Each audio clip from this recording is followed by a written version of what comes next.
Which camera should we be looking at?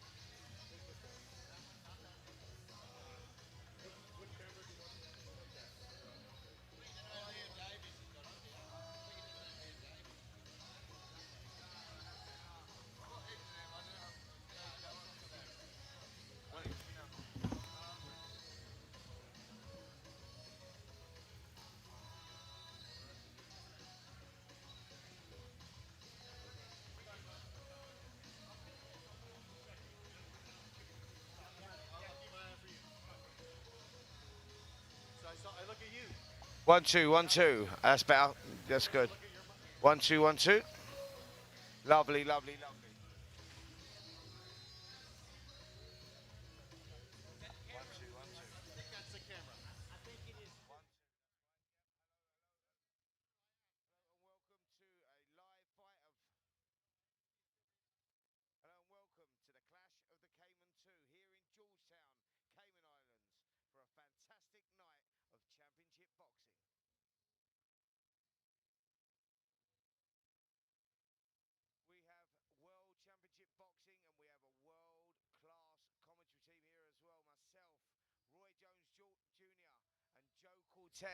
Joined by local amateur boxer Seaford Russell Jr.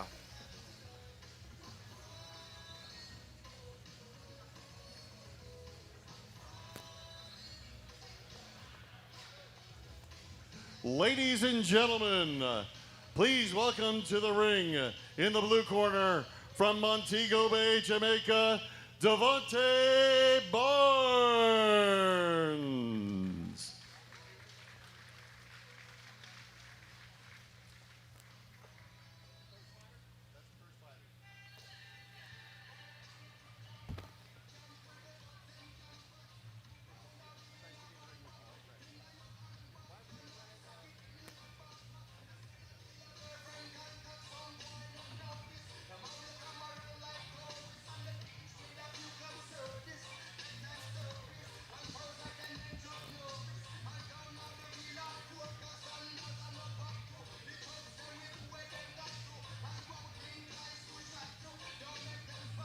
Ladies and gentlemen, please welcome to the red corner from Grand Cayman, it's Ben Vanier. Roy texted me saying, can you get in from the dressing room just before we go on? I said, yeah, Mark, I'll get Mark to come. Where is he, the dressing room? He's just in the dressing rooms, yeah. So, come on now.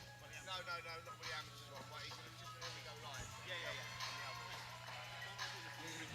It's great. One's there, one's on the fucking half mark. Sorry, I went to, what's his name?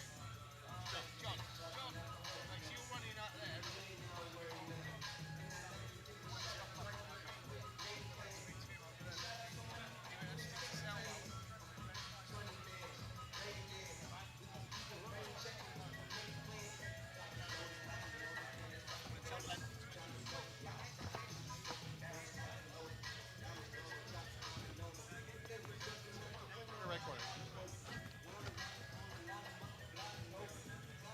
Ladies and gentlemen, we welcome you to the beautiful Cayman Islands as GBH Promotions, in association with FightZone and the Fight Academy, presents the Clash in Cayman 2. It's the Rumble on the Rock.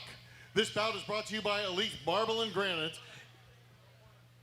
It's an international amateur contest. The third man in the ring this evening is Mr. A-Class referee Roland Gomez. All right, fight fans, here we go. 3 rounds of boxing, and fighting out of the blue corner with red and white stripes from Montego Bay, Jamaica, Devontae Barnes. And fighting out of the red corner, wearing a white top with a blue trim from Grand Cayman, Ben the South Sound Savage Vanier.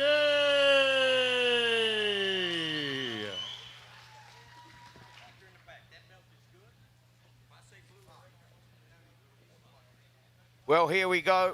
3 2-minute rounds in the lightweight contest here in the Cayman Islands.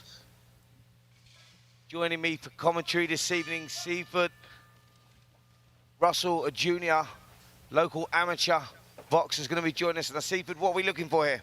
Thank you, Oliver. Well, I tell you what, this kid, Ben Vanez, is confident, but, you know, Devontae Barnes, haven't seen much out of him. This is his amateur debut, so, you know, just two young lads throwing it up, but Good. Yep, good body shot went in there from Devontae Barnes.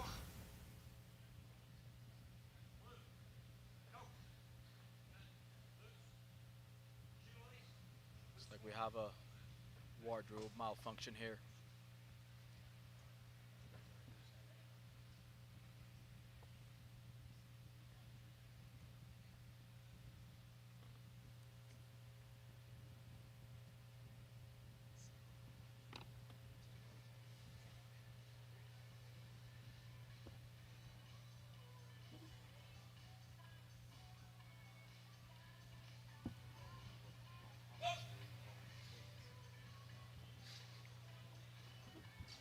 Just fixing the lace there of Devontae Barnes. And Vanez comes back with some good body shots again there. Good work from Vanez. Big right hand goes in as well. And Devontae Barnes taking that, referee jumps in for the count. You know, Ben Vanez, he got that.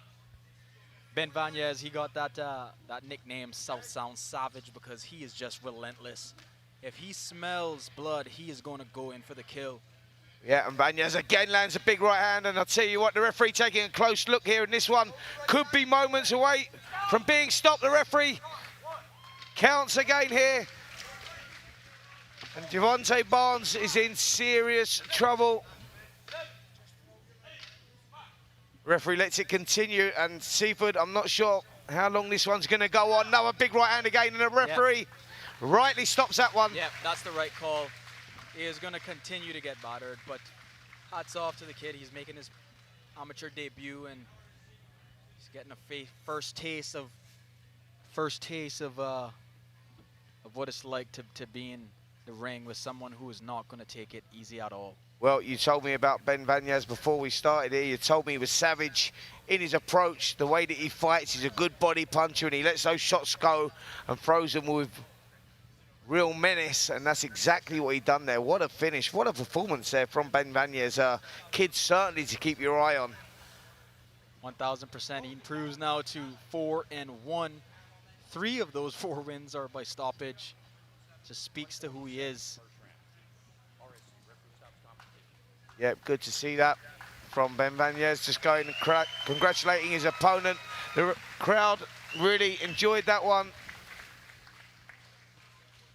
Both boys now being called to the center of the ring as the referee, or the MC Ladies and makes that gentlemen, announcement. 1 minute 47 seconds into the first round. The referee stops the competition. RFC, according to Roland Gomez, the winner, Grand Cayman's Ben the South Savage Beignet. Yeah, what a performance there by Ben Vanez, and certainly one to keep an eye on in the future. 1,000%. He has a bright future in boxing for sure if he just sticks with it. But these kids in Cayman, they just need to get more fights. That's the thing. That's the only thing that is holding them up. You know, this kid, Ben Vanez, he has been fighting in the gym for a number of years now. He just doesn't have a record to show that, and it's because of lack of fights. But certainly, he proved why he is a force to be reckoned with here tonight.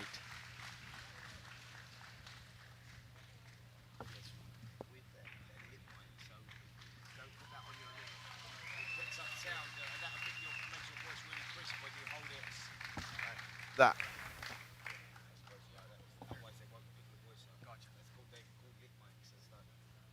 First time I've ever used one of these. Yeah, they're the most professional things you can get. That's what they use on Sky, HBO, Showtime, yeah. Yeah, so your voice sounds, all the TV can hear is the crowd and your voice. When you hold it like that, your voice sounds like your mind was right. So it's called a lip mic. So you hold it on your lip, like literally hold it there the whole time. Perfect. Thank you, mate. Thank you. Yeah, because they're totally different. pick up all the sound. Exactly. That. Alright. Nice. Well done, man. Good stuff. Let me know if you want to get your water or anything. Yeah, no, we're good for a minute, Yeah. bro. Yeah, man, of course. No problem. That was good, good.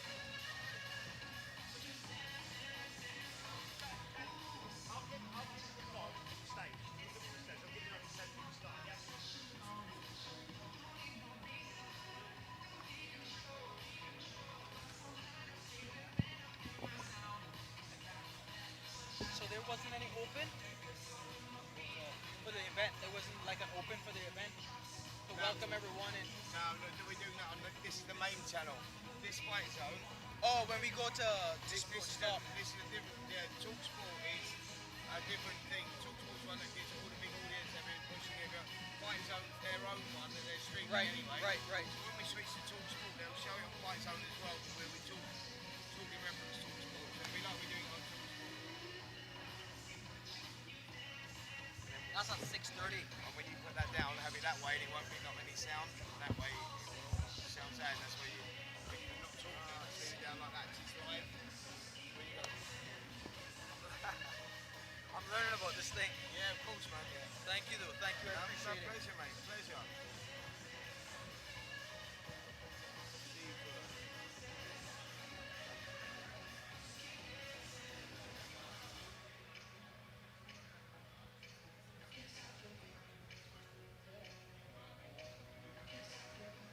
Welcome to Clash of the Cayman here in Georgetown in the Cayman Islands.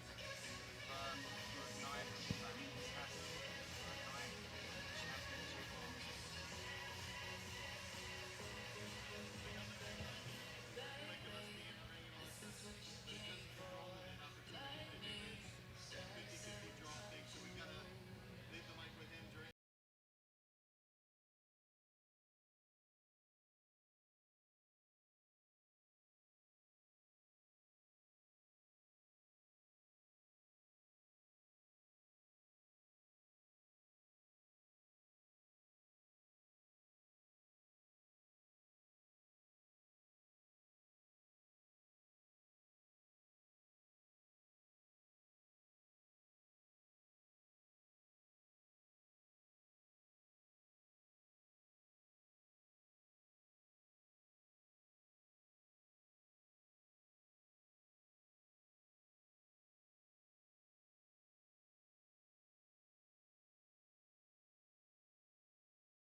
You're from Georgetown, yeah? Bodden Town. I'm from here, but from Bodden Town. Okay, but you live in, where is this, Georgetown? This is Georgetown, yeah, but I live in Bodden Town. Mark. Bodden Town. Martin Town. Bodden Town, yeah. Martin Town. Yeah. Martin Town. Yeah, Bodden Is Town. that an area? Yeah, it's a district. A district, yeah? Yeah. I mean, we're all, we're a little territorial, that's all. Alright, wicked. Yeah. Nice. Nice. But if you want to keep it general, it's just, from the Cayman Islands. Yeah. Gomez. Where in England are you from? London. Roland, Gomez. Yeah. Well, it don't seem like I live there at the moment, so I'm Yeah. everywhere. No, yeah. I'm in Texas next week, commentating Roy Jones and, Mike Tyson, Jake Paul. You're commentating that event? Yeah, I'm there going Monday. I just come back from Saudi to do the last fight in Saudi last week. I was in Texas the week before that. Wow. Yeah, man. Last week, who was I doing in Saudi? Tell me. Oh, Better Be Evans, Dimitri Bivol. Yeah. I done that fight, commentated on that one, and then we was get to watch that fight, but I watched some of the replays and stuff, and it seemed like, you know. Incredible fight, man. It was a great fight. What do you think of this Jake Paul, Mike Tyson business? The man beat is a freak show, but people watch it. In the world we live in today is about numbers. Yeah. And that's why they chose to do. So on the same night, there's Jose Ramirez. Not Jose, yeah. What's his name? Gabriel Ramirez. What's his name? Boxing. The other crew, Chris Smith. Yeah, Gilberto Ramirez. Chris Smith. And he's fighting the unified cruiserweight title. And they decided not to go to Saudi and go to Jake Paul. Bigger numbers. It is bigger numbers. It is bigger numbers. And I bet with it being on Netflix, they're gonna make a killing. Yeah, definitely. Definitely. I tell you what. You never want to cut on anybody and fight them, but Mike Tyson.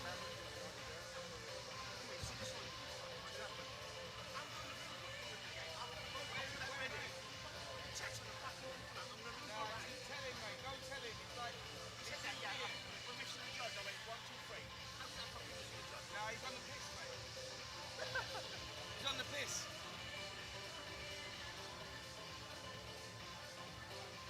I gotta get out. You in the chat? I got you. My day is done. No. My day is done. At least two. Oh, I got a baby, man. I got a baby to take care of, man. I can't fight. Ladies and gentlemen, move in swiftly on. Please welcome your first boxer into the ring. From Montego Bay, Jamaica, Kyle Beckford.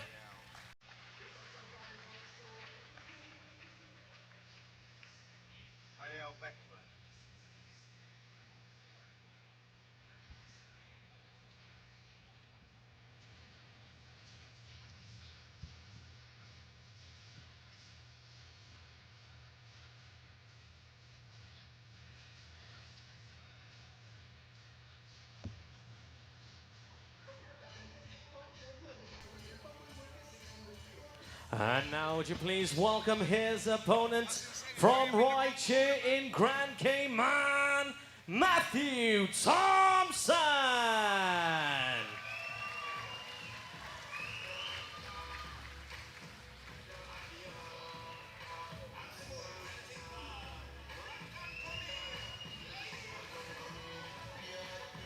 These guys good?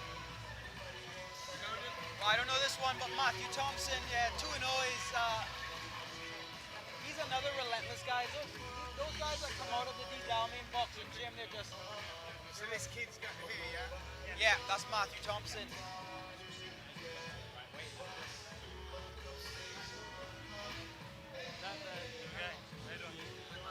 go live in 15 minutes, yeah? Let's do this amateur offer.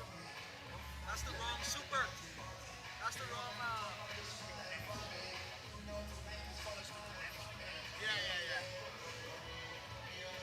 Yeah. Ladies and gentlemen, live from the Cayman Islands, GBH Promotions in association with Dennis Hobson presents 3 2-minute rounds in an amateur light heavyweight contest. Introducing first in the red corner, weighing in at 74 kilograms, representing Montego Bay, Jamaica, Kyle Beckford.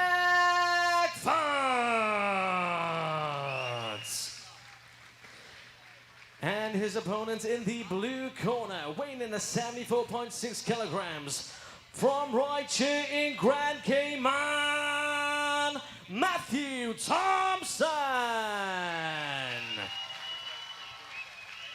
Your referee in charge of the action, Tijan Masili. Yo, what weight it is? That's 74. 74? Light heavy.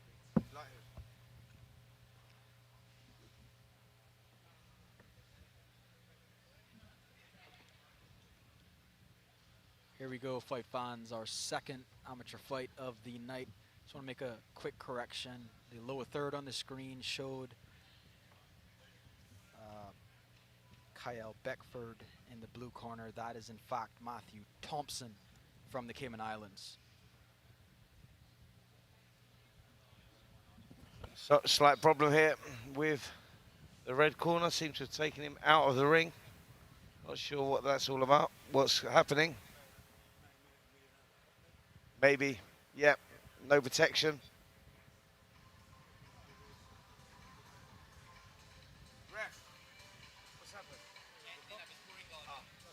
There you go. Joe Cortez, legendary referee, has just joined us to talk us through this one, and he called it no groin guard, and we just have to wait now. You know, sometimes that happens. They get nervous back in the dressing room, and they forget about putting on the cup. That's why in the dressing room, we like to have the referees. We like to have the referees in the dressing room, check them out, make sure the cups are on, the gloves are right, everything's right in the dressing room before they come out here. So they'll learn that as they go along. But that's what just happened just now. The fighter had no cup. That has happened to me as a referee. I come in, I check them for the cup, no cup, get back there. Yeah. Brilliant. Well, we'll just wait now until he gets his cup.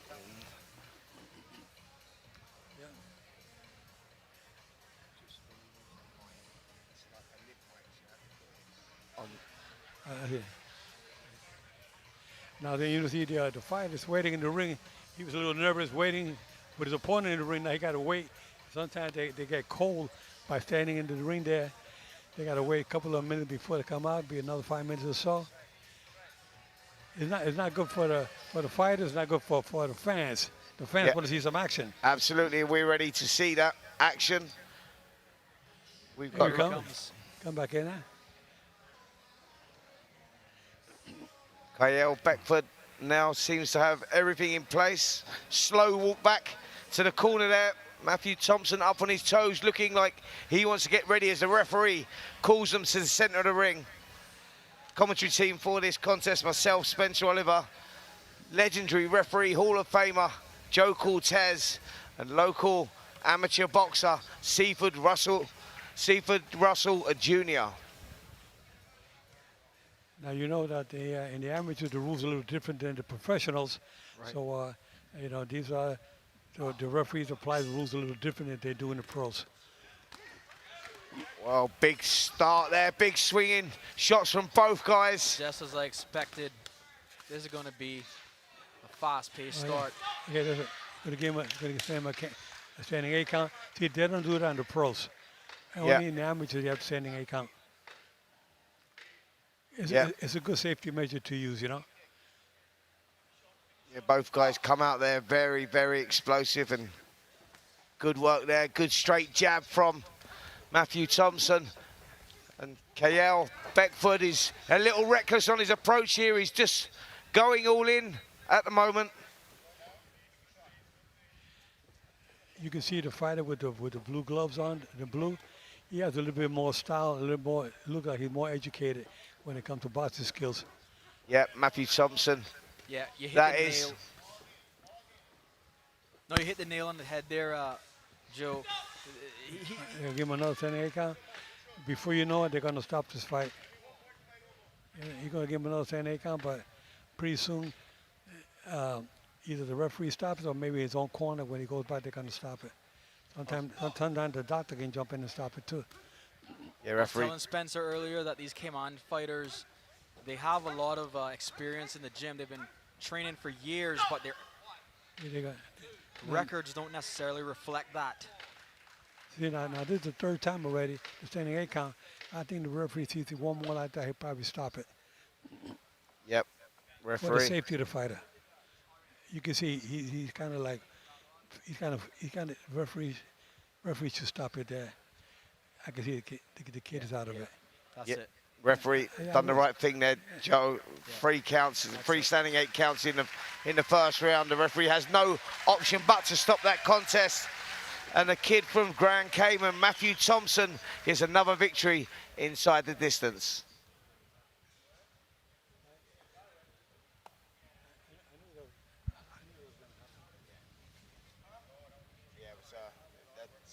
Amateur ones, we're going live with this half past. That was just like a little thing. So, first of all, pleasure to meet you. Great to meet you, Russell. Yes, I box as an amateur, but my actual role in the Cayman Islands, I'm the sports editor for our main newspaper. So that's probably the best way to title me rather than an amateur boxer. Yeah, I told amateur boxer when I was younger, but that's not what I do. Exactly. Yeah. It's out of order.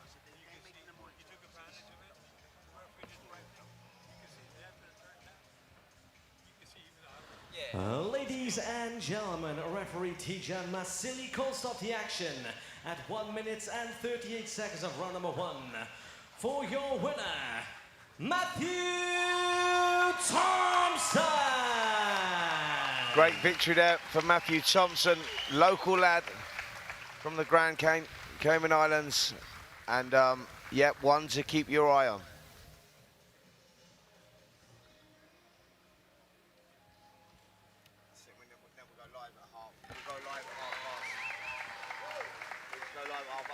That was for a different stream, that's all. We'll go live, and then we're going to go live with me, you, Roy, opening up what it is, and like, we'll talk a little bit about you. We'll be standing up. We will go, no, it's a good point. I think we're going live sitting down. Come on, fans, let's give it up for him. A lot of courage in that ring right now. Actually, yeah, well, I think we're sitting down. We're going live sitting down on this one, and then they're called a fighting 5 minutes after, 10 minutes after, saying. I don't think we're standing up. I think the only time they're Okay, fans, as they're making their way out of the ring, don't forget we have a silent auction going, we're just sitting down. and it is with a Texan accent that I present you these items. Please come on down, see what is in your favor. As far as your selection, we have a myriad of things here. We've got 1, 2, 3, 4, 5, 6, 7, 8, 9. We have 10 items. Now, one of those 10 items is going to fit lucky in someone's hands. The first one that I can tell you is Mike Tyson. It is a glove that is autographed by Mike Tyson. Tell me your title. All of these are authentic with certificates of authenticity. So please beware that these right here are not fake items. So what you are looking at is some great items that not only fit good in your house or wherever that place may be, but it also fits well in bringing the cause of boxing to a higher level with the money that we're able to make here. Again, Mike Tyson glove, it is a certificate of authenticity. Also, Sugar Ray Leonard gloves. Please come by and see it. We also have Roy Jones. Roy Jones is here with us tonight. Autographed Roy Jones left glove. We have a left and right glove in the display box. We'd love for you to come by here and take a look at it. Again, it's for a greater cause than just taking this home. It is for the future in some cases, how we touch and change lives. We never know in what monies that we help others grow, how that comes to fruition in a way that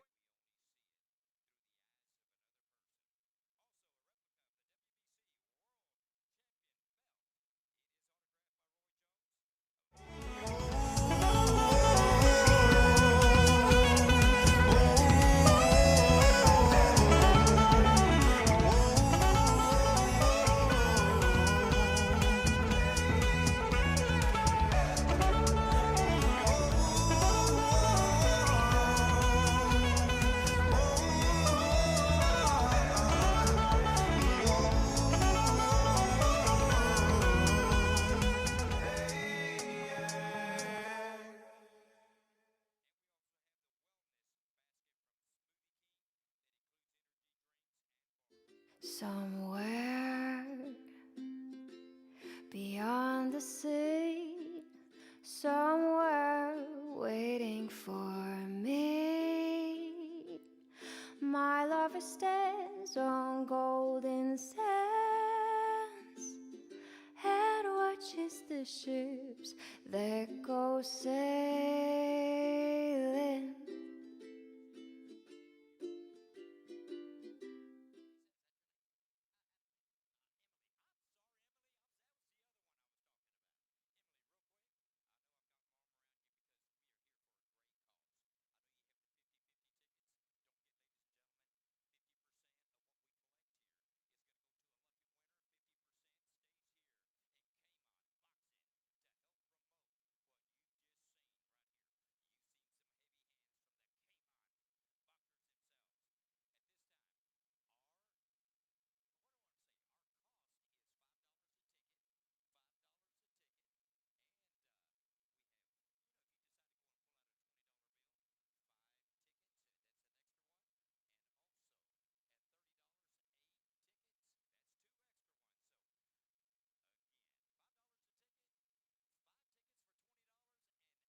So if I go, and what do you reckon, 10 minutes induction, like we've got 15, you said 15 minutes before the first fight. Yeah.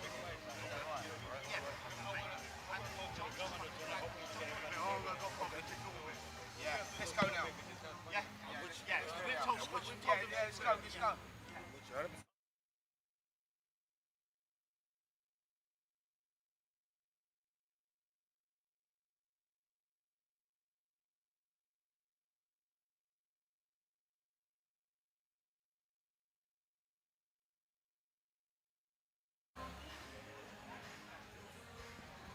Welcome to the Clash of the Cayman 2 here in Georgetown in the Cayman Islands for a night of championship boxing. And I tell you what, we have got a champion commentary team here this evening. Mr. Roy Jones Jr., 4-weight world champion, 9-time world champion actually. 9-time world champion, and Joe Cortez, legendary Hall of Fame referee. And Joe, I'll kick off with you actually, because I want to talk a little bit about tonight, what it means to the Cayman Islands, and how important it is to have boxing in this region. Well, let me tell you, it's good that we have boxing back here again. I mean, I think the last time they had a big event was last year. But prior to that, they had a world title fight maybe about 10 years ago. But we got to bring it back again. We got to talk to the commission here, to the governor, to make sure we bring boxing back to the Cayman Islands. A great potential. I love it here. It's great. And we got a former 9-time world champion, Roy Jones Jr. here with us at the table. And he also has a couple of fighters fighting tonight. And Roy, you tell us a little bit about your background. Yeah, man, I love coming here to the Cayman Islands. I think it's a beautiful place. The people seem to love the sport of boxing here. I think there's a lot of potential here. So I'm looking for an opportunity to continue to come back and see what we can do to help develop amateur boxing on the Cayman Islands as well as professional boxing. Yeah, so there you go, what we're looking forward to here in the Cayman Islands. Let me give you a little breakdown of what's happening tonight. Now, we've got World Championship Boxing, WBF World Super Featherweight title on the line. Mandeep Jangra, Roy Jones's fighter actually, he goes in against Conor McIntosh from Wales. And we've got a fantastic undercard as well. We've got the WBF International Featherweight title, Michael Mandeep against Eduardo Esquivel. What a fight that is. Now, Michael Dasmarinas is a good fighter. Actually, people may remember this guy. He boxed Naoya Inoue back in 2021. Yes, he got taken out in 3 rounds. That was for the IBF bantamweight title. But Mandeep is a tough fighter, Roy, and he's been around a while. Very tough fighter, very hard puncher. So I think he finally moved up, got seasoned, found the right weight class for himself. He's a whole new guy now. Yep, look, there we see on our screens, we've got the tail of the tape there. Michael Mandeep versus Eduardo Esquivel. What a fight that is. Mandeep, as I say, has been around a long time. 35 wins, 3 defeats, 2 draws, from a brilliant record of 24 KOs on there as well. And yeah, what a fight that is against Eduardo Vasquez. He's a good fighter. Sorry, Esquivel. He's a good fighter, you know, he has great potential. But the Michael, you can see Michael Dasmarinas has a little bit more experience. He seems to have a better knockout ratio. So I think that's going to be an interesting fight though tonight. Yeah, great fight we're looking forward to there. And we've got a female Commonwealth Silver Super Bantamweight title on the line as well. The girl that won it here last December, actually, Katie Healy, she goes in against Ashleigh Johnson. Now, Ashleigh Johnson trained by Enzo Macronelli, who's going to be in his corner as well. And a good female fight on there as well that shows that, you know, boxing is growing in that female sport as well, Joe. Let me tell you that, you know, if female boxing in Mexico, they didn't allow... WBC didn't allow female boxing. There was a fighter by the name of Laura Serrano. And Laura Serrano, who now lives in Las Vegas, she told me the story. She was an attorney, and she fought to make sure that the women can fight in Mexico. And ever since she won the case in court, then they allowed women to box. And women sometimes, they steal the show. They do amazing fights here. Yeah, well, we saw the tail of tape there for Ashleigh Johnson and Katie Healy, the champion. Ashleigh Johnson actually has only been boxing a year, can you believe it? This is only our 4th contest. And Roy, women's boxing, they get that opportunity a lot quicker than maybe the males. They get the opportunity a lot quicker because of the amount of women boxers that we don't have. We don't have a lot of women boxers, so the pool is very dry. Therefore, sometimes you have to step in a little earlier than you would normally want to take that shot, or else how are you going to get experience? How are the champions going to have people to defend against? Yeah, well, listen, I'm looking forward to another fight that we got on the bill, and another fighter, actually, Roy, that you have on the bill as well. James Wilkins, we remember him, seen him boxing over in England before. He goes in against Zaid Rodriguez Montiel. Tough guy, tough customer. How's he looking? He's looking good. Had a few injuries coming in, but I think he's over that now. I think you'll see a lot of difference in him from when you've seen him once in Manchester. Where were we? We were in. Yeah, I think it was Manchester, wasn't it? Yeah. Well, I think you'll see a lot of improvement in him from when you last saw him. Yeah, well, have you seen James Wilkins before? He's a good guy that actually lives with Roy. We'll get into that in a little bit, but James Wilkins, a good prospect. Yeah, I haven't seen him, but I'd say he has great talent. He's a future world champion, from what I hear. Yeah, and finally we have cruiserweight, local hero actually, making his debut from the Cayman Islands, this guy. Sold a lot of tickets here this evening, Jaden Eccleston. He goes in against Fabian Tucker. Fabian Tucker's been around a while now, got that experience, still yet to get a win though, and you would expect the local lad here to get the victory. The local lad here is a very good fighter. I saw Jaden back last year, and I told him if we came back, I would definitely like to see him turn pro and get his debut in, and that's exactly what has happened. So I'm very happy, very excited to see what Jaden shows us tonight. Yeah, brilliant. Well, listen, that's the card, and that's what we're looking forward to tonight. But before we kick off with all the action that's going to come in about 4 or 5 minutes or so, let's just meet the guys that I'm so lucky to be commentating with tonight. Like I say, Joe Cortez, been there, seen it, done it. Now, Joe, you were telling me in a hotel, actually, that some of the fights that you've been involved in, some of the fights that you've commentated on, I mean, just share a couple of those with our audience tonight. I mean, you're talking about Julio Cesar Chavez, 136,000 people. Tell us a little bit about it. Well, let me tell you, one thing I feel bad about is that I never had the pleasure and the honor of refereeing my buddy over here, Roy Jones Jr. He's one of the few fighters I never refereed in the championship fight. That would have been an honor to referee Roy Jones Jr. And I would have loved to have had you as a referee. I've had a lot of fun. I did 176 world championship fights. I refereed for 35 years with over 1,000 professional fights under my belt. I love boxing, For you guys out there that don't know, I was a 6-time Golden Glove champion, New York, Houston Nationals, and I was 18-1 as a professional. But my calling was refereeing. And that's what I did in 1977 when I turned pro. And ever since then, up in 2012, that's when I retired. After 35 years, I said, I'm out of here. Now I want to pay it forward and help young referees that are coming up. Yeah, Joe, you're 81 years young. I couldn't actually believe that we told you. We grow up watching you on TV, watching you covering so many fights, all the great fighters of the past, and you come to me, I'm 81. I was actually blown away by that. I mean, Roy, I don't know about you, but how good does this guy look? Looks absolutely incredible to be have that many years on this earth. I'm not going to say to be that elder. He just has a lot of years of experience, beautiful experience on this earth.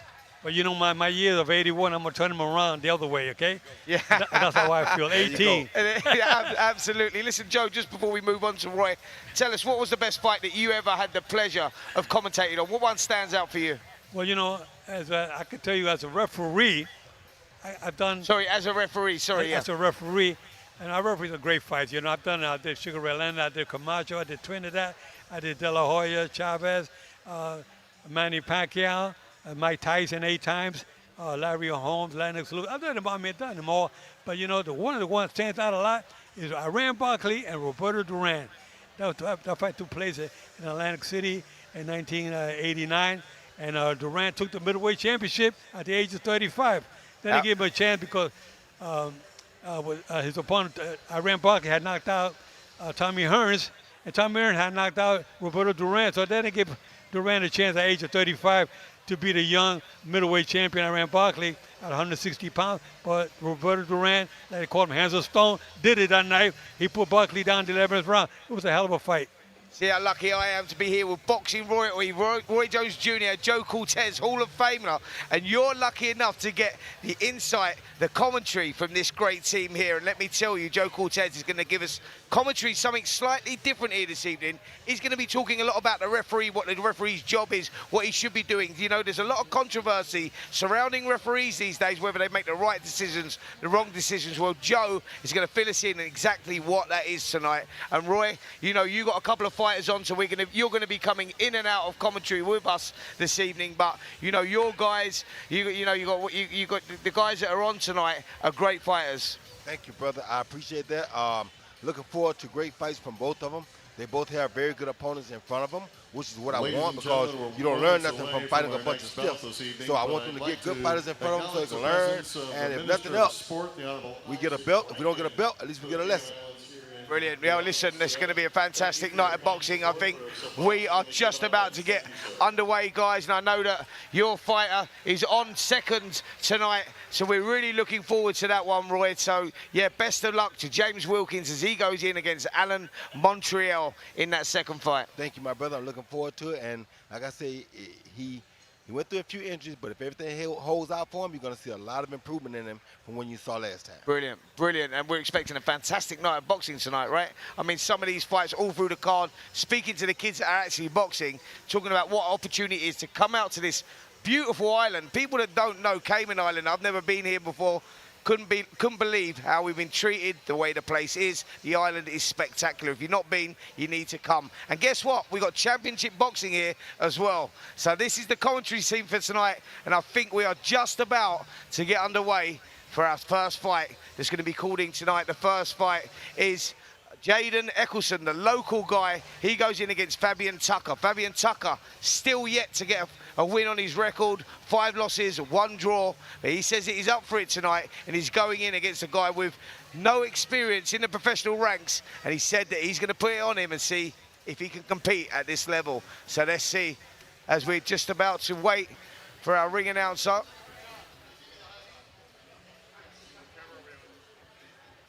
We still got a little white. You know, let's talk a little bit about Roy Jones. You know what I mean? Yeah, come on. Having Roy Jones here next to us tonight, here at the ringside, a little just before the main event. You know, Roy, how does it feel that you're working on the other side, that you're with the fighter, you're training these guys? How does it feel being a trainer? It feels good to me because you're still somewhat competing. It's just a matter of time. Brilliant. Well, listen, Roy, I think we have just been told we are now ready to introduce the first fight into the ring. So let's get over to our ring announcer for that. Ladies and gentlemen, please welcome to the ring in the blue corner from Spanish Town, Jamaica, Zaid Rodriguez. Wicked, bro. Thank you, man. That was wicked. Brilliant. Yeah, you want his last one, don't you? Yeah. You're not here? No, we can't hear each other. You can't? No, can you just not tell him to turn the volume up? We can't hear each other.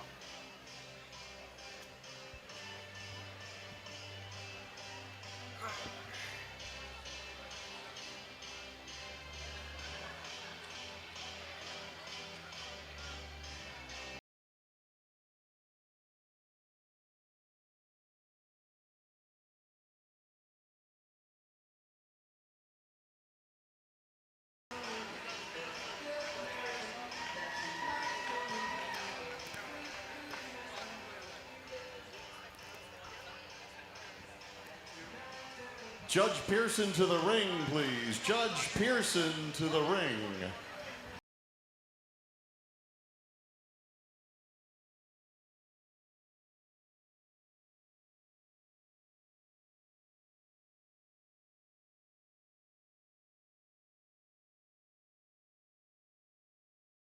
Gentlemen, please welcome to the ring, in the red corner from Grand Cayman, Jaden Eccleston.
that him?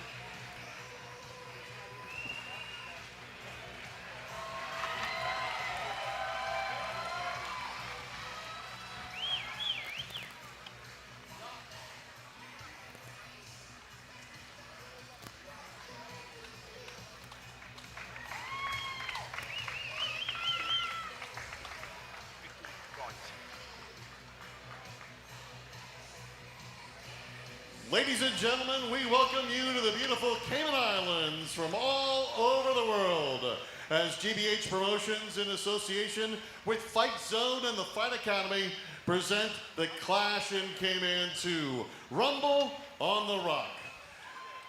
This bout is brought to you by Elite Marble and Granite and sanctioned by the Cayman Islands Boxing Commission.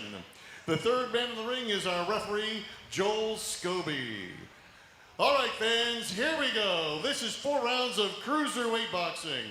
And fighting out of the blue corner with red trunks and black trim, weighing in at 215 pounds and entering the ring for the 7th time, from Spanish Town, Fabian the Truck Tucker. Fighting out of the red corner, wearing blue trunks with white trim. This is his professional debut from Grand Cayman, Jaden Mad Slug Eccleston. Introducing once again, that's the referee in charge to give instructions, Mr. Joel Scobie.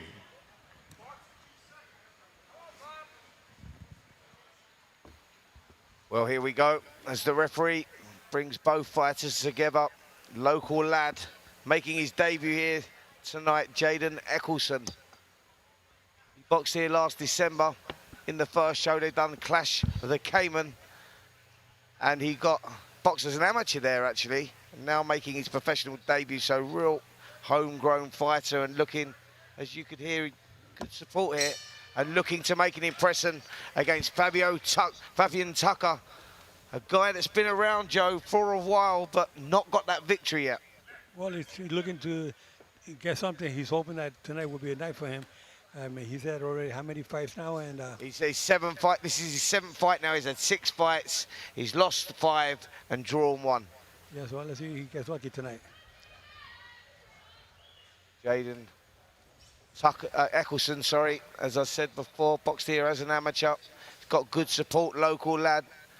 Boxing pretty new in this region, really not very big in this region, Joe, and they're looking to grow it, and they're looking to put these shows on, get the tourism in, and I think that's what it's all about, the Cayman Islands. As you've said, first time you've been here, beautiful place this is, and maybe not enough people visiting a place like this. I think that, you know, little by little, starting like we did last year, to fights here, and now we have tonight again. I think we can have 3, 4, 5 shows a year. Would be a good start because this place has great potentials. You have a big fan base. I understand there's over 100 different nationalities in the Cayman Islands, so have a good mixture. They're gonna have a big support for the Filipino fighters here tonight. Yep, certainly are. We've got a fantastic card of boxing here, and this is all kicked off by this 4 3-minute round cruiserweight contest. Jaden Eccleston, the local guy, Fabian Tucker and Eccleston starting to get some success now, just stalking forward, looking to set the traps, create the openings here.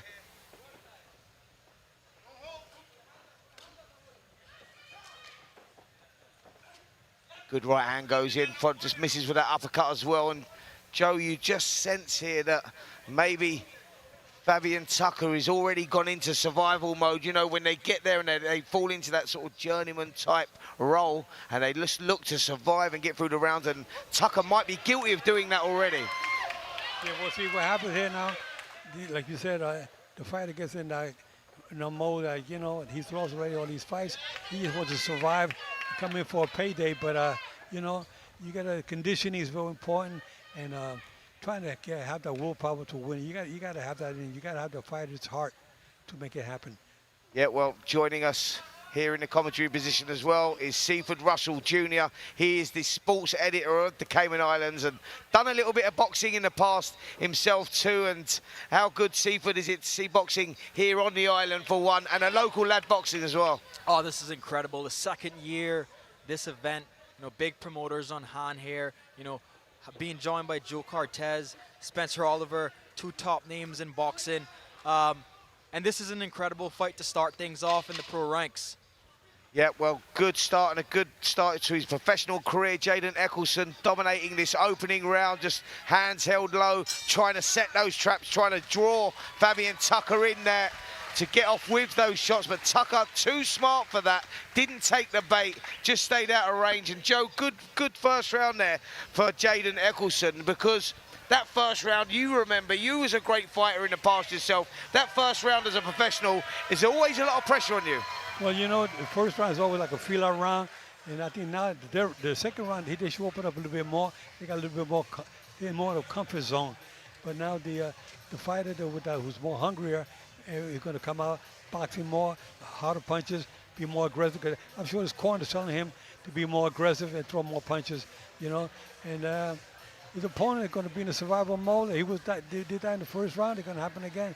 Yeah, absolutely. You just look at that and go, Fabian Tucker, you know that he's come here maybe not for the victory, but maybe just to survive. And that genuinely happens when a fighter's having his debut. It's all about getting him used to that professional ranks. Two totally different sports, actually. Amateur boxing, professional boxing. You know, no head guards. So this is all new to Jaden Eccleston in there. And he'll be pleased he's got that first round under his belt. But perhaps Fabian Tucker heard us talking there, because he's actually come out with a bit more aggression around him. Definitely, he's more aggressive this round, and he's surprised that he came out so aggressive. But the thing is, the conditioning. Can he keep on that pressure in the second half of the round? Yeah, that conditioning will certainly play a factor, especially considering the fact that he said he took this fight on short notice. I don't know what he was doing prior, but Jaden. Well, I tell you what, Jaden Eccleston is starting to get into a rhythm now. He's working the body well, switching the attacks up to the head, switch southpaw as well that seemed to confuse Fabian Tucker for a while. Lovely uppercut on the inside as well, and now starting to get into a real rhythm here, Eccleston. I was going to say he's one of those guys that really gets into a flow, but he has to be incredibly careful with how low his hands are, because I tell you what, though Tucker might not have a win on his record, you don't want to get caught by this guy flush on that chin. Exactly. I agree with you 100%. And then we'll have some of these fighters, he gets his hands down too low, and they're going to, you don't want to see them learning the hard way. And keep the guards up at all times, because, like you said before, a surprise punch, the guy may not be the greatest, have no wins on his record, but he can surprise his opponent with a good punch. Well, Eccleston started to take him apart slowly but surely here, and Tucker starting to feel the weight of them. Body shot goes in, right hand goes in, referee taking a close look, and the referee doing the right thing there, Joe. Yeah, he did the right thing, stopping the fight. We don't want to see fighters take unnecessary punishment. We want to see him come back another day. Well, looks like a decent prospect here. Local lad from the Cayman Islands, actually. Jaden Eccleston making a sensational debut. Feeling his way into the contest in that first round, taking no risks at all going in there, finding his range, finding his rhythm, and then Seaford, he put those shots together. A beautiful finish. Incredible performance there by Jaden Eccleston. It's important to note that that's the first time that Tucker has actually been finished. Even though he's lost 5 fights, no one has ever stopped him, and Jaden came out here tonight and did it in the second round. Yeah, lovely performance, and he'll be pleased to get that win under his belt, and that win inside the distance. As I said, we saw him last December in the Clash of the Cayman, the first show that they had ever done here in the island, Cayman Islands, and he put on a good performance as an amateur, decided to turn pro and make his debut on home turf. And what a performance he put in there against a tough old wily character in Tucker. Thank you. You know, one of the things that I want to mention about Jaden is, yes, he's just making his professional debut. This guy has been training now in boxing since 2016. He's been in the ring training with guys like Nigel Paul, guys like Rocky Fielding, who you know, faced off against Saul Alvarez. You know, he's been in there with some top professional guys, but just haven't had the opportunity to fight, not just from an amateur perspective, but now he's made the transition, and I'm sure he'll get a lot more fights here. Absolutely. Well, those opportunities will come when you perform like that. As Joe Cortez would tell you, you know, that puts bums on seats. Performances like that, people want to see that, and you put bums on seats, promoters use you, and he's going to get international experience as well. So, yeah, he'll be very pleased with that one. As the local people are here, very good turnout, actually. Just looking around me, and yeah, they've all turned out to see not just this young man, but the rest of the card as well. And next up, we have a 6 3-minute round contest. James Wilkins from Brooklyn, New York, goes in against Mexico's Zaid Rodriguez Montiel, and that's a good fight to look forward to. With a TKO, 1 minute and 39 seconds into the second round, our winner this evening from Grand Cayman, Jaden Mad Slug Eccleston. Well, we got to say the referee did a good job of stopping that fight. You can see that the fighter did not protest at all. I mean, we want to see fighters come back another day.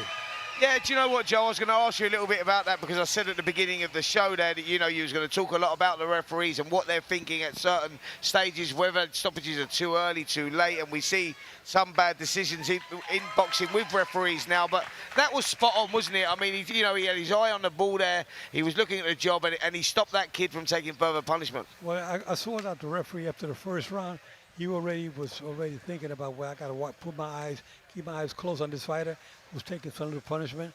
And he knows his record. The good thing referees do these days, they study the fighters before the fight, they see their record, and see where they're at. And of course, if you see a fighter has lost all his fights with only one draw, you say to yourself, I got to watch him close, because if he starts taking punishment, I'm going to stop it. So he did his homework, and he did the right move.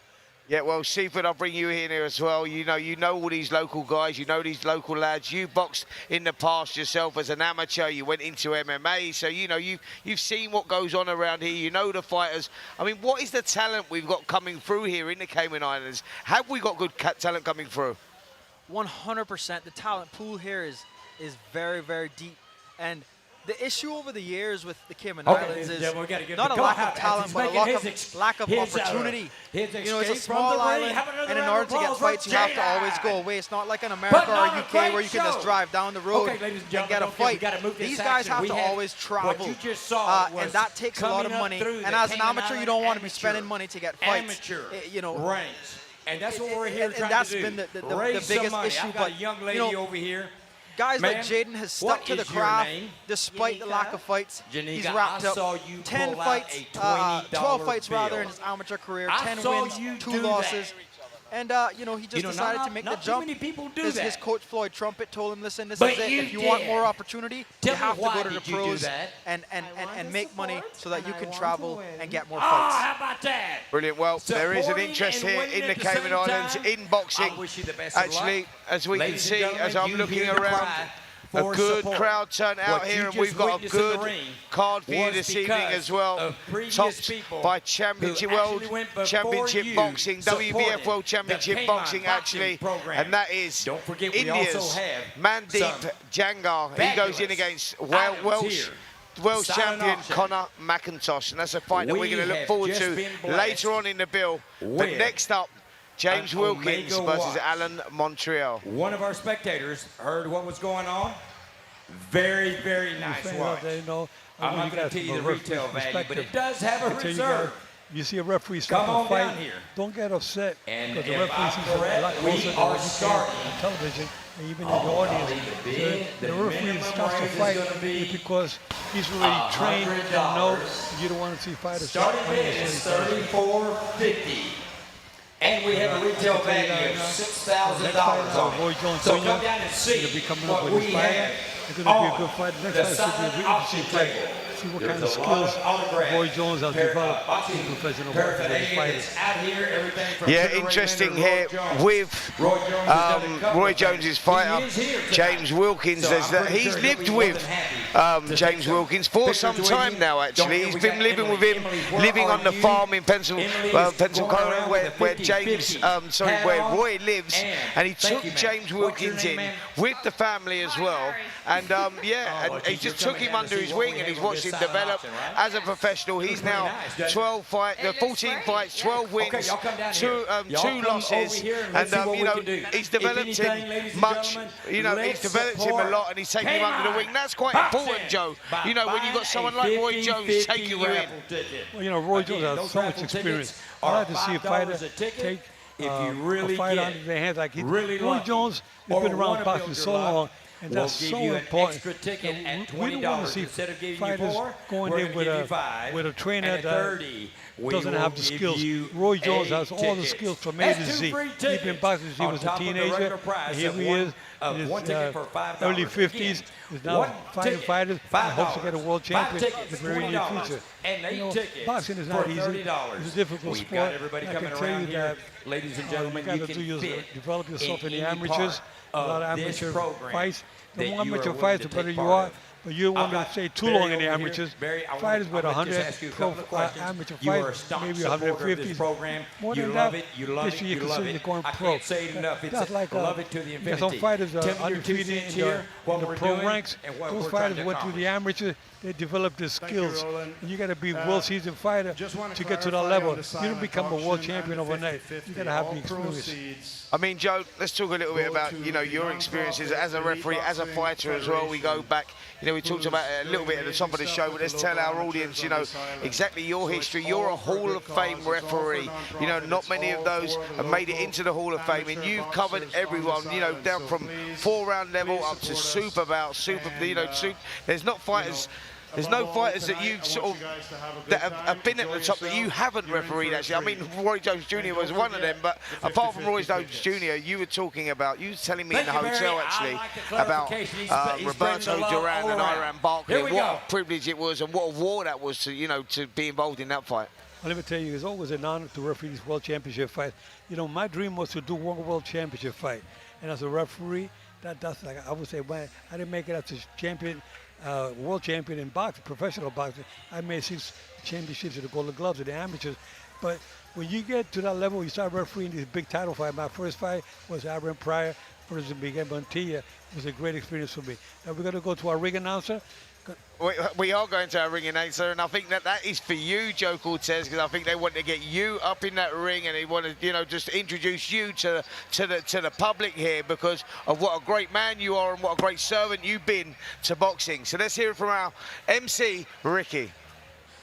So, ladies and gentlemen, as you can see, there are many legends dotted around here tonight in the Cayman Islands.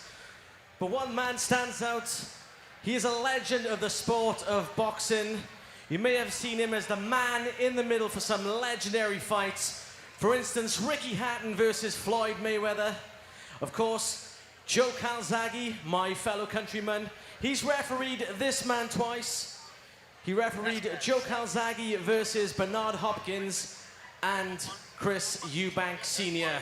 So allow me to welcome into the ring tonight, the legendary man in the middle, Joe Cortez. Hey, thank you, fans, for coming out tonight.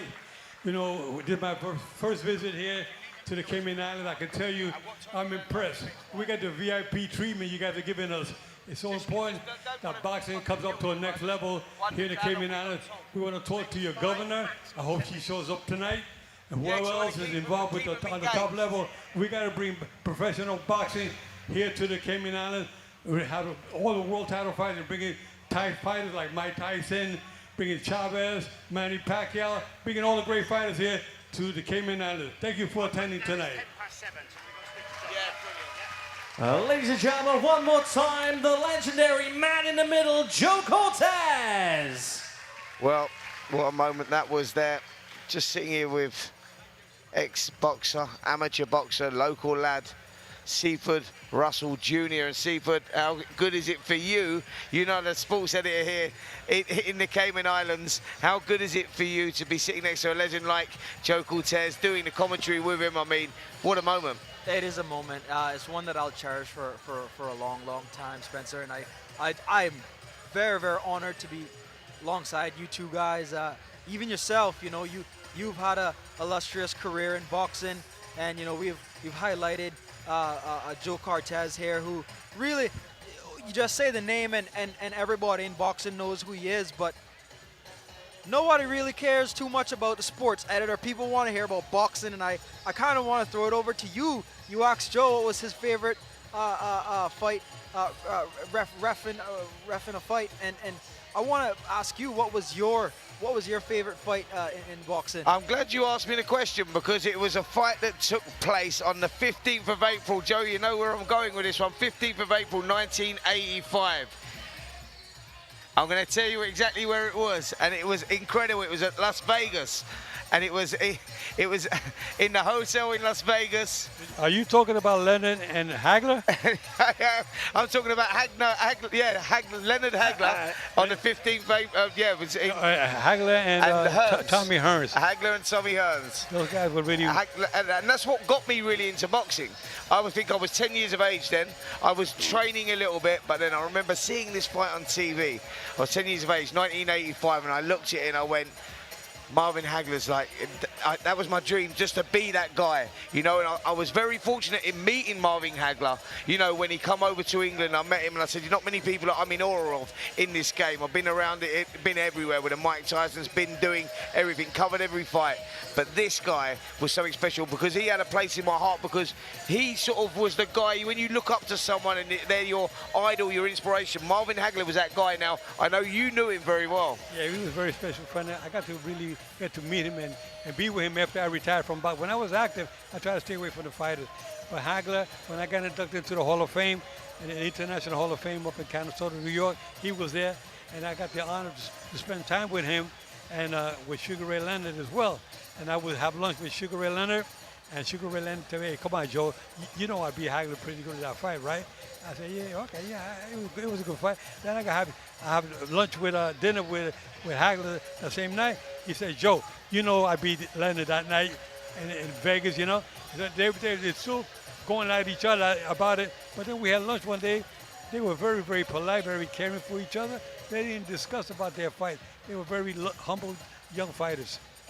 Joe, like I said, you've been there, seen it, done it, got the T-shirt, been involved with boxing for a long, long time, still involved in it now, doing a fantastic job, by the way, this evening as well. But I want to ask you, what was the favourite fight or the favourite fighter that sort of like, you know, got you involved in the game? I'm really interested to hear this one. Well, there was a fighter by the name of Gaspar Indian Ortega. And Gaspar Indian Ortega moved to my neighborhood in New York City, where I was born and raised in Manhattan. And he lived building next door. And I was only 12 years old. That's when I met him. And he got my brother Mike and I involved. And when I was 16 years old, I won my first Golden Glove championship in New York, along with my brother Mike. But we used to sell out Madison Square Garden, 15,000 fans at the Garden, you know, which was nice for the amateur fights. And but that's how I got started with Gaspar Indian Ortega. But my favorite was Sugar Ray Robinson. He was a master of all. There you go. Sugar Ray Robinson has to be the greatest fighter of all time. Goes without saying. I mean, he was doing stuff that were generations above what he was. Like the guy, actually, that's working with us this evening. He's got the boxers on. Roy Jones Jr. in his prime, in those early 90s. He was one of those guys, wasn't he, that was generations above where he should have been. Yeah, exactly. No question about it. But, you know, another great experience I had when I used to referee the United Kingdom, when I went there to referee Joe Kazagi against Chris Eubank, where Joe Kazagi won his first title fight, and I refereed Joe Kazagi when he defeated Bernard Hopkins. But there was a fighter, I couldn't even pronounce his name at the time. It was Vladimir Klitschko and Vitaly Klitschko. I refereed them both in Europe. But Ladis Lewis, nobody knew too much about Ladis Lewis. I got to referee him in the United Kingdom. And, you know, they were some of the great heavyweights of all times. Do you miss the refereeing now? I mean, like you've been around it for so long, but is it something that you miss now? Are you still heavily involved in boxing? You actually showed me your house. You got a boxing ring there, and the stuff that you've got up on the walls is like, for any boxer, any boxing fan, is absolutely insane. This man, not just a Hall of Famer, but the stuff that he's got in his house. It's a gym, right? It's an actual gym. It's a gym I have at the house, and I keep it there. All my sports memorabilia, I keep it there. You know, it's just an honor to have all the stuff, some of the great fighters and stuff. After I retired from boxing, I started collecting all this stuff. And I said, all these fights that I referee, it was an honor to have these pictures on the wall with Mike Tyson, Chavez, Oscar De La Hoya, Julio Cesar, Manny Pacquiao, Chavez. I mean, it was so many of the great fighters, James Toney, Lennox Lewis. I mean, it's an amazing place. My gym is like a museum. You know, it is something I want to try to hopefully do it someplace else around the world to have a museum, sports museum. Now, not only do I have boxing, I have baseball, basketball, soccer, hockey. I have it all sports memorabilia. It's like a museum when you come into my gym. And how are you finding it travelling around these days? Because like you're still very much involved with the boxing, you're still very much on the scene. And when I was told that I had the privilege of actually working with you after growing up, watching you in so many great fights, doing such a great job as a referee, what's it like now, you know, still traveling around the way that you do? How is that? You know, it's a lot of fun because, you know, I still have it in my blood, you know. When you do my DNA, you see my DNA is boxing. Absolutely, and you had a great professional career yourself as well. It wasn't just the amateurs that you boxed in, you boxed as a professional as well. Yes, I did. I had 18 wins and 1 loss. My only loss was to a fighter named Georgie Foster in Madison Square Garden, a 6-round decision. And I had 43-2 as an amateur, winning the New York, the Eastern International. And I had a lot of fun doing my fighting career. I never got hurt, never hit the campus. It was just a lot of fun, and I was glad to get in as a referee because now I was able to protect fighters from taking unnecessary punishment. And now that I retired, I paid it forward by helping other referees to reach another level. Is that what you wanted to do when you retired? Like you talked about that there, and you know you only lost 1 as a professional. You decided to turn it in and then move into the refereeing, where you've had an unbelievable career, and the Hall of Fame status says that. But like, at what point did you want to become a referee from being a boxer? Well, you know, when I was working I was an executive manager of El Conquistador Hotel in Puerto Rico. A guest by the name of Pat Mashier was staying at the hotel, and he reached out to me. He said, "Are you one of the Cortez brothers from New York?" I said, "Yes." He said, "I'm a guest at your hotel here." He said, I referee your fight. So we exchanged phone numbers. A year later, after spending 8 years in Puerto Rico, I moved back to New York. And he said, "Get involved, Joe, with the amateurs. You'll be good in the amateurs." I got involved with the amateurs with the Golden Gloves. And before you know it, 6 months later, the New York State Athletic Commission, a gentleman by the name of Deputy Commissioner Frank Morris, said, "Joe, I watched you last week working the championship fight in Madison Square Garden with the finals." He says, "You got skills. I don't want you to waste your time in the amateurs. We need you in the pros." And I turned pro back in '77 up until 2012. Well, what a great advice that was to get you to turn pro, and you've done so many great jobs in the professional ring. You know, judging, refereeing, all those great fights has been quite incredible. And I think we are nearly ready actually to get going for this one. I've just been told another couple of minutes to see, but I'll just bring you here actually. You know, you're the sports editor here in the Cayman Islands. You've got a little bit of history in the amateur boxing as well, and you've done a little bit of MMA as well. But for you, what you know, you're covering the boxing now on the island, which you say is great. It's great for the, you know, it's great for the island. It's great for the tourism. Exactly. What are you wanting to achieve out of having the boxing here, like you covering it the way you are, and getting people like Joe Cortez here as well? I'll tell you what. I want to first say that I'm just here listening to you conversation, and I'm just.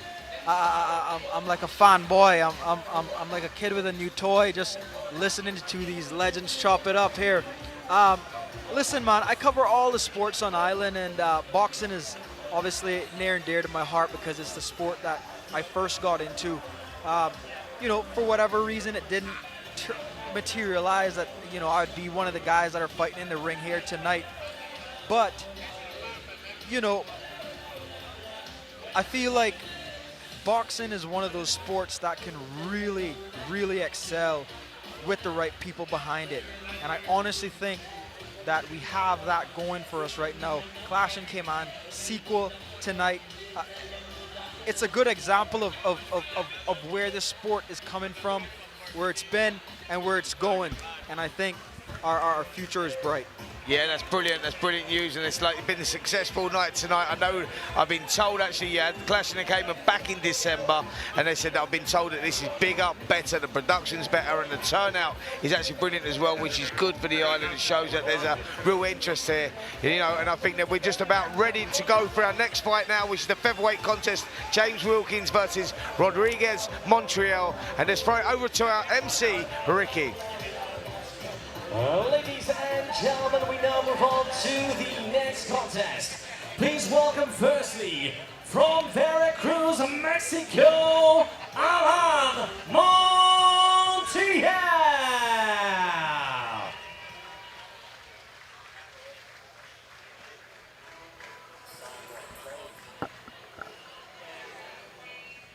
Well, you fans out there, get ready to watch Roy Jones Jr. with his fighter coming up.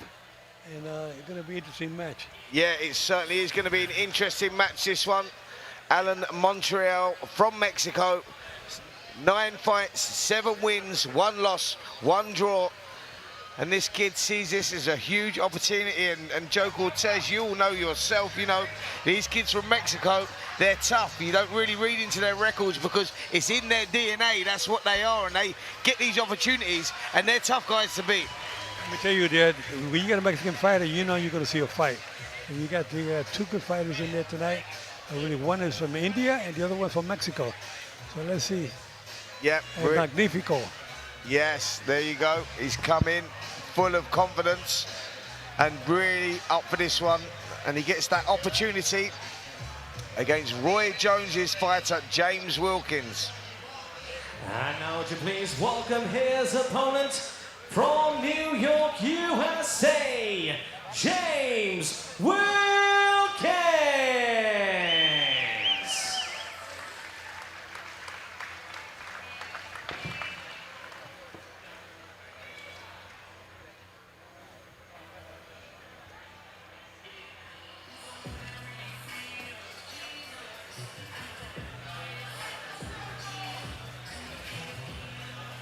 Well, here he comes, James Wilkins. What a story this kid has.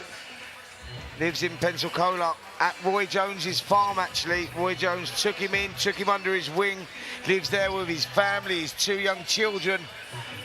And a good boxer, combination puncher who's improving all the time. And he's not had it easy in his professional ranks. 14 fights, 12 of those by victory.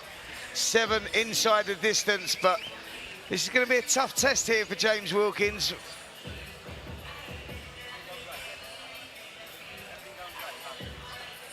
Wilkins looks like he's ready to go. He seems to be very excited.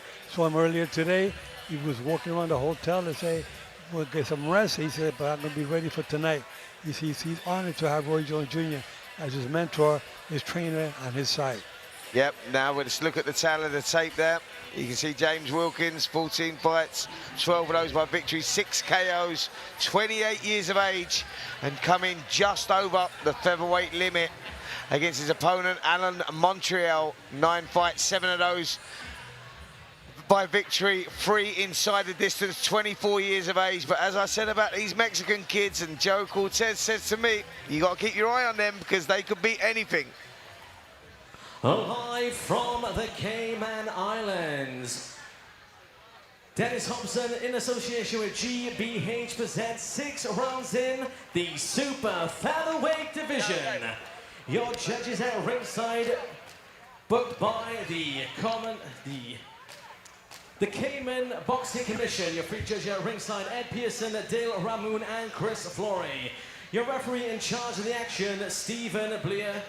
And now introducing first in the blue corner, wearing the blue and pink shorts, weighing in at 123.6 pounds. His record, 7 wins, 1 defeat, and 1 draw. 3 of those wins coming by way of knockout. From Veracruz, Mexico, Alan Montiel.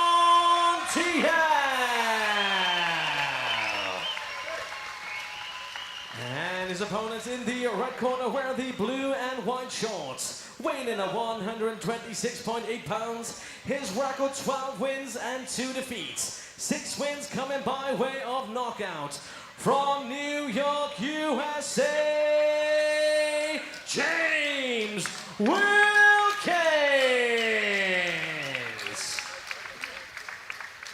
Well, this is where you get the referee giving in the final instructions. The referee normally give the fighters the pre-fight instructions back in the dressing room. But here, there you get the final instructions, making sure it's telling them the trunk's a little too high. And the fighter on the left, Wilkins' trunk's a little high. They both look a little high. We told him to give me a clean fight. But let's see what he does now as referee. He has a lot of years of experience. I believe he's been refereeing for over 25 years. And he's doing a good job tonight. Yep, referee should be doing a good job, and we should be getting a good job done by both of these fighters as well. Looks like a great matchup, this one. James Wilkins, Roy Jones Jr.'s fighter, going up against Alan Montiel. He couldn't have asked for somebody better to be in his corner to prepare him at such a young time in his career as well. Just out of range there. Wilkins just trying to find the range there, and you can see already Montiel looking to get inside, looking to trade. That trademark left hook, Joe, that Mexicans throw, and he seems to got that one well. Well, he wants to be like Julio Cesar Chavez, the left hook to the body. Those body punches, you kill the body, the head dies, you know? Yep, real trademark shot from all the great Mexican fighters, and Alan Montiel would have grown up watching those, and he seems to have got that shot off well. That left hook to the body, that could be the danger shot for Wilkins. He's got those elbows carried out quite high there, and it's just leaving that little gap there, and that's the shot, the left hook that I'm talking about there. Is the danger shot, and yep, looks like it's going to be a tough night, this, Joe, for James Wilkins. Yeah, the referee is wanting Montiel to keep his punches up. Was he right in doing that with the punches? Seemed like they were straying a little low. Yeah, he was a little bit on the belt line, nothing serious. And again, Montiel just now trying to push forward, slipping, looking to get inside. Left hook to the head there, and Wilkins now recognising he's in a tough contest here, keeping the hands up well, covering up, but needs to start coming back with something himself. Just take that momentum away there from Montiel, who gets inside again there. Montiel with that left hook to the body. You know, he's the Mexican fighter. They copy a lot of Julio Cesar Chavez. That's better work there from Wilkins. We needed to see something there. He put a bit of weight into those left hooks to the head and body. Lovely jab through the middle there from Wilkins as well. And already these two are going at it. There's no feeling out process here, Joe. No, these guys are really coming out to bang out. They want to get respect in the first round on both sides, and they're doing it pretty good. Pretty even round right now. Yep, both guys having their successes in this one. Montiel started the round very well, but Wilkins now started to find a rhythm and come back with some good shots of his own. Good left hook there. Timed that one very, very well. And then body shots going in from both of them, and you just feel that they won't be able to keep up this sort of pace without one of them maybe cracking here, because they're both going for it in this opening round. It's a taxing pace that these boys are throwing out. It's this real power shots that are landing here, and they look like they're just throwing with bad intentions. They don't want this fight to go the distance. It doesn't seem here tonight. Well, we've had a couple of amateur contests on before that one. They both stopped in the first round. We had the first professional fight that was on. That was over in the second round, and these two are going at it here in the first round of this one. We always thought it was going to be a good contest. Yeah, that was a good round. Yeah. The first round, really good. Both fighters ended up throwing punches. I mean, they were both, it was a pretty tough round to score. But I think Montiel, the Mexican, may have just nicked that one. I think he pulled out a little bit. The Mexican fighter pulled out. He was a little bit more aggressive, a little bit more body punches. But it could go either way. I bet you the three judges, they're not all on the same car right now. Yeah, absolutely. It was one of those rounds. It was split in two halves there.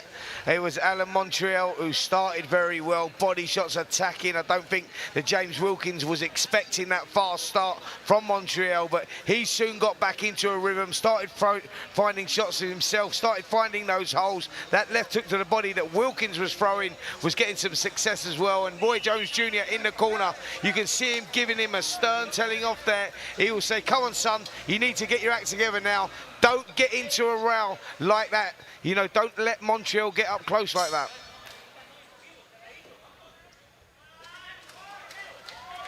Here we go, beginning of this second round. Wilkins now taking centre ring, hands held high. Good Fast, sharp shots there from Montiel, though. He's dangerous. That's where they're dangerous, Joe, aren't they? Mexicans on the inside, you know, the short work up close. That's where they're most effective. Yeah, they're good body punchers. They're taught that way to work with the body a lot. But you got to be careful. They're fighting a lot of inside. You got to be careful with the head, but nobody gets cut. I hope there's no cuts in these fights. Yep.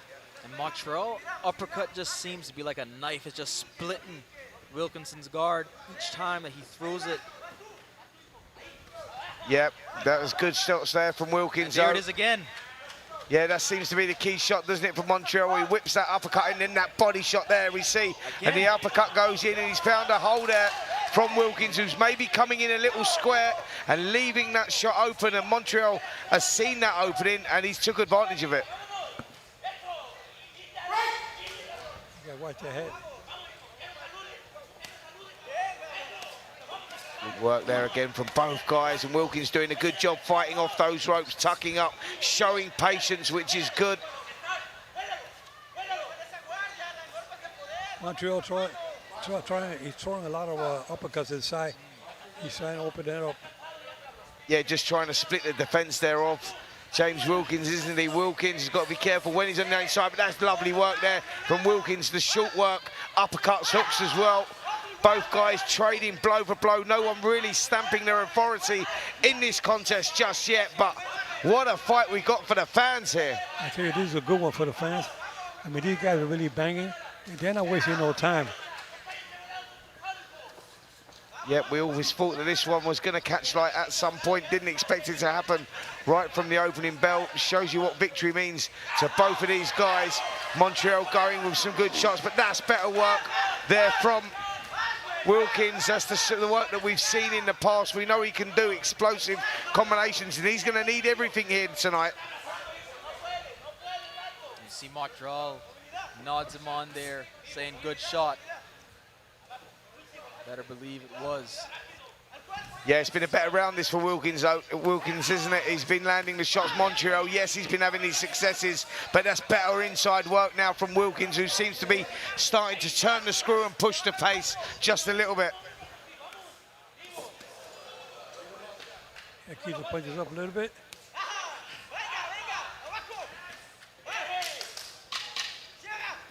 That's 10 seconds.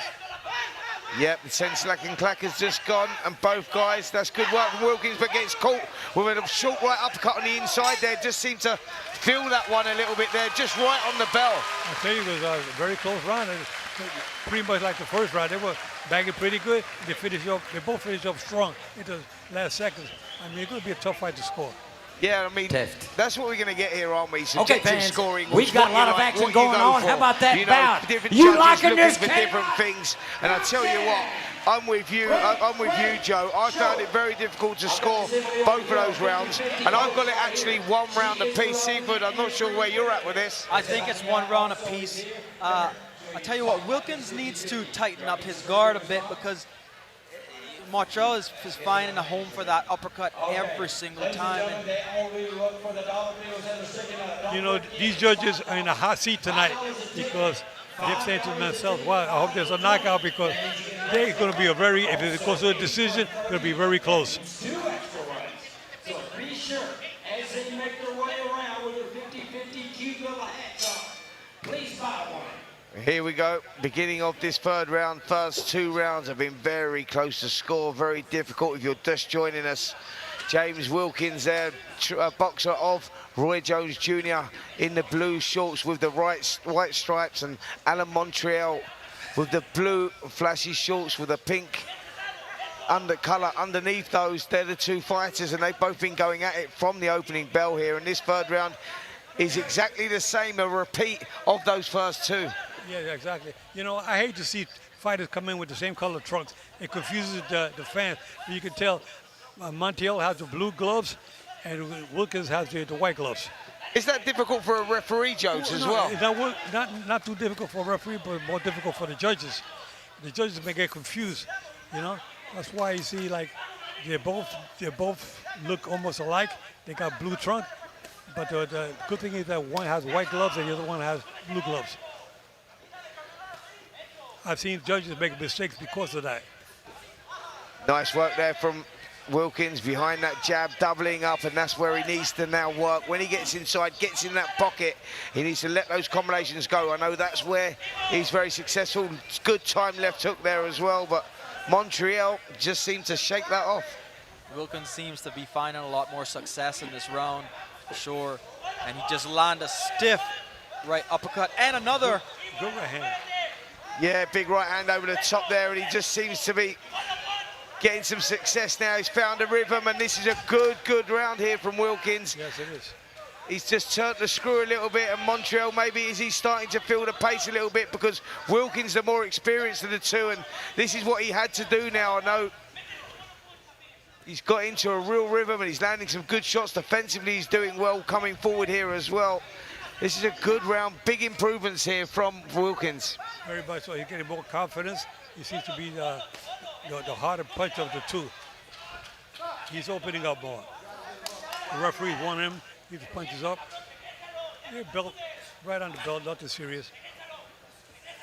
There again, you see Wilkins now showing great fitness, isn't he? Just picking it up. Yeah, he's throwing a six punch combination. Yeah, good work, and I just feel that now there's a vulnerable look around Montiel now. The sting seems to have gone out of him a little bit. You look at the rhythm of his legs, he's not flowing the way that he was in those first couple of rounds, and that's that persistent pressure that James Wilkins has been putting on him, and this third round is a good round. Big right hand goes in there as well. Yeah, very good round for Wilkins. 10 seconds right now. Now they're both going to be throwing punches, see if they can steal the round. But I think Wilkins got this round. Yeah, I'm with you there, Joe. I think that Wilkins had a very good round there. He'll go back to that corner with Roy Jones, and he'll be very pleased about himself. And as I say that, he turns around, smiles. Yes, he is pleased with himself. And looking above us in the blue corner sits Alan Montiel, and that corner, there seems to be a little more panic in there now, Joe, a little bit more sense of urgency. You know, they know that he has to do something big here to turn it back around. Yeah, they look like they're under a lot of pressure in that corner there now, because they see that that Wilkins is being more aggressive and throwing more combinations, harder punches. They got more on the defense, but I think they're going to have a tough fight from here on. Yep, halfway through here, Seaford, and we've got James Wilkins maybe a point up now, 2 rounds to 1. But that was the most successful round so far. Yeah, I would say 2 rounds up for sure. That was his most successful. He's going to have to keep that gritty pace on this on Montiel, though, because it's going to take a lot to get a Mexican boxer out of a fight. Well, you know, Wilkins has the reach, he has the height, and he got the speed. I like his combinations. You know, he throws 4, 5, 6 punches in a row. He doesn't just throw one and wait. He throws 4, 5, 6 punch combinations.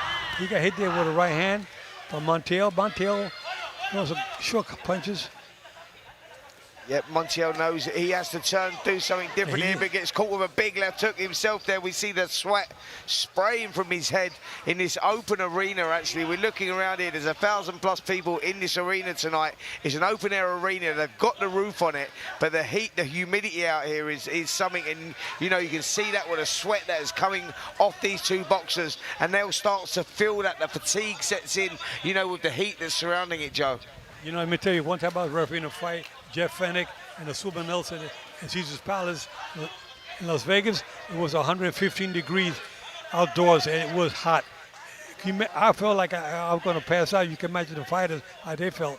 Yeah, well, we have some of that heat in here, and both guys are showing tremendous resilience here with both of them, you know, having their successes, both of them pushing forward and putting on a great contest here for this crowd. There's heat outside the ring and heat inside the ring. 100%, and that's exactly what we got. And James Wilkins is having his successes now. Body shot goes in, and very stubborn performance by Wilkins, who's pushing forward and really slamming those shots in. Big left hook goes in there as well.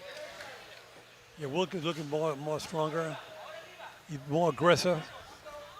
You know what I'm liking from Wilkins is that, you know, that shot selection, you know, he's using his imagination, and that's important for a fighter, you know, that adaptability. And that's what he seems to have had here, James Wilkins. He had a strong kid in front of him, and he's adapted. He's allowed him to punch himself out a little bit, and he's sensed that, and he's turned the screw. That's good work from Wilkins, good work from the corner, Roy Jones, who's got that experience, and he'll be telling that in the corner. This is good stuff.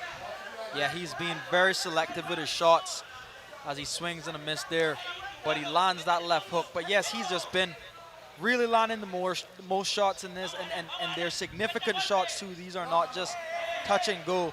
He is landing some power shots on Montreal here tonight. Yeah. Well, the referee is taking good control of the fight. He's not letting these fighters clinch.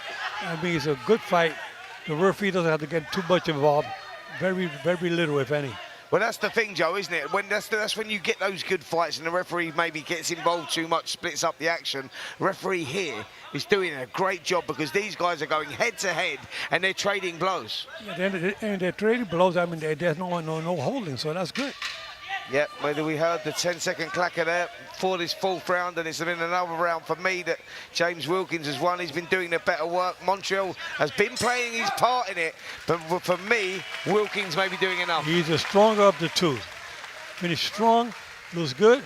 That's a 3 rounds to 1, right? Yep, 3 rounds to 1 on my scorecard, and Seaford, I'll bring you in here, mate. Like, he's shown good adaptability. We were talking about that, and you know when you've got a good fighter.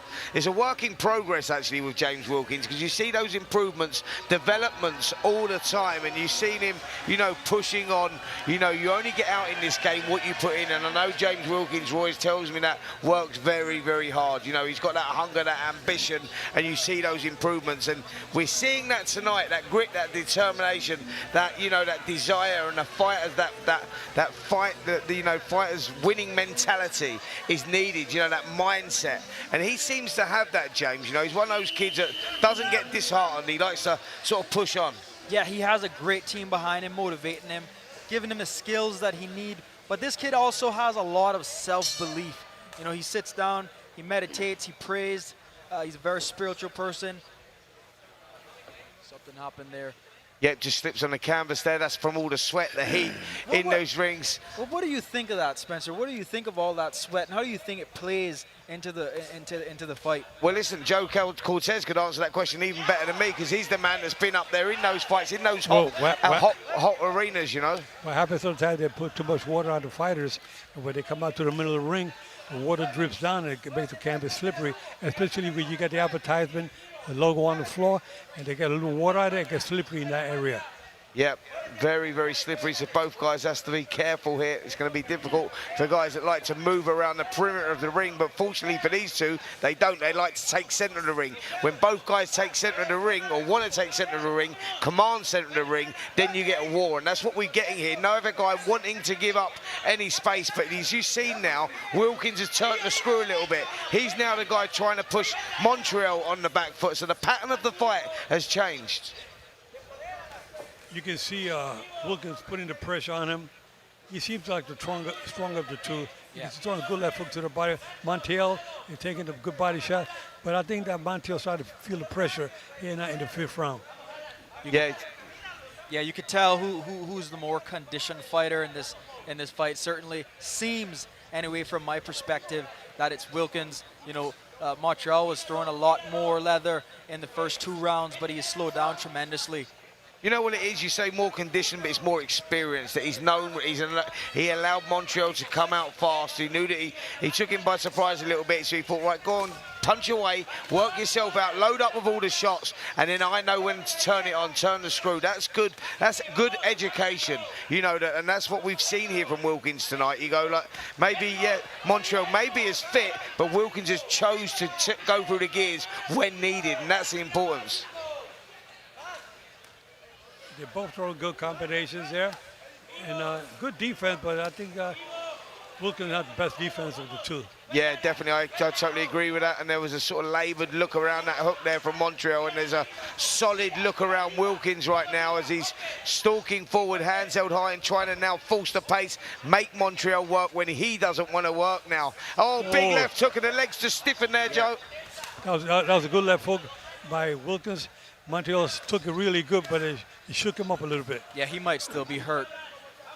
Yeah, big shot. You see Montiel slumming on the ropes there and just taking a gulp of air there, and that's a sign that Attai's starting to feel that fatigue setting in, and those big shots from Wilkins are starting to take their toll as we hear the 10-second clacker for this 5th round.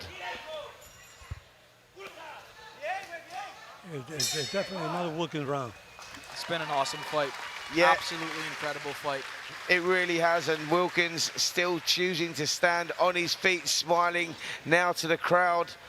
And Roy Jones gets in, and this will be the final time Roy Jones does get in the ring here to give him instructions. And the instructions, I would imagine, from Wilkins is just to keep doing what you're doing, son. You know, this is educated pressure. You're slowly, systematically breaking him down, getting to him, and that's the important thing, I think, from their side. And I think when I look over to the opposite corner, and you look at Alan Montiel, sitting down, and he's starting to feel that pace now. They've left their gum shield in, Joe. Is that a good thing or a bad thing when you're feeling the pace the way that Montreal is? Well, I'll tell you right now, he must be thinking about it. So he said, yeah, I got to use more defense. He's probably thinking to himself, I'm losing. I got to do something in this round. We got to do something in this round. But at the way it looks right now, Wilkins looks very powerful. And not that he's a knockout artist, but he's landed the harder punches in this fight. I gotta say, you gotta be a real purebred fighter to be in a fist fight and just smiling halfway through it. Well, there's something, you know, in boxers' DNA, mate, that, you know, when you go into the boxing ring and you think that what they do, there's some, you know, there's a lot of insanity around what boxers do, and I think that beautiful brutality gets people like the crowd that we've got here tonight wanting to watch it, you know, that fighters are cut from a different cloth. Yeah. Joe would tell you that, you know, you're born like, you know, you're born different to others, and that's what it is. I think beautiful brutality is the perfect way to put it. Yeah, I agree with you on that. Well, here we see Wilkins starting this round like he's finished the last few, on the front foot, hands held high, and Montreal feeling the pace in this one now. Maybe the work has dropped off from him. Hands has gone down by the waist. There's another telling sign, Joe, that a fighter is starting to feel the pace. Well, the fatigue is setting in. Those body punches are not helping him either. I mean, Wilkins is throwing good body punches. Be careful with the head. Keep the referee telling Montiel to keep the head up. Because it could be what it is that Montiel starting to feel the fatigue. You know, he's dropping his guards down. And he's bringing his head down forward too much, and that's dangerous as a fighter. You can't bring your head down and bring it forward. Then you get that, especially with a fighter like Wilkins who's throwing 6-7 punches combination. Yeah, there's been a solid look around Wilkins' work tonight. Been very, very impressive. It workman-like performance where he's just been coming forward and slowly breaking his opponent down. And Montreal now on that back foot and looking desperately tired, as Joe Cortez has just said. Fatigue certainly stepping in, and it seems like one-way traffic at the moment, Seaford, for James Wilkins. Yeah, Wilkins is just being relentless at this point. His one goal is moving forward, but I say that Montreal hit him with a stiff right hand just now. Well, that's complacency, you know, when you're getting it all your own way. He switched off for a moment, and that's what happens. And again, this is the apprenticeship right now for James Wilkins. When you're at this stage of your career, the development, the apprenticeship, you can't make those fundamental mistakes, Joe, and you'll be the first one to be able to tell us about this at a higher level. You know, so if you're going to make those mistakes, make them now, where you're not going to make you pay, you know, for that, because move up a level, and you'll pay the price for that. Yeah, exactly. The tape is coming off Wilkins' glove. But the referee is not doing nothing about it. I'm glad he's not, because not that much. It's coming towards the end of the round. He must let it keep going. Is that what you would do, Joe? You allow the fight to continue? It's only about 1.5 inches coming off the tape, but it's not enough to say, you know, let me stop the action. Let it finish. You only got about 10, 15 seconds to go. Yeah. Go 10 seconds right there. There you go. How many rounds have you done in the past? You know exactly the timing of every single round, and both guys punching to the end. What a contest this has been. James Wilkins, Alan Rodriguez Montiel. Good fight. The fans love it. Look at the fans. Yeah. They love this fight. Showing their appreciation. This is what we love here in the Cayman Islands. Good Look at that. How often do you see that? Two guys there embracing, and I'll tell you what that is. This is the ultimate gladiatorial sport. And when you get in there and you have a fight of that magnitude where you're both punching to a standstill, at the end of it, win or lose, you've got that respect for each other. There it is right there, big hug. Beautiful. You know, beautiful to see. Boxing is not, you don't play boxing, but you're in the hurt business. Absolutely. But, you know, these guys, they show the brotherly love, the good sportsmen like conduct at the end of the fight. And there's Wilkins, he feels like he won. Now Montiel's trying to do the same thing. Yeah. He's trying to gain that, but it's too late. The score's already in, and I can see Wilkins with a decision with no problem. Totally agree with that, and both guys, you know, put on an unbelievable contest there. Respect to both of those. And you know what else I was going to say about this with these two? That's a moment that only them two have shared together and only will ever share together. And when you've done that at that sort of level, that's a lifelong friendship just been built there. And that's the crazy thing about it. But what a great job, Roy Jones Jr. and his young protege, James Wilkins. We suspect that they've got that contest. Myself, Joe Cortez, and Seaford Russell Jr. here in the commentary position with you this evening and calling you through these fights. Don't go away, by the way. We've got some fantastic fights coming up for you. Next up, we have 10 two-minute rounds super bantamweight Commonwealth title fight. And this is two ladies going at it toe-to-toe. Katie Healy versus Ashleigh Johnson. That's next. But let's get the result here of this fantastic contest that we've had. James Wilkins and Montreal. Montreal. Let's see how the judges have the score. It's going to be interesting. They're talking, but I'm almost sure that Wilkins won this fight without any problems. Yeah. I mean, it was very competitive. You got to give Montiel a lot of credit. You know, he came out to fight. He was not looking for a sore spot in the ring. He was looking to fight. He wanted to get to a win, but I think he got outdone tonight.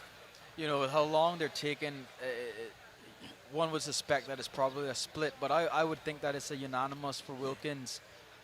Yeah, no split there, mate. I think that we've got that 5 rounds to 1 on my scorecard there from Wilkins. Yes, it was very competitive, and Montreal played a part in a brilliant contest, but Wilkins, for me, was doing enough to nick the rounds, and that's the experience that myself and Joe Cortez were talking about there, when fighters know when to turn the screw in that last 30 seconds, the difference between winning and losing a round, because to the public, that looked like a tough, close fight, but for me, Wilkins was doing enough in those rounds to win it. So on the scorecards, if you looked at it and never saw the fight, you'd go, that was a one-sided fight. Well, no, that's boxing. That beautiful brutality that I was talking about there, them two put that in abundance there.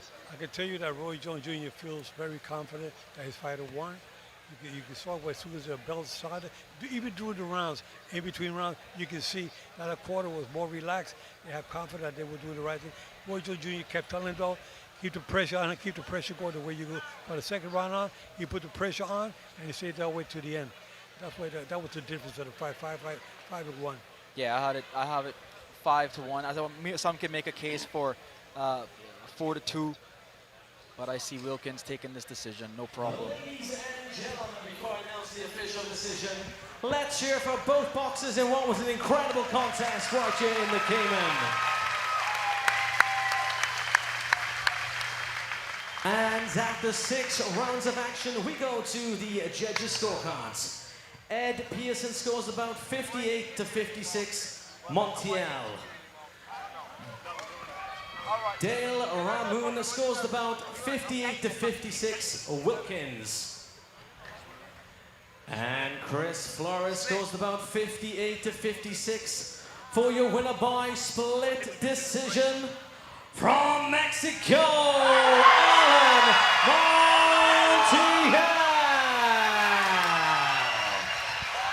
Well, I don't know what those two judges were watching, because I am absolutely blown away by that decision. I'm sorry, I'm going to say it, I'm going to go out there. There was only one winner for me there, that James Wilkins. I thought he lost the first round. The second round was close, but he definitely dominated those last 4 rounds. I didn't dominate them, but he won the rounds anyway. I don't see that decision being right, Joe. Well, I'll tell you that I said during the fight, the judges are in a hot seat. I mean, it's that kind of a fight is very competitive, but you can see that the Montiel is all happy, celebrating, whatnot.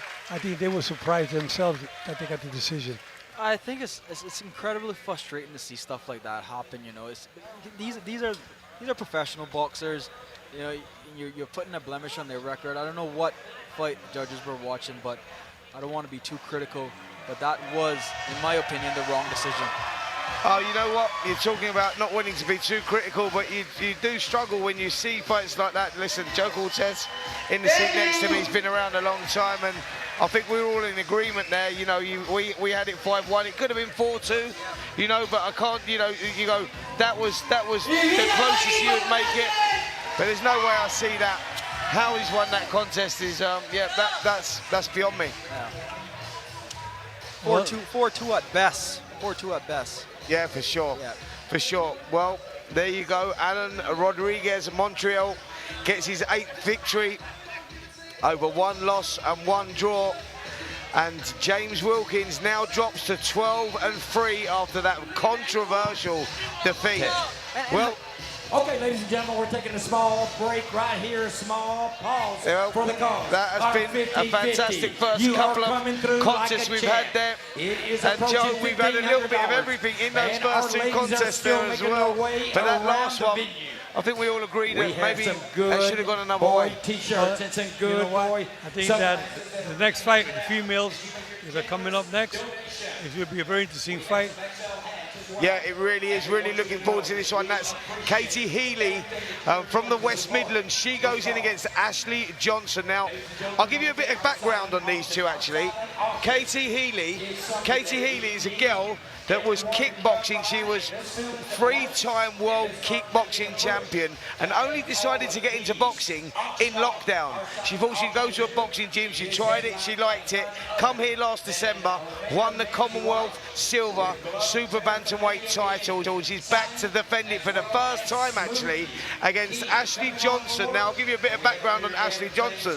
Yes, she's only won 2, lost 1, 3 contests. You say, how long's she been boxing? How long's she been around? Well, guess what? She's only been boxing 1 year, and she's trained by Enzo Macronelli, and Enzo Macronelli and Roy Jones Jr. put on a fantastic contest themselves. They've boxed and they're in opposite corners on the top of the bill tonight.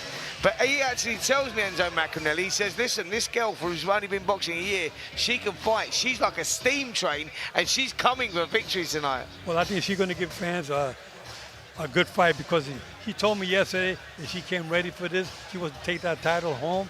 She said, I love it. I want to do this. At first, I thought she was a model. That's how pretty she was. I saw her with a dress on in the evening. We went to the governor's mansion. I thought it was a model. Then I realized, hey, no, that's one of the fighters. So she must have good defense too, because she didn't have a mark on her face. Yes, she certainly does. Katie Healy comes with the height advantage here as well, and the experience. 8 victories against that sole loss, actually. Won the Commonwealth title here in the Cayman Islands in last December on the first Cayman Clash. Put in a good performance there, but we've got 2 fighters here at Seaford. One of them in Ashleigh Johnson, the smaller of the 2 by a few inches. She loves to come forward. She loves to tear up. She loves to fight. Whereas Katie Healy is that girl that likes to keep it at range, use the height, use the reach to her advantage. I saw Katie Healy fought here last year, and she did exceptionally well. You said that she has the height advantage. You said that she has the reach advantage. She also has the crowd advantage. You know, she made that trip from across the pond. But make no mistake, the people here tonight know who Katie Healy is. And Ashleigh Johnson is looking to spoil the party, if you will. You know, people are counting her out in this fight, putting her as an underdog, but she's looking to crash the party and surprise a lot of people here tonight. Well, there's the tale of tape for this fight. We see that Katie Healy from Walsall, 9 fights, 8 victories. 1 of those are lost. No KOs on their record from both of these girls. 26 years of age and inside the super bantamweight limit to 121 pounds, 0.4. And we look at Ashleigh Johnson, 3 fights, 2 wins, 1 loss. No wins inside the distance. 27 years of age and bang on the limit, 122 pounds. I know that both girls actually, speaking to both of them after the weigh-in, were looking forward to refueling, rehydrating. They said, listen, that's one battle done. The next battle goes on tomorrow night in that ring here in Georgetown, and this is where we're going to see all the action, and I'm expecting an explosive fight here. You know, I think that I can see the future of it. The Cayman Islands, I can see boxing. I see the crowd here, seem very excited. They seem to have a good fan base. I think we have great potential. We'll be coming here on a regular basis to cover these fights. I like to see it 4 or 5 times a year at least. Joe, I'll ask you something as well. I'm quite interested in hearing your thoughts on this. Women's boxing, you know, it wasn't around when you started all those years ago, and it's only just recently, you know, come to the forefront. Really, it's sort of making its own mark in boxing now. What's your thoughts on women's boxing? Let me tell you that I refereed when there was Layla Ali, and there was Chrissy Martin, and there was a couple other, Layla McCarter, a couple of good fighters out there. Layla McCarter has been boxing for over 24 years. She's still active, and she lives in Las Vegas, Layla McCarter. Layla Ali retired, and Chrissy Martin retired as well. Chrissy Martin now has become a promoter. So, you know, women in boxing is great, but the first female out of Mexico, I mentioned earlier this afternoon, was Laura Serrano, was the first female boxer out of Mexico. She was a lawyer, and she went to court to fight, but they didn't allow women to fight in Mexico. And she got approved, the women boxing got approved because Laura Serrano, who was an attorney herself, fought for herself, and she won the case. Brilliant stuff. So there's the history on Joe Cortez and women's boxing, going right back to Layla Ali and Christy Martin, the girl that I first remember boxing. That was the first one that I think I ever saw boxing, actually. And what a phenomenal force she was back in the day. She really good fight and was actually topping bills in Las Vegas, in the big hotels. The crowd really took to her. And you look at her, and she was maybe the pioneer for women's boxing. You talking about? Chrissy Martin. Chrissy Martin, she used to get paid like $500,000 on the undercard of Mike Tyson fights. Don King used to pay her that kind of money to fight. I mean, she was like a big attraction for those fights. She really came out, gave it all she had. I mean, Chrissy Martin was like a tiger in a way. She came to fight. I mean, they were never a dull fight where Chrissy Martin would fight. Sometimes her fight was better than the main event.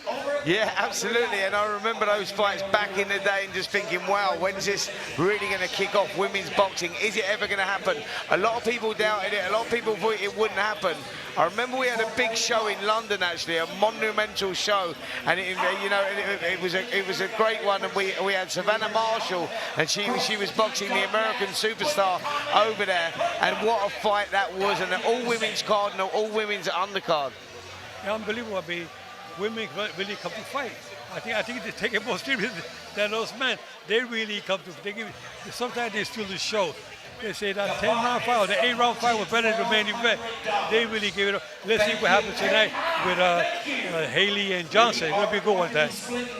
Yeah, brilliant. Well, as you can see here, the crowd has really turned out. It shows you how boxing is growing here on the island, and it's great to be a part of this. We've seen some fantastic contests, 2 brilliant contests, and we've got another one coming up for you very, very shortly. 10 2-minute rounds, Commonwealth Silver Super Bantamweight title for the girls. Katie Healy going at it with Ashleigh Johnson. Ashleigh Johnson from Wales, Katie Healy from the West Midlands, and here they are in the Cayman Islands. What an experience and what an opportunity. You know, when you mention Wales, you know, they bring back so much great memory when Joe Calzaghe, like one of the best out of Great Britain. I mean, Joe Calzaghe, he retired undefeated. I believe he had 49 wins when he retired from boxing. But it was amazing, you know. And here we got Roy Jones Jr. Yeah. You got the win tonight. Your fighter got the win, and we're very happy that actually what happened was we thought your fighter had to win, and then they gave the decision. They gave it. Roy, I've got to show you, mate. Look, right. This is where we're at with it right there, and this is the way that we saw it in the commentary team, yeah? Look at this. So I've got James Wilkins, lost the first round. Montreal started fast, thought that he done well, started well, and then I've gone 2nd, 3rd, 4th, 5th, 6th round. James Wilkins knew what to do. You know, once he got into a rhythm, started landing the shots, for me, he dominated that fight. Yes, it was a tough fight. And I gave it ninth round, I told the first round we lost the first round. I got us winning the second round, third round, the fourth round, and the fifth round, and the sixth round I thought was about an even round. Right. So you saw it 4-2 in your. I thought a 4-1-1 is what I had. 4-1-1. Okay. Yeah. Yeah, come on, man. I mean, that was... We see it too much in boxing, Roy, don't we? Where you go, like, you know, like you got kids like James, you know, we know they put his heart and soul in it. And this is I'm not just saying this because we're friends and he lives with you and it's like that. It's not. This is not a biased decision that I've made here. I'm talking as a you know, just a neutral in this one. A former fighter. You're talking as a former fighter. Thank you. We want to see fairness. We don't care who it is. If it's my guy to get beat, I don't want you to rob and give him nothing. Give it to the other guy. But if my guy wins, give it to the guy. Don't do that. You know. You're looking for a rematch, I'm sure. I mean, we might. I might not. I don't know. You know, like down here, if it's gonna be like that, we probably shouldn't come back down here. You know what I mean? Because I'm not gonna keep bringing my fighters if they can't get wins when they win. You know what I mean? So it's like I would like a rematch, but it has to be in the United States.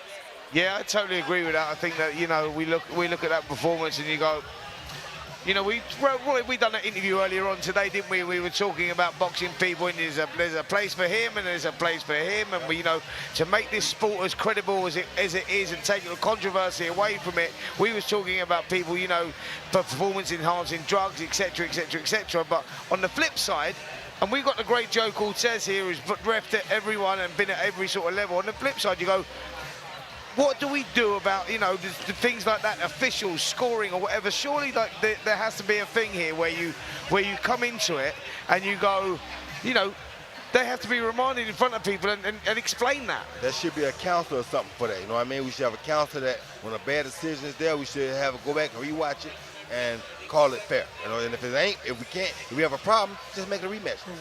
Call it even and make a rematch. We got to look at the judges' score, look at it again, and then make sure that they got trained properly for the future fights. Yep, totally agree with both of you guys there. Totally agree with both of you guys. And I think we're now ready for this third fight. And yep, the Commonwealth Silver Bantamweight title on the line. Over to our MC, Ricky. Ladies and gentlemen, we now move on to our next contest. This one for the Commonwealth Silver Super Bantamweight Championship. Firstly, I'd like to welcome into the ring the challenger. From Swansea, Wales, Sweet Poison, Ashleigh Johnson. Well, here we go. Ashleigh Johnson making that ring walk now. I talked about Katie Healy and being a three-time world boxing champion. Well, Ashleigh Johnson was a kickboxing champion as well. You know, she's only lost one fight, Ashleigh Johnson. That was to a 6'1". That's right, I said 6'1" super bantamweight. Can you believe that? That's crazy. And that was the fight that she lost. You know, she's not very tall herself, so Enzo Macronelli in the corner of this young girl. She's only been boxing, Roy, 1 year. She was in kickboxing before that. Right. She transitioned to boxing. And Enzo told me, I mean, he's probably told you, you probably had these conversations. He went, this girl's like a steam train and she will go for it tonight. That's good. And I think she is a steam train and she has a lot of experience because of the kickboxing. So it's easier for her to transition. Yeah, and we talk about transitions. Her opponent in the opposite corner is Katie Healy. She is the Commonwealth Silver Super Bantamweight champion. She won that title here in the Cayman Islands last December on that first show. She was a three-time world kickboxing champion. She made that transition actually in lockdown, and she said it's the best thing she ever done. She's gone from strength to strength. She's now 8-1. And just about to make her ring walk. And it's now time to welcome the champion from Wolverhampton, England, Katie Healy.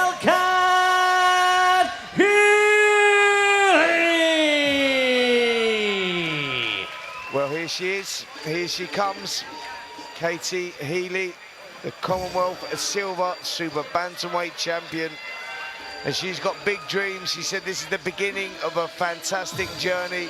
She wants to go on to bigger and better things, but she recognises that she has to come through these sort of fights, and she's got a tough opponent in the corner in Ashleigh Johnson. And she's just making the crowd wait here, Joe. Yeah, she is coming in the back. Looks great, doesn't she? She seems like a favorite here.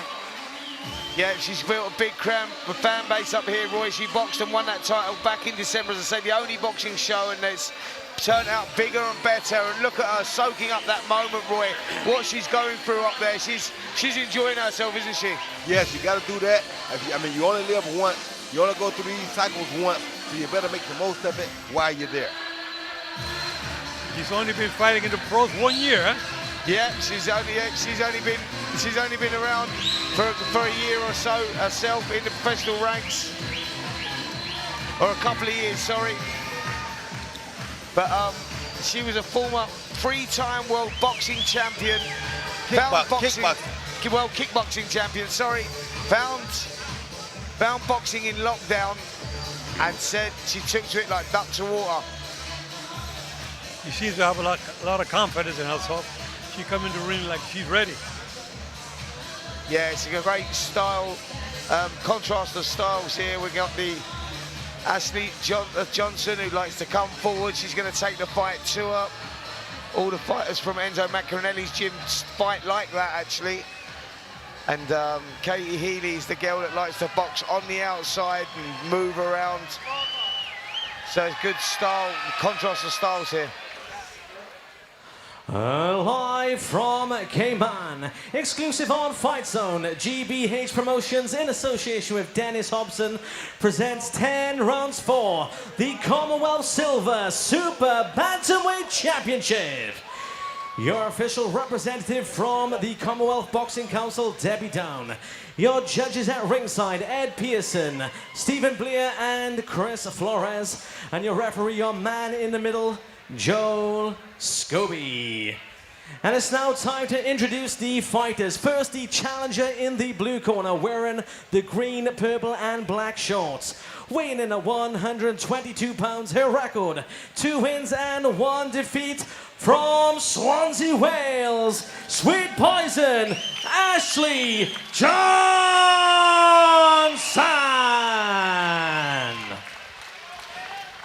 And her opponent in the red corner, wearing the zebra print shorts. Weighing in at 121.4 pounds, her record 8 wins and 1 defeat.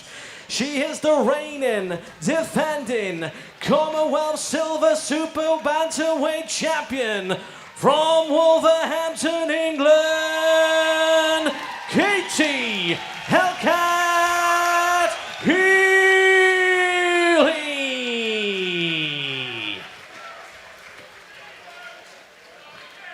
Boxer Chief second. Katie, Chief second. Okay, boxers.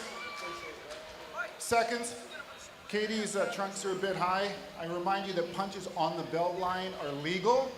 I give you instructions in the dressing room. I remind you to listen and follow my commands and protect yourself at all times. Touch gloves. Good luck to you both.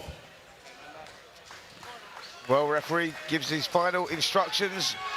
Now, for the time for the girls to meet head-to-head in the center of the ring. This one, guys, should be a good one. Yes, it should.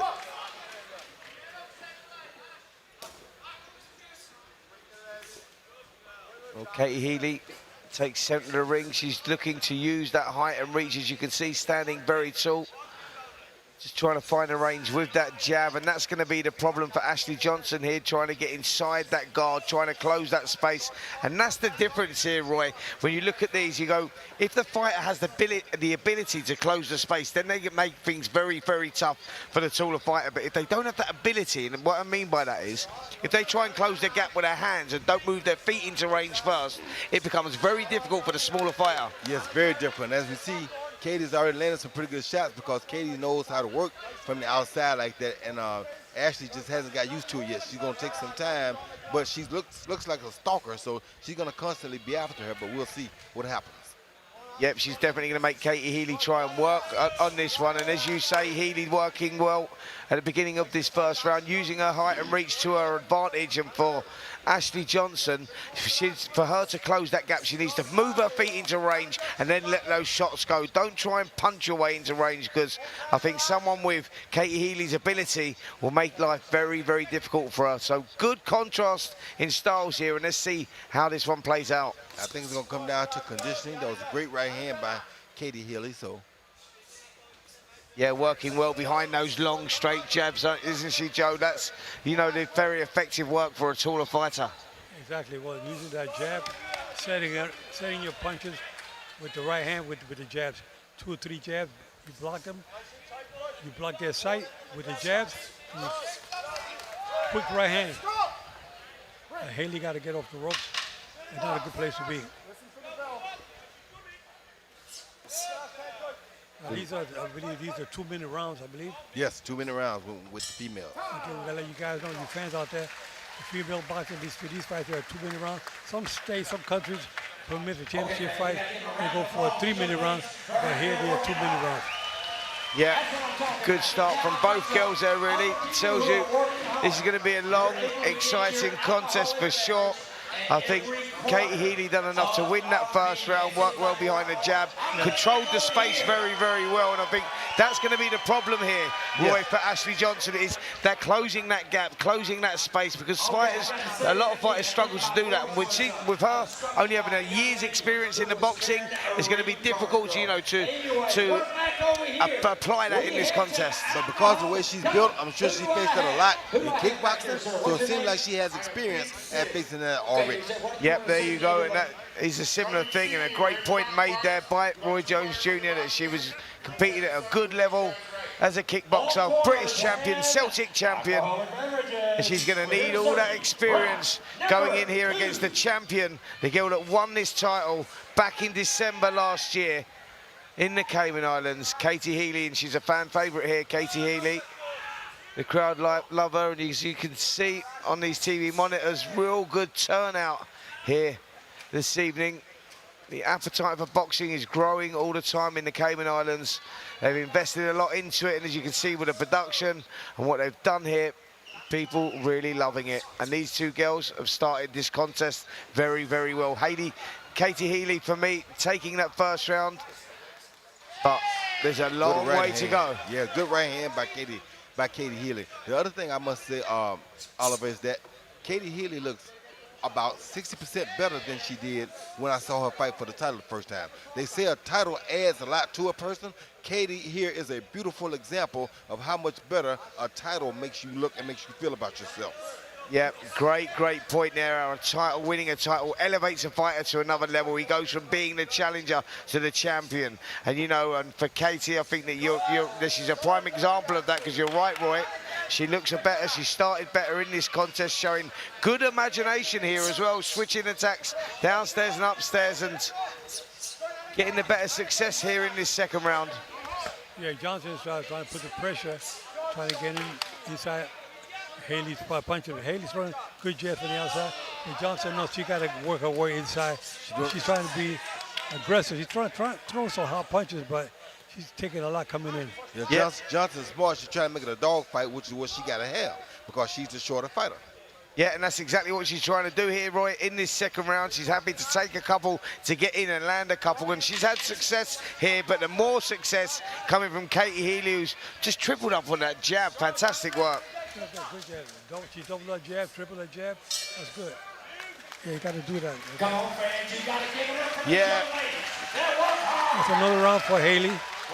Yeah, totally agree with that. Katie dominating that second round behind the jab. And Roy, the difference is she's controlling that space right now, using that height and reach advantage to her advantage. But the thing about it is, Oliver, is that who has the best conditioning? Because that type of fight that she's fighting requires a lot of conditioning. Well, as you know, and you've been in the ring, shared the ring with this man, Enzo Macronelli. One of his main assets, his main strengths was his work rate. You know, that's what they do down there. The team down in Wales, that's what they really focus on, work rate. They like it tough. They like getting in there, and I think that's what Enzo was telling me. He said, listen, this girl will make it a dogfight. She'll make it rough. Because technically, she's not the best out there. No, Katie Healy's much better. Of course. But she will try and drag her into a dogfight. That's her only chance. Yep, sure. Well, she hasn't managed to do that in those first opening 2 rounds. But as I say, this is a 10-round contest. First 2 rounds on our scorecards going to the girl from the West Midlands, Katie Healy, in the white shorts with the black trim, and Ashleigh Johnson will keep on trying. She won't lose heart. She'll keep trying to stalk forward and make this a tough fight. Let's see if she can turn it around here in this third round. Well, Katie's doing a good job of making her slip that jab first. Once she tries to slip the jab, Katie is gone. And that's a very smart move by Katie, like right there. She throws it, Ash has to deal with the jab first, then Katie's gone, like that. Yeah, and you're right in what you say there, Roy. She's using, you know, that reach, and she's, you know, she's throwing a shot. She's not sitting in the pocket at all. She's moving all the time. How does Ashleigh Johnson get to her? How does she break that down? How does she close that gap? She got to keep doing it just like she's doing right now. She almost running behind her, but she got to make sure she don't give up too much while she's doing it, because she don't want to be swollen up and eyes shut by the time you get to take advantage of all your efforts. Well, her left eye is kind of a little bruised up already, Johnson. Yeah, that's the bad part about a smaller fighter. They have to give up so much to get in close to the taller fighter. Yeah, I think that Healy is using that reach to her advantage. She's peppering away with that jab, and that's the right hand. That's the one that's maybe caused that bruise over that eye, that lovely straight right hand. A very hard shots to stop, by the way, those straight shots through the middle, and the accuracy from Healy is good, isn't it? And I got to tell you that Healy's also doing a great job of working the body and the head. Yeah, which is unusual for a fighter of that, you know, with her height. You would expect her to be, you know, more of a head puncher than a body puncher, but she's switching those attacks to the body well as well. I guess Sebastian Fundora has changed the game. Absolutely. Oh, good shot by Ash. Yeah. Good right hand by Ash. Best punch of the fight for her. Well, that's what she needs to do, isn't it? That's what she's got to do now. She needs to close that gap. Like I say, at some point the fatigue will set in with Katie Healy, and you know, she's going to need that champion's mindset. She's going to have to bite down on her gum shield, because Ashleigh Johnson's not going away. No, she's not going anywhere. And the longer the fight goes, the better it is for her. Yeah, she's putting the pressure on. If she's putting that pressure on, she gets looking a little stronger there in that third round, better than she did in the first 2 rounds. Yep, totally agree. Just above us in the corner, in this blue corner, Enzo Macronelli, former world cruiserweight champion, giving those instructions, and he's fired up right now. He's not going easy on her. He's giving her some stern words, and he wants her to turn this around. He believes she's got the ability to do that. He always said that she was going to come from behind to win this contest, because Healy was such a good boxer and she was going to take some breaking down. But we haven't seen the evidence just yet, Roy. Well, we see some of it happening because Katie did slow down just a tad in that last round. So maybe it's starting to happen now. This next 2 rounds is going to tell us who should win the fight. Right.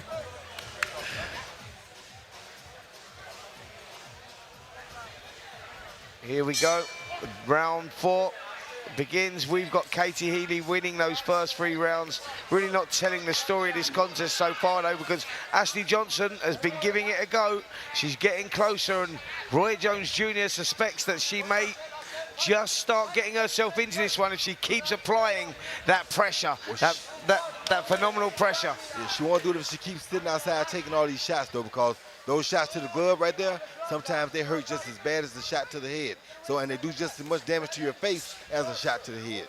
And Haley's also remembering to go to the body every time. Healy got to try to stay in the middle of the ring and box up in the middle and keep her back off the ropes.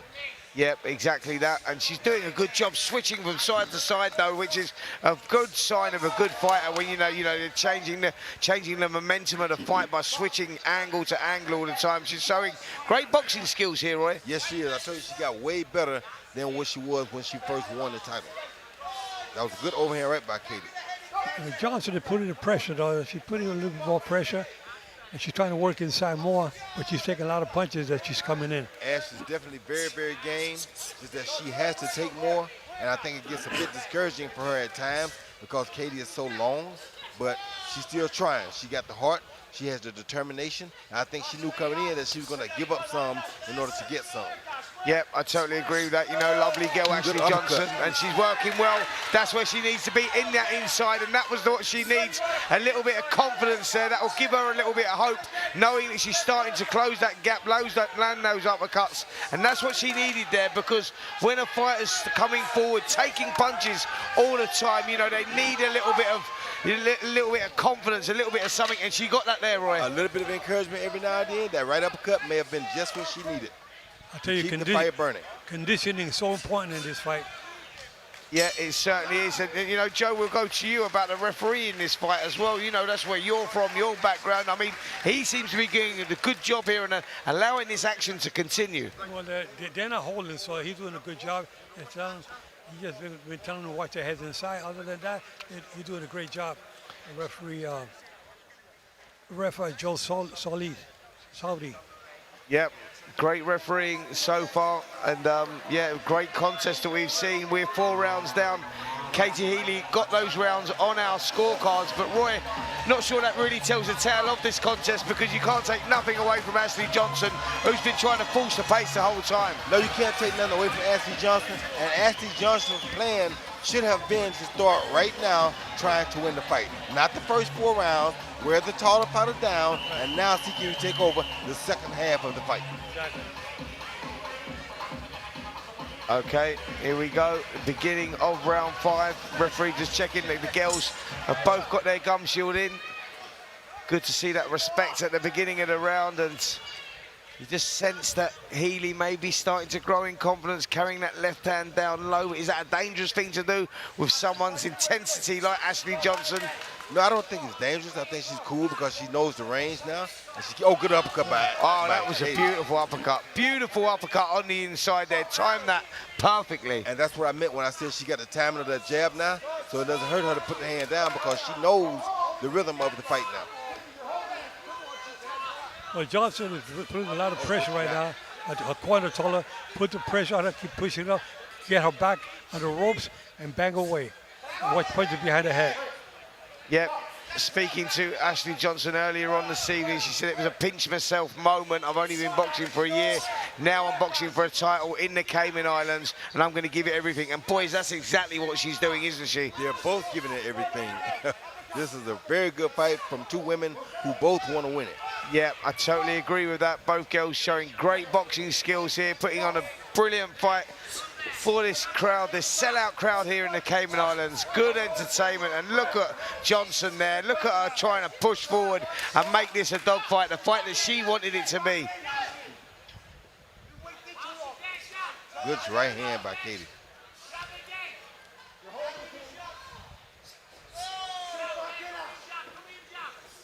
There's a good body shot there as well by Healy. She's just trying to keep that range. She's trying to keep Johnson away still, but Johnson will not give up. She will keep pushing forward and showing good strength here, Johnson, and just pinning Healy. Joe, you said about Healy not sitting on those ropes, and that's where Johnson wants her, right? Well, that's where she wants her, and that's what's happening. And she keeps on like that. I mean, the judges look at that very closely, because you get a fighter who's aggressive and throwing more punches and keep the other one on the ropes. If judges got a close round, they're going to go with Johnson. Yeah. Like this round. Yeah, better round there for Johnson. Would you agree with that? I would agree with that 100%. And like I said, that should have been round 1 for Johnson. Right. This is when the fight starts for her. Right. Yeah, I totally agree with that. That's what we were talking about, weren't we, with the, you know, excellent boxing skills of Katie Healy. She wants to control things at range, but Johnson's job really was to break the rhythm and make her work when she didn't want to work. Let that fatigue set in. It's warm in here, open air arena, and you know, the girls will be feeling the pace and the heat a little bit. And this could now be, you know, a fight of 2 halves, really. Yeah, I don't think it's warm in here. I think that fan right there has it pretty cool because it has a breeze blowing. As you see, my paper's blowing, so it's not that warm in here. So don't be trying to make no excuses for nobody. And we got fans, right? So it's not that warm in here. So.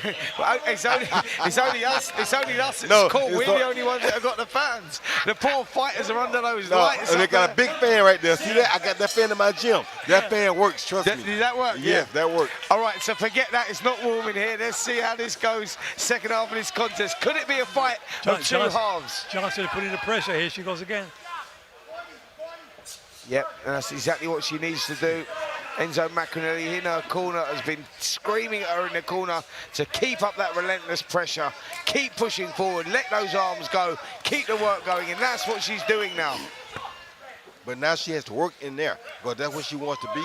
That's what she has to win the fight. If she don't win the fight in there, she's not going to win. But when she gets up there, Roy, like that, instead of pushing forward, she needs to then create that space. Step back with that back foot and let those, you know, create the space to let those shots go. Don't smother your work. Find a way to let your hands go.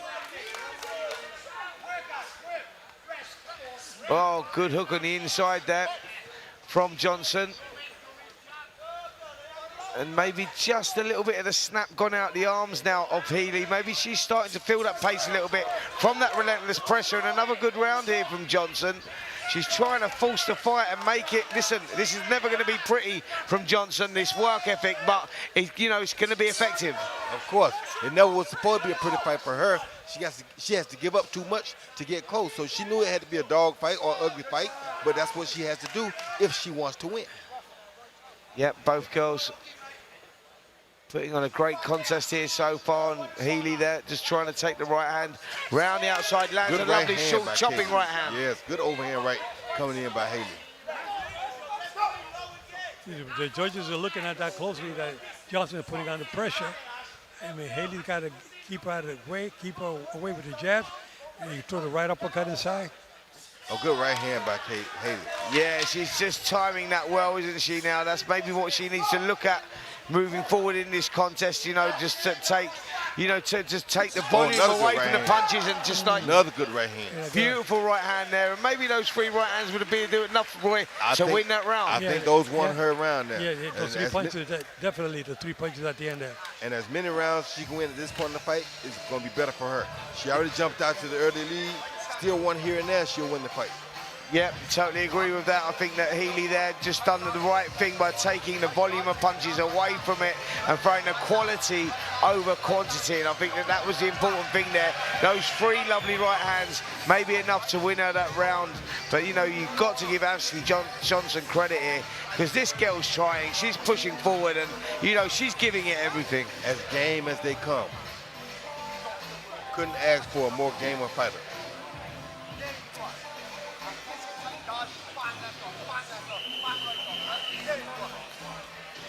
Well, Enzo in the corner there, really getting worked up, getting emotional. He's emotionally invested in his fighters. He told me that, you know, they've got a great little unit going on down there in Wales, and he wants his girl to win, and he's really fired up in the corner. He's a competitor. He loves to win, and we like to, oh, good shot by Healy. We like to win anything we do. So, of course, if he can win a title here, he'd be glad to do that, and it would make his gym even more popular. Johnson throws the short combinations inside. Yeah, she's getting success there now, Johnson. She's closed that gap, and Healy, you know, she's being made to work very, very hard here by a very strong, persistent Ashleigh Johnson here. Very good work from Johnson. She started this round well. Both of them started this round well, because Healy is also remembering to go to the body. Good uppercut by Healy.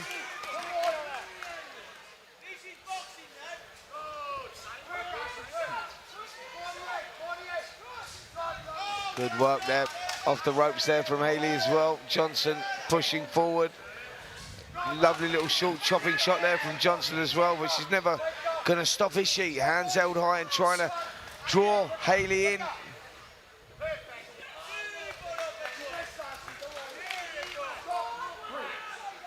Is the referee a little slow there, Joe? Maybe at breaking those 2 up there, you know, wants to try and keep this clean and tidy. You gotta get a little closer to the action. Like, he should be a little close. Being that they seem to be clinching, and like, he should be a little closer and tell him from the outside, you know, get him out, get those arms out. But you can't coach a fight. You can't tell him punch out of there. You gotta tell him get out, without coaching him. And Healy doing a good job of still going to the body, even though she's at close quarters, which is where we didn't think she wanted to be. She's doing a great job of sticking with the body work. Yeah, this cleaner, more effective work maybe coming from Katie Healy at the moment, isn't it, Roy? Like, she's working well, surprising us actually with her work ethic on that inside, the body shots especially. Of course. Okay, the end of the round here. Yep, end of round 7 there. And maybe Healy just nicking that one as well. It's what you go for. You know, we've been talking about this now, as objective scoring and what the judges are looking for, Roy. And I mean, you know, we're sitting there saying, yeah, lovely work from Katie Healy. Healy, when she's working on the inside so well, single shot right hands, etc. But that work ethic from Johnson, that might be catching the judge's eye as well. It can't go unignored. You know what I mean? It has to be seen, so you can't ignore that. Has to be unignored. Yeah, well, we've got this one. Well, we We've got got Katie Healy maybe in front in this one by a couple of rounds, but maybe the fight can still be won by Johnson if she has a good, you know, final 3 rounds going in here, Joe. She can do it in 3 rounds, keep the pressure. Like I said before, conditioning in this fight is so important. Because whoever has the will at the end of the next 8, 9, and 10th round, they can take that fight. I think she needs all 3 of these rounds to get it, but I don't think Healy is willing to give up all 3 rounds. Yeah. Here we go, beginning of round 8, and this has been a fantastic contest for the Commonwealth Silver Super Bantamweight title, a title that Katie Healy won back in December here in the Cayman Islands, defending it for the first time against a very game opponent in Ashleigh Johnson, who's only been boxing for 1 year. Can you believe it? And showing a great work ethic in her. What a performance for a girl who's only been boxing for a year. What a performance. Very good, very good. Yep, again, Healy just trying to keep that range from that jab. Brandon, oh, good work on the inside there from Healy as well, just dipped under there. That's good to see, Roy, like, you know, not just the offense, but the defense as well. That's important, you know, with a fighter's development. Just as important as the offense, sometimes even more important. Heads just clashed together there, and she was complaining, the champion. Just felt that one, she's fine. She says, nope, let's get on with it. Oh, good body shot. Massive body shot there. Yeah, good uppercut afterwards, too. Yeah, she really sat down on that, didn't she? Drove that body shot in, and Johnson took that well. Come back with a good left hook of her own. Great contest, this. Yes, Johnson's a tough cookie, too. I think Johnson's in better condition. I don't know, I'm not going to say that because Healy's doing a great job. Even though she's fatigued from all the movement she's done, she still looks pretty fresh to me. So I can't say. And Johnson's mouth is open more while she's breathing than Healy. So I don't know. I think they're about the same, or maybe Healy's even better because Healy's done more work and more moving, and she's still hanging on here. So yeah, it's going to be interesting. The next 2 rounds are going to be for sure the difference. Yeah, I think for me, Healy's just pulling away here. I think that you know, that work ethic in that round, Roy, where you're talking about that foot movement, not sitting in the pocket, throwing the shots, 1-2s, throwing the hooks, body shots effective as well, and then moving, not sitting on the spot. That's where Johnson wants her to be. She wants her to be in the pocket. She wants her to stand still. But Katie Healy has shown her experience there by moving and nicking those rounds. You know, yes, they're competitive, but good work from Healy there. Very good work good work from both of them. But Healy did a great job, I think, of landing the more cleaner punches and more of the more cleaner punches. You know, what I like about this fight, both fighters are not doing excessive holding. Very little holding, and the referee is doing a good job with his commands from the outside. It's a very clean fight. Healy, she knows she got to win the next 2 rounds. She use that jab combination from the outside. She needs Roy Jones Jr. in that corner. Well, both girls are up and they are ready to go. Katie Healy on the opposite corner. She seems to have got her second win now. She's come through whipping that body shot in, and you heard the snap in that one going in. Johnson took it well. Good big right hand. Good right hand by Katie. Yeah, timing's been brilliant tonight from Katie, isn't it? And now shot selection downstairs as well.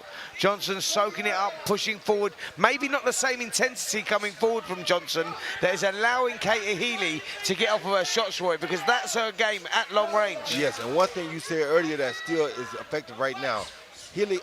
Johnson sometimes goes entirely too close in order to be able to work, so she smothers her own work, like right there. She's too close to get anything. And what she needs to do when she's there is just take that back foot out of range, which creates that space where she can get off with her short work. Like you say, you know, that smothering, now she needs to step back with a back foot, and that's where she would find that space. But she can't do that, but that's exactly what she needs to do. The referee's warning Johnson punches behind the head.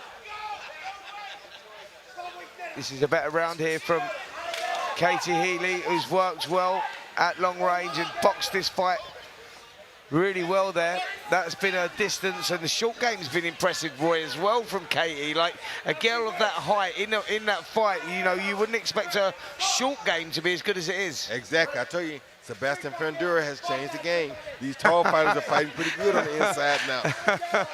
Absolutely, absolutely. One Hamza Shiraz as well is another very tall fighter that works so well on that inside. Comes the bell. Yep, just coming to the end of the round again. Another round. I think you'll agree with me, guys, that we got in favour of Katie Healy, who may be just running around away with it now, and Ashleigh Johnson is going to need to do something big in that final round if she wants this contest on my scorecard for sure. She has landed 2 good shots early in this round, though. Yeah, I'm not sure those 2 shots were going to be enough maybe to steal that round. I think that Katie Healy's sort of fighting her fight at the moment. She's keeping that distance when she needs to. And I'll take nothing away from Ashleigh Johnson, who's been a true warrior in there. She really has. Never give up hope, Joe. You know, never lost heart. And, you know, we see some fighters after round, they lose their heart and lose their soul a little bit in there. But Johnson's shown great resilience in there, hasn't she? Yes, She doesn't want to lose this fight, but neither does Healy. Healy, they both want to take this title tonight. It's going to be interesting at the end. This round will be very interesting.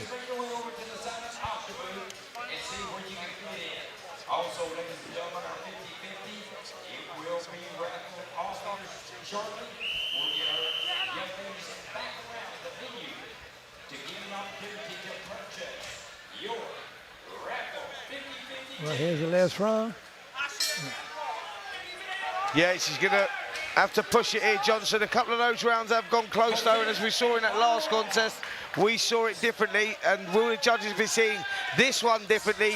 Katie Healy, the champion in the black and white. She's defending her title for the first time out here in Cayman Islands, where she won the title back in December against the game tough girl from Wales, Ashleigh Johnson. Only been boxing a year. She's got her opportunity, come out here to fight for the title, and she's giving it a real go. Big right hand went in there from Johnson.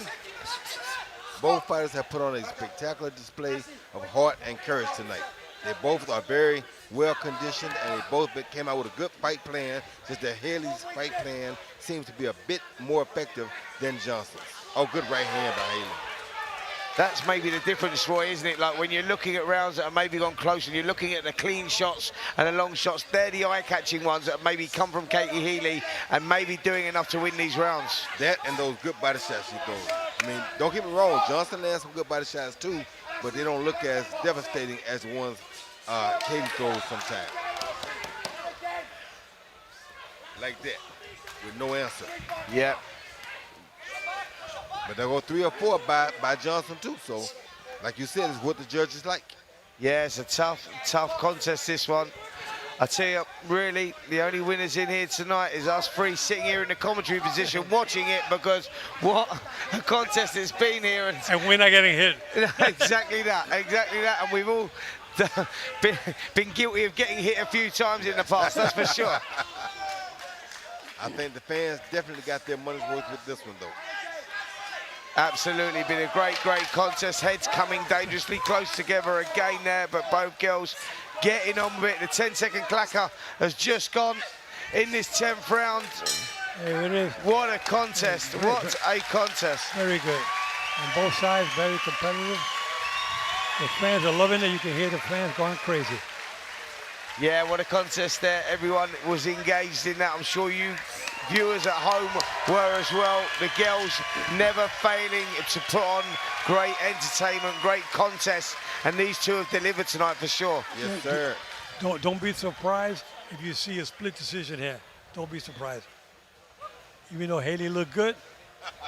I wouldn't be surprised. Okay. Yeah, very tough contest to call there, very tough. It's going to see how this goes. Subjective scoring, we may be just leaning towards Katie Healy there in taking that one, but do you go for the relentless pressure? Maybe not the most attractive to watch, but relentless dogfighting there from Ashleigh Johnson, put in a good performance, showed a lot of grit, heart and determination, or do you go for the longer rangey boxing and the single shot selection from Katie Healy? Well, I think we all think that Healy's won the fight, but let's see where the judges go.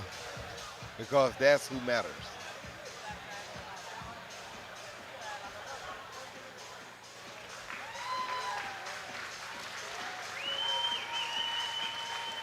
Katie Healy seems very pleased with herself. The corner seemed pleased as well, as does Ashleigh Johnson, to be fair. Enzo Macronelli just looked down at me, says, what do you think? I'm like, maybe not the right guy to ask, because the three judges, you said, Roy, are going to give us that announcement.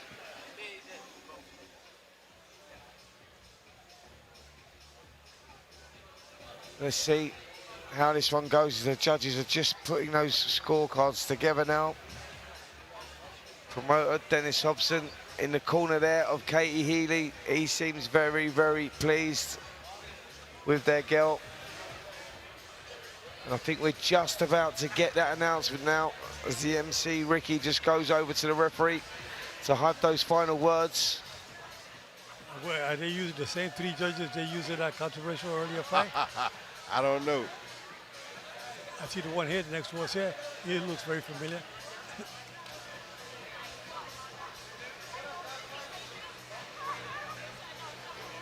Always good to see boxers embracing like that after the fight, and both girls will certainly be glad that was over. They put everything into that one, and let's get over to our MC. Ladies and gentlemen, before I announce the official decision, let's hear from both boxers. What a show for the Featherweight Silver Super Bantamweight Championship. And after 10 rounds of action, we go to the judges' scorecards. Ed Pearson at 98 to 92. Stephen Blair, 97 to 93. And Chris Flores, 100 to 90. For your winner by unanimous decision. And still, your Commonwealth Silver Super Bantamweight Champion, Katie Hellcat Healy.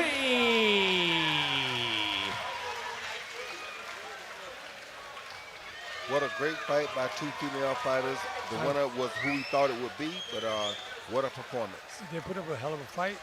You got to give them both a good round of applause. I mean, they both fought well.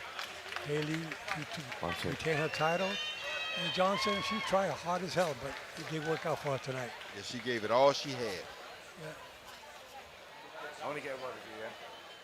That was brilliant. Maybe just, it was so competitive. And it's what you go for. It's one of those ones. We went the same way. Healy may have just nicked it. We go. So far, it's a good night of boxing. We've got a couple of good fights coming up. And we're looking good so far.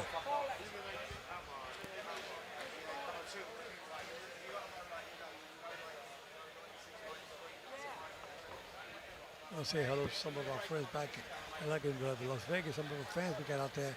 He's his family, his son, his daughter, his wife, and some friends, Haru, and daughter Cindy, listening and watching the show. We hope you enjoy these fights tonight. A few of those fights is unbelievable. Bringing back up the days where Chrissy Martin was fighting, and Layla Ali, Layla Makata, great fighters out there. Laura Serrano, they're all good champions. We still got them around today.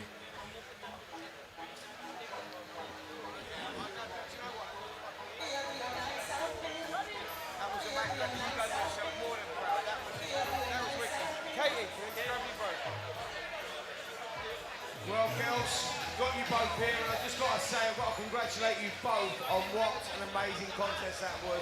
It was one of those fights, you go, what are you looking for? Is it the rough, tough? And you've done the right thing, by the way, closing the gap the way you was and trying to draw Katie into your sort of fight. But Katie, experience played a big part there. Shot selection, keeping it long, it was brilliant. Thank you very much, and I just want to say credit to Ashleigh. I think it's your first year as a professional, and what a fight. Come on, that deserves an applause from everybody. Fantastic performance. She did the perfect fight. You can tell she's done the research, and the team have done the research. But equally so did we. It's something I've been working on a lot in the last 12 months, being a taller fighter, kind of when that gap's being closed, learning how to fight. And we put it into practice today. There's still work to be done, but I'm happy with my performance, and what a great fight. Scrapped for 10 rounds, couldn't ask for any more. And it's been a weird week seeing each other around the island, but we can have a drink together now. It's what the sport's about. And thank you to all of the team. You've been great this week. And once again, thank you to FightZone, GBH Promotions, everyone that's come out tonight. You make these nights what they are. And thank you for the opportunity. I hope to be back because I love this place. It's like a second home to me now. But I think that's enough rambling from me. But I hope everyone enjoys their night, and thank you once again. Yeah, what a brilliant performance you put on there. And Roy Jones Jr., who was in the commentary position with me, and Joe Cortez, was saying how you've improved so much since winning that title last December. Shot selection, you know, the way that you was working on the inside, and that was a credit to you and your team. But they also said, Ashleigh, what a brilliant performance you put on, you know, after only a year in the sport. Yes, you know, transforming from going from kickboxing to boxing, but a year in the sport and putting on a performance like that, that takes some doing, and you deserve a lot of credit for that. Thank you so much, and yeah, thank you to Katie as well. Thank you for sharing the ring with me. It was an amazing fight. Like we said in the press conference, we both want to go for 10 rounds of action, and that's exactly what it was. So thank you very much. Well deserved one. Listen, only your fourth contest, you know, you go and lose contests, and when you lose contests, sometimes that can be a moulding of a fighter. You take a lot away from that. You lost to a great champion. It's all about going back to the gym. Enzo Macronelli, former world cruiserweight champion, great trainer, great student of the game, and it's about working. Got a great future still in the sport. Yeah, definitely, and I guaranteed Enzo's not going to let me off lightly with this one when we get back to the gym. So back to the grind and back to it when we get home. Brilliant. Ladies and gentlemen, put it together for these two girls who put on a fantastic contest.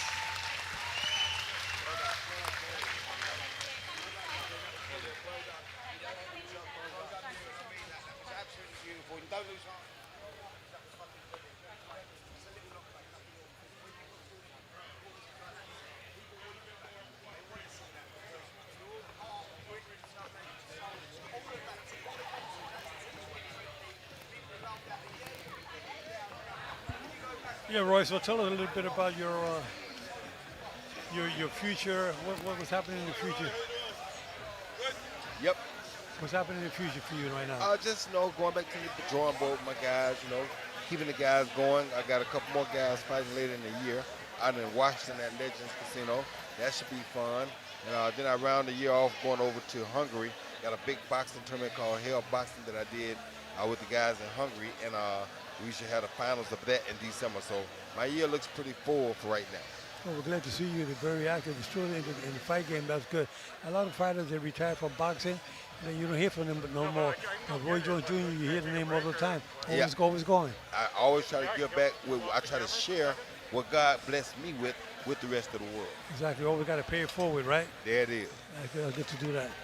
Well, I don't know how you're going to share that with the rest of the world, Roy Jones Jr., because what God gifted you with, my friend, was something that not many people could ever do. One of the greatest to ever lace them up, that is for sure. Thank you, I think you know, when you go back to those 90s, a guy that I watched growing up and learning so much from, you were generations above your time, man, beating great fighters.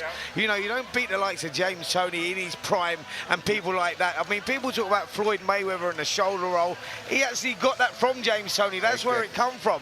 And you beat that guy, you know, in a memorable fight. And look at some of the other fights that you had where you don't go from middleweight to heavyweight and not be one of the greatest of all time. So, man, you know, you're talking about that. I go, well, you know, we're very fortunate to be graced by, you know, your brilliance. Thank you, my brother. I appreciate that. And what I meant when I said share what God blessed me with the rest of the world was that I can't make it be all me, but there's so many facets to me, so many different dimensions to me. The way that I fought, the way that I did things, I don't think we ever saw all the things that I knew how to do in the boxing ring. So that being said, I still give guys a lot more than they're ever going to get in their life from anybody else. So that's what I meant when I said I like to share what God gave me. I'm not saying I'm going to make them be like me, but I can share all the things that God gave me, or some of the things. Some will get some will get others, some will get none. Hopefully one day one will get along. You pay it forward all the time, that's all. There it is. Do you know what, Roy? I wanted to ask you that. Like, you know, you had such a long career in, you know, in the professional ranks, amateur ranks as well, reaching the top, should have been gold medal. You know, no Seoul Olympics, terrible decision there. But, you know, you look at that top-class amateur, unbelievable pro, one of the greatest to ever lace them up. And now you're going into, you know, the managing, training, staying involved, the commentary and stuff like that. You know, like the passion still burns highly for you in the sport of boxing, doesn't it? And like you say, it's about giving back now a little bit. But you can see that you still love being around it and in it. You know, when you look at where you've come from, what, you know, how high, the heights that you reached, and we're here and we're looking around and you go, it still burns inside you, don't it? Of course it still burns inside of you. But one thing you have to remember, like I always tell people when you're on top, that one day all that's going to be gone. People are going to judge you by what they thought of you in reality at that time. Exactly. So if you're not real, then you're not going to be able to go and do the things that I do now. But if you're real, then you can stay in this real world that you love. I love the world of boxing. I kept it real with boxing, so I still stay in the world of boxing. Not only you love boxing, but you love people as well. That too. You know? And I learned that from the late, great Muhammad Ali. It shows. It shows. Thank you.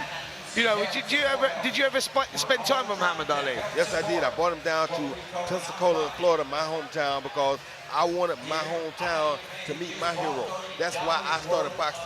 If the last thing I could have done was bring Muhammad Ali to my hometown, I wanted to make that happen. He came, he graced us with his presence. He had a book signing thing we did there. It was one of the most fun, most exciting days of my life. And it's one thing that I'm very glad that God blessed me to be able to do. Yeah, what an amazing experience. I actually met Muhammad Ali as well. I was very fortunate when we had the BBC Sports Personality of the Year and Sports Personality of the Millennium. I think the Sports Personality of the Year, Lennox Lewis won it that year, and the Sports Personality of the Millennium, that was in the year 2000 obviously, was Muhammad Ali. And I was invited along there to go with, you know, select people that were there, boxing people, and I was graced in his presence. And when you had that, you know, when you had that blessing to have met Muhammad Ali, and I got that photo with him, and I think Richie Woodall was I think he was WBC champion at the time of second. And I was like, Richie, take a photo, mate. Take a photo. I didn't, you know what I mean? It was like, because you knew when you was in the presence of greatness, but then he had something special about him, and I think I was, you know, blessed to.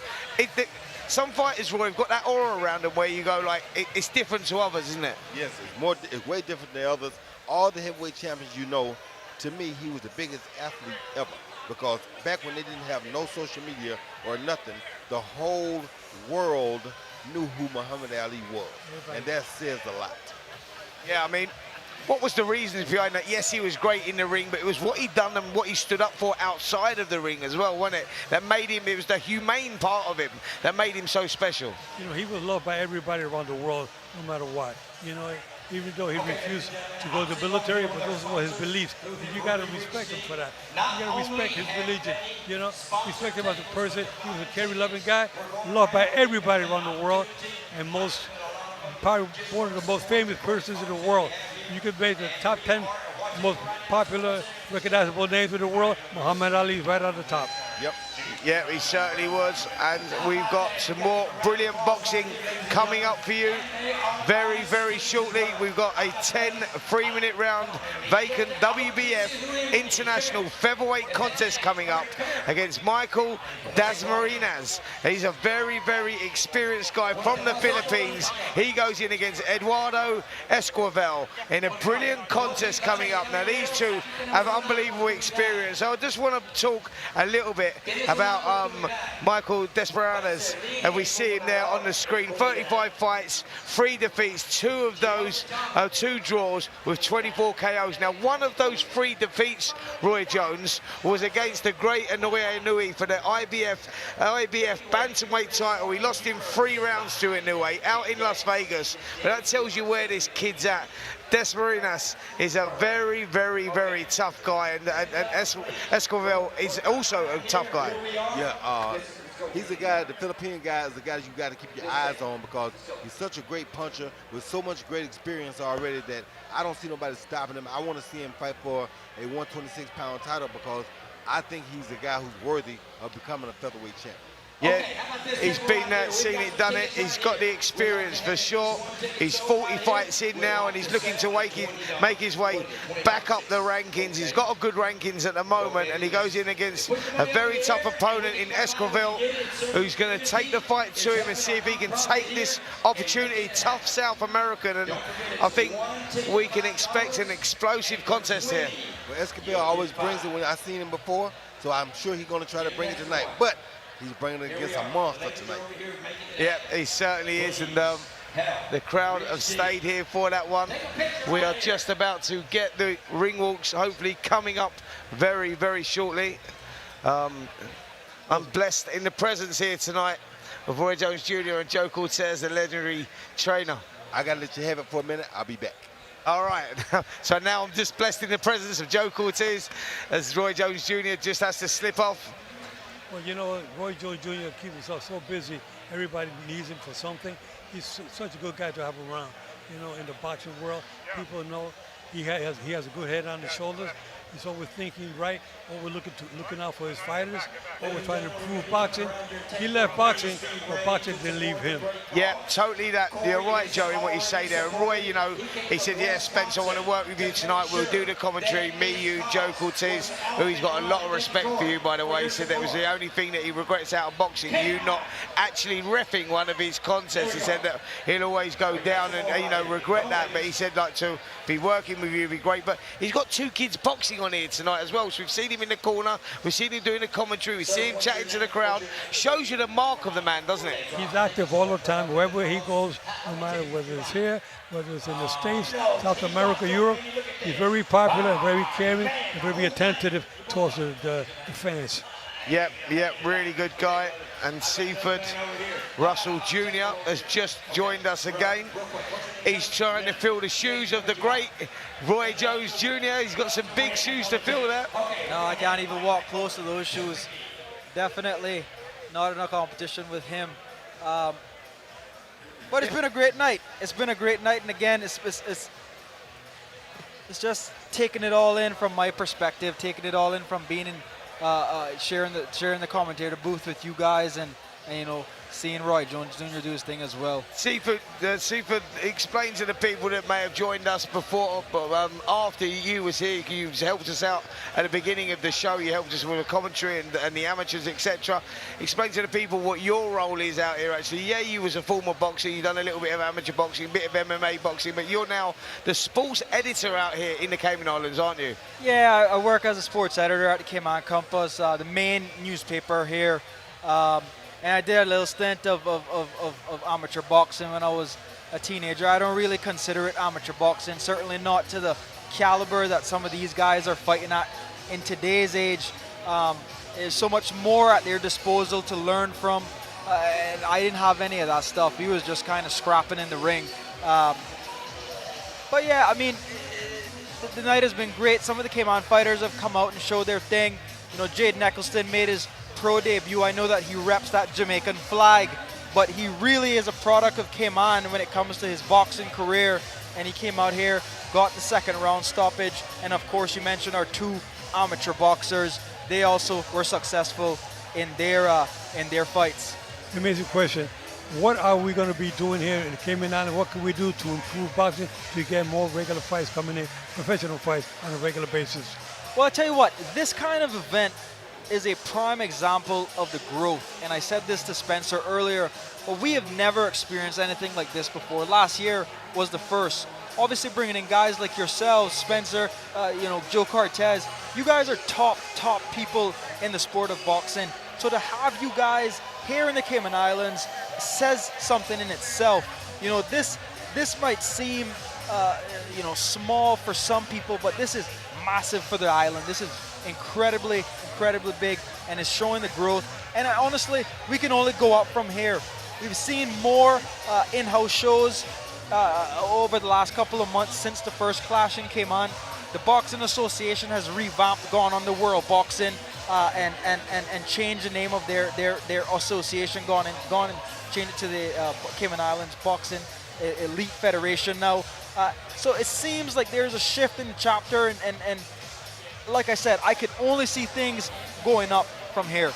Yeah, I believe that this has great potentials here. You can see the turnout you got tonight in the sellout crowd. It's good. You want to see the government, tourism, and the governor and everyone get more involved to bring it up, because I'm sure we can do a lot here in the Cayman Islands. I couldn't agree with you more. Yeah, I think that the government certainly needs to get involved. I won't dip too much in that because of my journalist role, but you know, certainly, especially coming off of the Olympics, our government can see now that sports is a massive part to play on the island. Well, guys, I've got to tell you now, there's a surprise coming up with Roy Jones Jr. as he performs his own song that he done. And we are just about to witness Roy Jones Jr. doing that in front of this crowd. How insane is this? Here he is. 1 minute he's commentating, Joe. Next minute he's fighting. Next minute he's in the corner. And now we hear him singing as well. Enjoy, guys. Roy Jones, unbelievable man.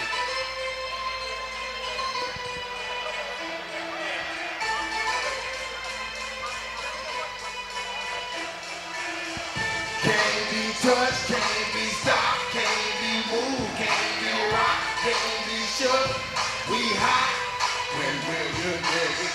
We came to get crunk, we came to bring life, we came to get started, came to get right. Turn down my music, turn down my mic. Open your heart, got for you. My hoes, jacket, my I feel that police and dump my people. I ain't going to court. You can call the judge, tell him this my, cause I ain't gon' budge and I ain't going back to lock up. They're trying to block up. I ain't going back to broke and I'm never gonna stop the puffin'. Not for nothing. The block they need me, the streets they need me. The club ain't people, it's mine, believe me. You don't believe me? Touch, can't be stopped, can't be moved, can't be rocked, can't be shook. We hot. When will you be? We came to get crunk, we came to bring life, we came to get it started, came to get it right. Turn down my music, turn it up my mic. Open your hearts for me, look what I got for you. You in the presence of greatness, I make it hot for you. Best to rock to me, like it, I run with it. Get for the game and all that comes with it. So for the focus, I'm insisting on keeping it going. The franchise, I exist in a league of my own. Expectation of for me would be ignored. The truth back in this brick wall in the road, I won't move the king. I'm like Roy in the ring, I can't lose. Show the face of what I'm bad at, man. You wanna walk? I ain't hard to find, I holler back, man. Can't be touched, stop, can't be moved, can't be rocked, can't be shook. We hot, when will you next? We came to get crunk, we came to bring life, we came to get started, came to get it right. Turn down my music, turn up my mic. Hey, y'all right here. I move when my heart say move. Feels like a land, got that in the pool. Stubborn as a hot damn mule. God in my corner, nigga can't lose. Try to take me out my hot damn shoes. See how quick I jump and give you tickets to blues. They gon' say you want a hot damn move. And that ain't even nothing. Link me to the crime, not a brick, not a hot damn move. Big music down is what I came to do. It ain't paying my hot damn move. Shaking you people down, the things that you do. We blasting up your block and ooh. My screws are loose. Don't call my hands, cause you gon' make me act a hot damn fool. Dead discussion. You will not win, cause I will not lose. Touch, can't be stopped, can't be moved, can't be rocked, can't be shook. We hot, when will you be cooked? We came to get crunk, we came to bring life, we came to get it started, came to get it right. Turn down my music, turn up my mic. Yeah, party here in the building, baby. I hope y'all are going tonight. I hope y'all are going to fight. Y'all keep cheering for them. Thank y'all for coming out. I love y'all, Katie, and I'll see y'all next time. Woo! Yeah! Woo! Wow. There you go, Mr. Roy Jones So ladies and gentlemen, Jr. let's show one more time. When you say superstar, that is a superstar. Listen to the crowd go wild here. What a performance. What a man Roy Jones Jr. is. To the Cayman Islands. This is your second time here. Why do you keep coming back? Wow. It's my third time. If I keep coming back, it's because I like it. He likes it here, guys. So what brings you here on this particular occasion? I came back 5 times in boxing because I love it. So I'm on number 3 here. You know I'll be back 2 more times for sure because the hospitality here is unbelievable. It's one of the most beautiful places you ever want to go, and the people here are so nice that you can't believe it. And so, how have you been spending your time, your downtime in the Caymans? Say again? How have you been spending your downtime? Eating as much seafood as possible. The seafood here is good? The seafood here is out of this world. Fantastic. So, You are here because in the main event, you have a boxer fighting. Tell us a bit more about your boxer and what do you think his chances are of winning? I got Mandeep Jangra of India fighting. He's trying to become the first world champion of India. It's a very tough opponent he's fighting against, so he's not out here against a guy who can't beat him. This guy's very good himself. So I'm looking forward to a wonderful night, and the reason I love this is because we bring you guys real fights. We bring you guys fights that are 50-50. We don't know who's gonna win coming in, but we do know who's gonna win when they go out. That's what the fans deserve, that's what we bring. Fantastic. Thank you for chatting. Ladies and gentlemen, let's hear one more time the legend, Roy Jones Jr. And of course, Joe Cortez in the ring as well, the legendary man in the middle, the referee, Joe Cortez.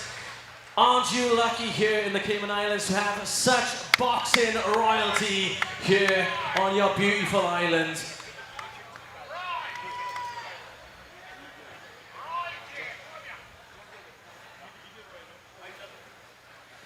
So ladies and gentlemen, the next fight is due to start shortly. This is Clash in Cayman, Rumble in the Rock.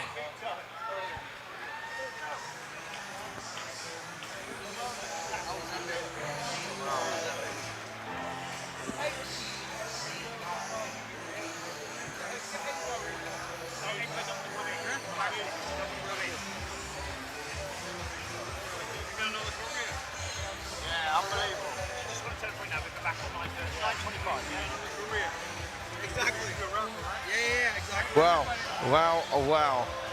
That was some performance there. Just looking at Enzo Macronelli, who's walking towards me. He's giving me the daggers there. I'm not sure what's going on here. He looks very serious still, very, very pumped about his young fighter there.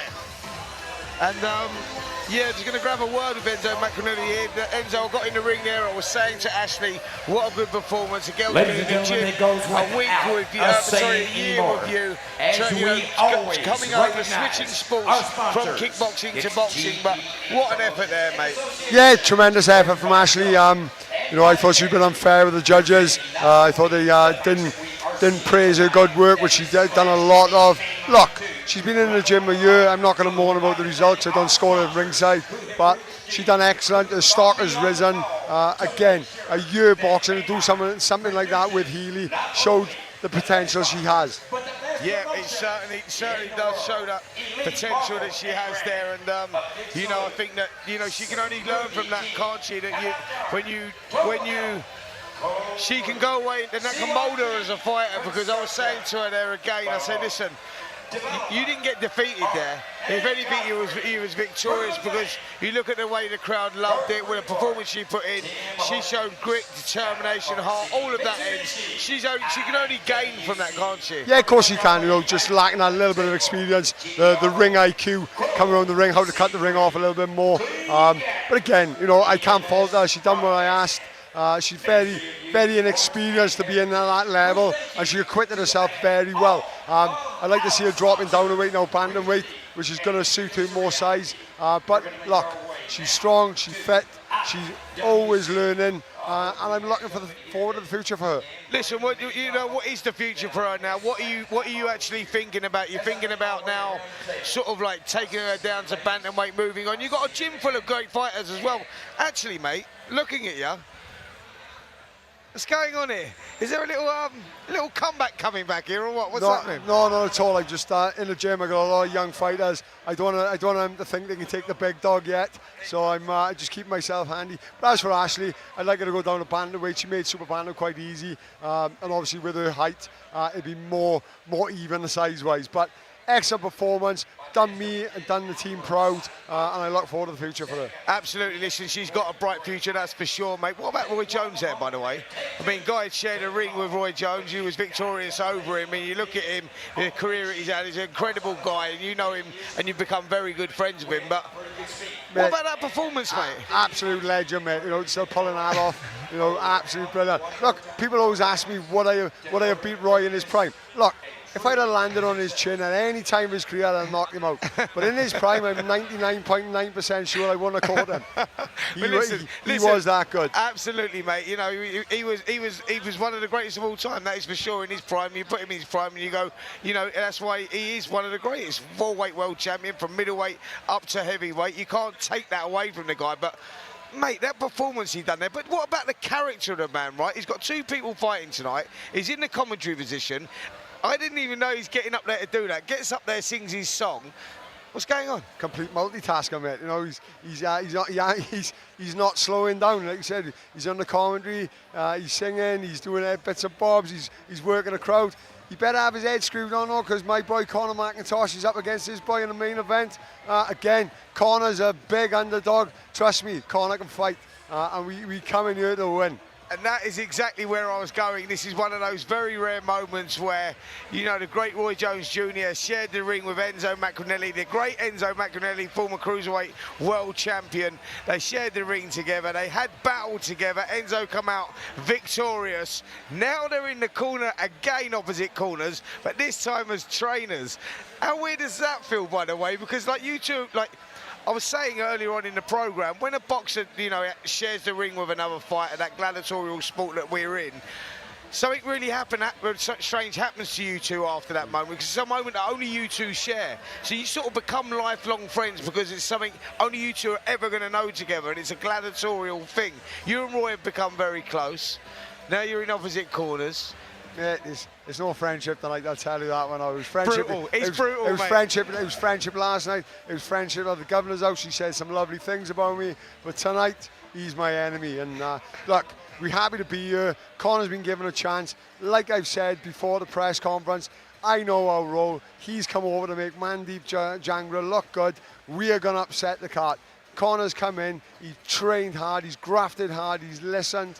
I actually think they've underestimated Conor, but you know, he's up against it. He's got a big challenge on his hands, but he will give it everything he got. Like Ashleigh, he's going to give it everything he got. Different style to Ashleigh, but he will give it everything he got. Listen, he's the top of the main event here this evening, and I'm really, really looking forward to that one. Yeah, Mandeep Jangra is the guy that starts the favourite. He's the guy that's come over here, and people are expecting to win, but you got different ideas, my man, and I know that you have. You go, listen, and I know Conor has as well, by the way. What an incredible story this young man's had, and I will tell you about this story. You know, the way that he sort of like life spiraled out of control, pulled himself back together, and we'll go through that in a little bit more detail, you know, just before he does his ring walk or whatever. But the kid's an inspiration to get himself to where he was, hitting that lowest point and then picking himself up and getting himself where he's now. You must be proud of him as well. Mate, what a lovely kid. More proud of that than anything else. 2 years ago, never thought he'd step foot in the ring again. You know, he come to the gym, trained hard, worked hard, and like I said, he got himself to this point where people are not giving him much of a chance. But if you look at his record, it doesn't look like his punch-out. And we were talking earlier, Spence, journeyman over here, the so-called journeyman over here, are a lot different to America. The American boys, they're just not very good boxers. They come in to win, they get knocked out. The journeyman here, they come in to defend themselves. They come in to last the course. They come in to trouble the young fighter. So when you look at Mandeep Jangra's record, he's knocked these boys out. You look at them fighters, they've been knocked out numerous times before. Look at Conor's record. He's gone on points. You look at the boys he's gone on points with. They lose on points. They don't get knocked out. So, you know, I think they totally underestimated Conor's punch power, but I can tell you now, Conor can really crack. That's not what we're going to rely on, but he can really crack. Yeah, listen, I was speaking to him, I was with him yesterday in the hotel after he'd done his weigh-in, and, you know, he was telling me about his struggles, you know, outside of the ring, and he don't want to use this. He said, I don't want to. I went, no, you need to tell it, because it's inspirational, you know, it goes much bigger than boxing. You know, troubles outside the ring and, you know, falling off the rails a little bit, but pulling himself back together, which was the incredible thing. He said, look, Spence, I was drinking too much, put on loads of weight, my life spiraled out of control, and I got it back together, and that's through the grace of boxing. And Enzo Calzaghe playing that father figure with me in the gym, working with me, getting me back to this point. And he feels like I said to him, listen, the fight's already won, mate. Now this is the easy part. You get in there, what you've just been through, and I know it's that old cliche, but what he's just been through, Ends, to go from where he was, rock bottom, to pulling himself back, to getting himself in this position, I go, this is the easy part, really. Mate, it's an amazing story. It's one he needs to share. You know, I don't know how much, I'm going to leave it up to him to share, but it was one of them points where he was the lowest of the low. He had nowhere to go. He didn't want to go anywhere. And he was just in a bad point. He started boxing. Like I've always said, boxing's a cruel sport. Boxing's a spiteful sport. And not to be horrible, but boxing can take lives. But I can tell you now, boxing will save a lot more lives than it takes. Unbelievable sport. Yep, it certainly will. And listen, we've still got a couple of decent contests to come for you. We've got Michael Dasmarinas going in against Eduardo Esquivel. That's coming up very, very shortly. What a fight that is. Dasmarinas actually boxed Naoya Inoue, lost in 3 rounds against Naoya Inoue. No shame in that. No shame in that at all, mate. That was for the IBF bantamweight title. And he goes in there now against Esquivel. Fancy the crack of the Inoue a new day, Spence? Yeah, why not, mate? It's like, you know what I mean? You always had to have the easy one, didn't you? You know what I mean? Yeah, no, that's a great contest we got kept coming up. Before we get to the main event, the WBF Super Featherweight title against this guy's man, Conor McIntosh. He's going in there taking on Mandeep Jangra in a fight that promises fireworks. Make sure you guys stay tuned. There we are, tail of the tape there. We see the Mandeep's record there, 10-1 with 7 KOs. And he goes in against Conor McIntosh, 8-1, 30 years of age. Said this is the thing he's been dreaming about, opportunity, gets it out here in the Cayman Islands. Boy, we can't wait for that. 12 rounds, WBF Super Featherweight title.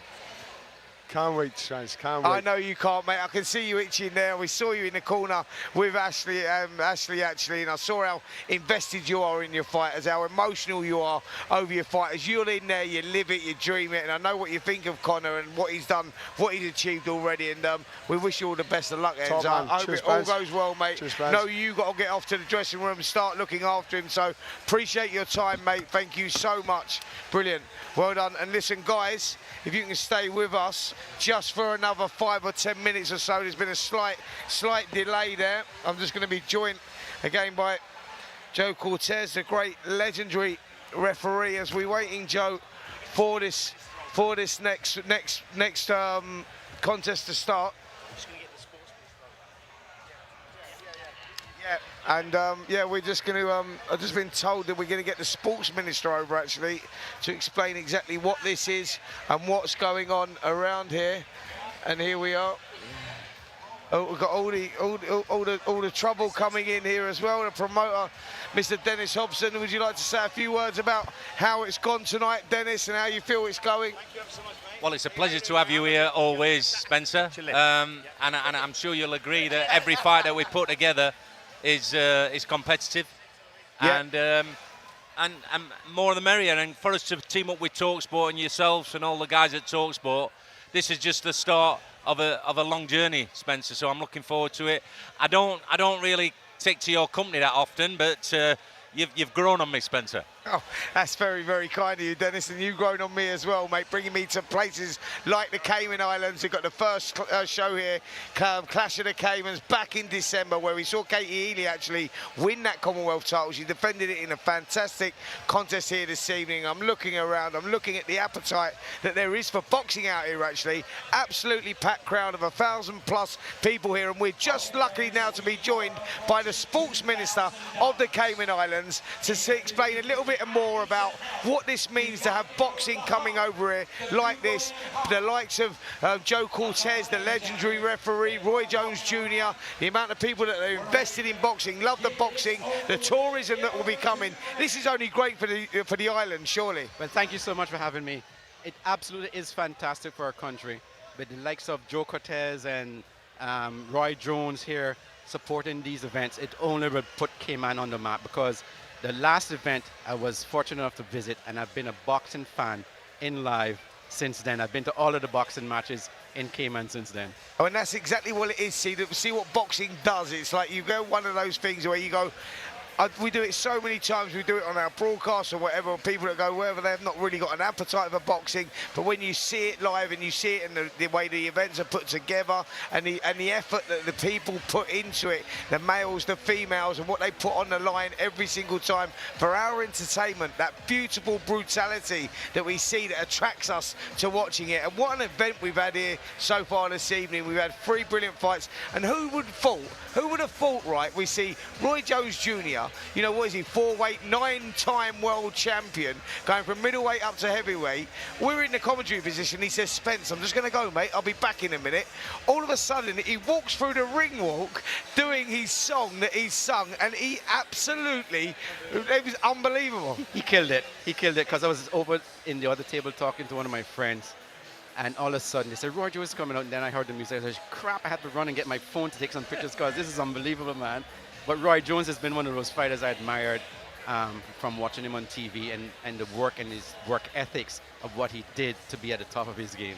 Yeah, absolutely, and what an honour it must be for you to get him to this island, and people like Joe Cortez, who's been telling us some of the stories about the fighters that he's been involved with, the fights he's been involved with, and, you know, going way back when, you know, right back to the days of Muhammad Ali, and it's just insane. I could sit here and listen to it all night. Yeah, I could as well, too, because the stories that these men who have set the standard for what we've seen on TV these days has been fantastic. People like Joe Cortez, where I used to watch in my younger days. But I'll tell you a little secret.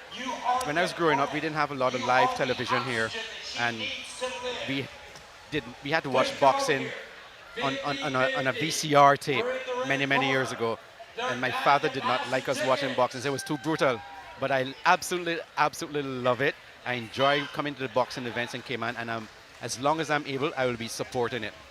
Yeah, well, we really hope you do, because we've been to this island for the first time for me, and it's been absolutely fantastic to be fair the way we've been treated, and what a beautiful island it is. And yeah, the boxing has been first class. It really has. I think the event, the promotions, FightZone, Dennis Hobson, you know, TalkSport's involvement in that as well, coming to this island has been brilliant, and we've got 2 fantastic contests still to come up. So we thank you for that, and long may this continue here in the Cayman Islands. And we know Joe Cortez has got a little problem there with the microphone or the earphones, because the thing just dropped off the table, and I'm trying to work out or fix it while we're doing it, actually. Yeah. But thank you so much for having me, and I really appreciate it, because this, as long as I'm able to support the boxing in the Cayman Islands, I'll do what I can to uplift the sport of boxing, because we've seen some fantastic fights here today, especially the amateur fights with the Cayman athletes. It was fantastic. They really impressed me. Yeah, it's incredible actually watching those amateurs and watching them, and they were good kids as well. Like, you know, they were very well. You know, you look at the foundations of them, you know, and you look at that and you go, it was fantastic. You know, so you can see that boxing will grow here as well, which is brilliant.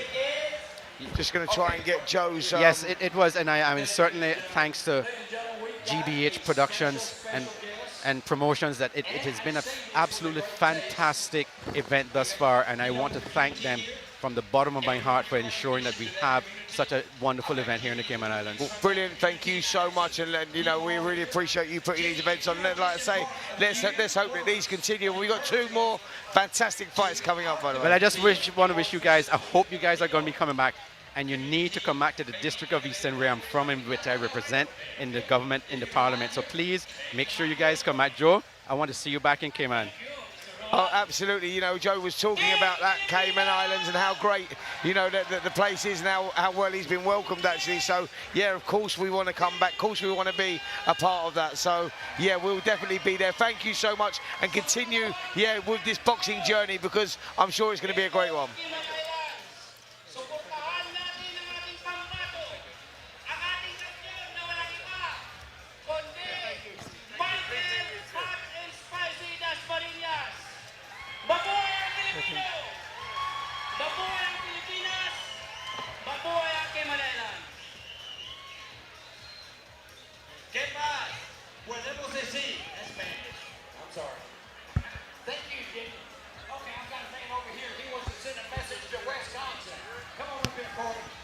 Well, I think we're back in business. We're back in business, Joe. Little minor hiccup there with the microphones, but as expected, we've been on air now for a little while. We're just trying to fill a little bit of time here as we're waiting for this next contest to come along. But Joe, it's been great so far, hasn't it? It's going good so far. I mean, it's a great night of boxing. I mean, we can't wait for the next fight coming up. I mean, every fight tonight has been a knockout. I mean, a knockout in the sense that it's been a great fight. Yeah, sure, certainly has. And the crowd have stayed here, actually, to stay involved. And I'm just looking around here to see if there's anyone else we can pull in on this promotion to have a little chat with as we're waiting for this next fight.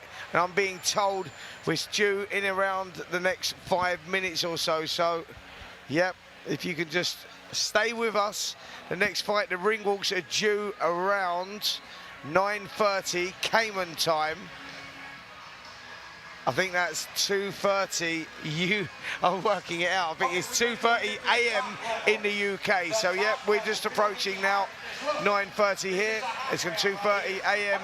UK time. But guys, do not leave there, by the way, because I promise you the 2 fights we got coming up are unbelievable fights. You know, we mentioned it. I mentioned it just now.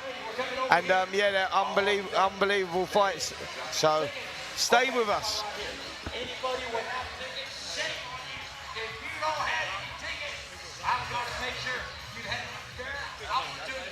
I know somebody's searching over here. Yes, sir. Yes, sir. It is $5 a ticket, and we'll give you 5 for 20. And how many for 38? 8. That's a deal right there. You only increase your chances to win.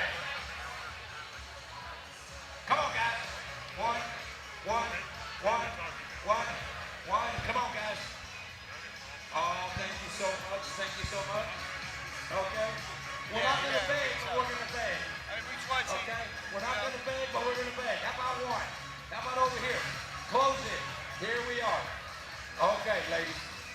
Whoa, it's been a night. What do you want to tell me? Okay. Okay, Yeah, let's go. we're here now, yeah. Yeah, but we need the fight to come in because it's difficult for us because if you want, we can cut to the flag. Will you cut to the flag or something just for a minute? Okay, guys, we're being told actually that the fight is going to start in about 5 or 6 minutes or so. So if you could just stick with us for that one. They're just getting ready now. The boxers are getting ready to begin their ring walk. So yeah, stick with us. Do not go off air because the next 6 minutes or so, we come out and we've got a fantastic fight coming up for you as well. A guy from the Philippines boxing, Michael Dasmarinas. He goes in against Eduardo Esquivel in a fight that promises fireworks. 10 3-minute rounds for the vacant WBF International Featherweight title. Let me tell you a little bit about Dasmarinas, a guy that has been there, seen it, done it. 35 fights, 35 wins, 3 defeats, 2 draws and 24 KOs. And guess what?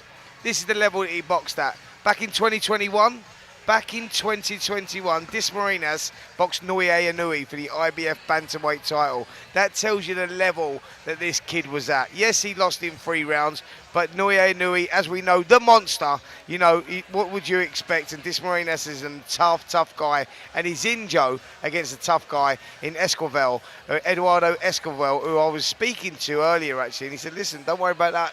Boxing is steeped with upsets, and I'm going to pull an upset off here. I tell you, well, Michael Dasmarinas hasn't lost a fight in the last 10 years. You don't find many fighters that have fought so many times, you know, and only that 1 loss. And he had no shame when you lose to the Japanese fighter. Yeah, Naoya Inoue. When he lost to Naoya Inoue, he looks at that and you go, wow. That's like something else. That Naoya Inoue was a very, you know, he's the pound for pound star. Dasmarinas went in there. He's a heavy-handed fighter as well from the Philippines. Comes with a lot of respect, and he brings the heat. He comes for it. But Esquivel, you know, who's got a record of his 21 fights, 16 wins, 4 defeats, 1 draw, only 5 of those inside the distance. But he said, don't read too much about my knockout percentage because I'm going to come and I'm going to bring the fight to the guy that starts a huge favourite here, Dasmarinas. Dasmarinas has a lot of potential to be a world champion. He's heading that direction. He got the right people behind him.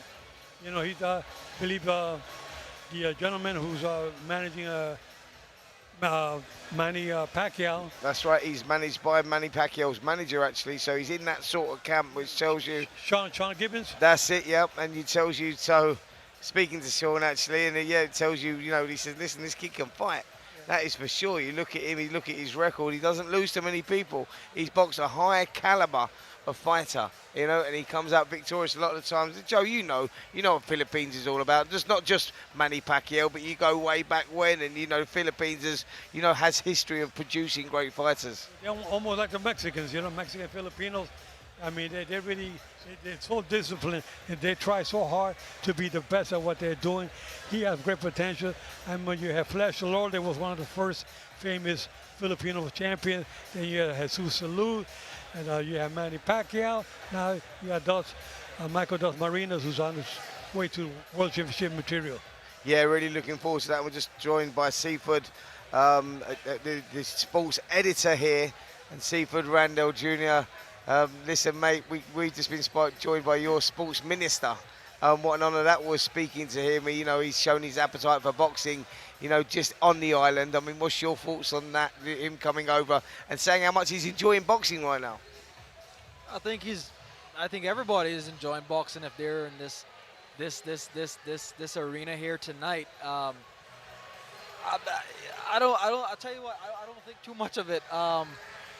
You know, yeah, I don't have much comments to say on the minister. What I'm saying is the sports minister, you know, with his involvement in boxing, if he's enjoying it, he's bringing boxing to your island more. You know, it's going to be beneficial for your young fighters coming through. We saw a couple of good young amateurs on the card tonight, so they've got that exposure and they will enjoy that. And, you know, I think that with the Cayman Islands being, you know, this small island, if you can start producing fighters and showing that you can get talent coming through this region, that can only be good, right? 100%. And you know what? I hope that that's the case from a government perspective. This, yes, yeah, it is. I hope that that's the case from the government's perspective. I don't like to get too political, but I hope that that's the case, that they get on board. Election is coming up, so this is the time now to get all the government members on board if you want some finances from them. I had the honor of talking to him a little bit earlier at the table over there, and he was telling me he wants to talk with me. You know, he wants to see me again, and he wants to take me out for dinner tomorrow night, but I'll be leaving tomorrow early. But I told him that I'd like to talk to him about developing more talent, more boxing here in the Cayman Islands, and he's for it 100%. So hopefully we can keep talking and generate more interest in boxing here in the Cayman Islands. Well, I don't think we're too far away now, guys, from maybe getting this ring walk going, and here we are. Yes, we've made it. We've made it through, guys. That was a long time to fill, but with the quality, that is Roy Jones Jr., Joe Cortez, the legendary referee, Hall of Famer.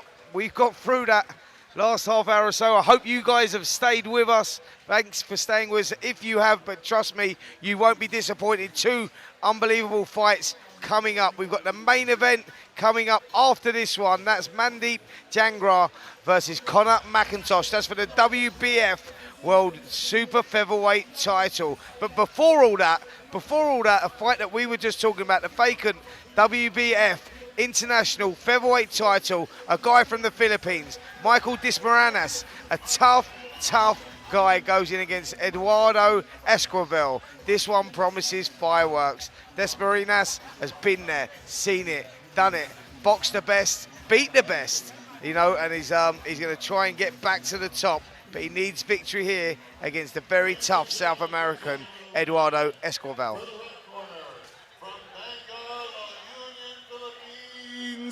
Michael Dasmarinas. As you can hear there by the crowd, Michael Dasmarinas certainly has a fan base here in the Cayman Islands. You know, the Philippine population here in the Cayman Islands is actually third to the Caymanians, then it's the Jamaicans, and then it's the Filipinos. So he has a massive fan base here. It showed in his last fight. last clash came on in December of last year, and I guarantee he'll hear a lot of people screaming when he's finding success in the ring when this fight commences. Well, they're the screams that Seaford was just talking about. You can hear the crowd have stayed. They have stayed. They've been waiting around for a half hour or so, waiting for this fight to happen. And now it is happening, and Dasmarinas looks like a very, very happy young fighter, actually. He will have refueled after the weigh-in yesterday, which was a great event as well. And here he is in the ring, and Joe, two experienced fighters here. This could be something special. Yeah, it could be a very interesting fight. We also got a good referee, Chris Flores, very well experienced referee. He's out of Arizona and does a lot of work in Las Vegas as well. Ladies and gentlemen, fight fans from around the world, we welcome you to beautiful Cayman Islands. The main event of the evening. As GBH Promotions, in association with FightZone and the Fight Academy, presents the referee is making sure, telling them know that the cup is okay. And the blue corner, the cup is a little too high. He was telling him it's a little too high there. You can see it over the trunk, and that's not fair. I mean, these are the things that the cup should be below the belt. Our third man in the ring tonight is Mr. Chris Flores. Fight fans, this is 10 rounds of boxing for the vacant WBF International Featherweight title, to protect the body shots. Cayman Islands Boxing Commission and the World Boxing Foundation. In attendance from the WBF are Mr. Jason Vincent, the VP of the Americas, and Gary Gillette, in this contest, in charge actually, of we the give you a little Caribbean. something different in this commentary tonight, where we're getting different eyes and different things. And Joe Cortez, the best in the business, best has been around for many years. 4 losses and and a draw. You know, the referee's San job in there Ignacio as well, whether he's getting it right, whether and he's getting it wrong, where the low blows are, what the referee's meant to be doing at certain times. Fantastic insight into the referee. And if you like that sort of stuff, if you're that boxing fan and you want to know about that stuff, stay tuned, because we've got 2 rough, tough fights coming up, and the referee will have a big involvement in that. Mr. Cortez, to my right-hand side, is going to talk us through all of that stuff. Yeah, going to be a lot of fun now watching Chris Flores, and I think they're doing a good job. Good fight.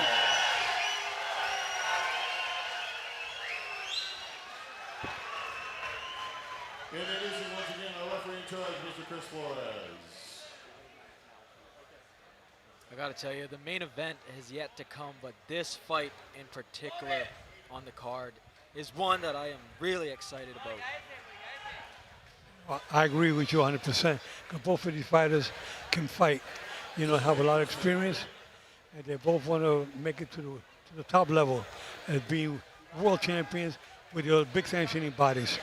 You know, WBF is doing a hell of a job putting these fights together, but these guys want to go to the next level with WBC, WBA, IBF, and WBO. Well, I think there's a problem here with Esquivel's mouth guard. So I forgot the mouth guard, bought the wrong mouth guard. I'm not sure what it is, but someone's just gone running back to that corner, so sorry for the slight delay here. And Dasmarinas over in the corner, looks very warm. He looks like he's been warmed up. Coach just telling him to stay active. Not that, guys, that he needs to warm up too much. The heat in here is very warm tonight, very humid tonight. We're very fortunate that we've got these big fans blowing on us that are doing a great job, actually. Well, you're the more experienced boxer, probably one of the most experienced boxer tonight, outside of probably Roy Jones Jr. I wonder, from your perspective, when delays like this happen, what runs through your mind? It's about keeping the mindset, staying focused, not changing, you know, your mindset, and that's what it is. And I think that that's the importance of a fighter. You know, if you want to win a fight, if you get to a certain level, you have to stay switched on for 3 minutes of each round. 2 minutes 59 is not enough, because that 1 minute where you switch off, 1 second where you switch off, boom, it can be lights out. You know, that's where you're at here. So when you get little things like this, and fighters, you know, forget something or something happens, you just got to stay focused, tunnel vision, stick to what you're thinking about, the game plan, go over it in your head, stay nice and warm.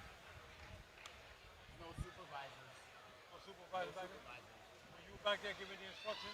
I did, he had it back then. There's a black one, they brought out a white one, he can't fit that one.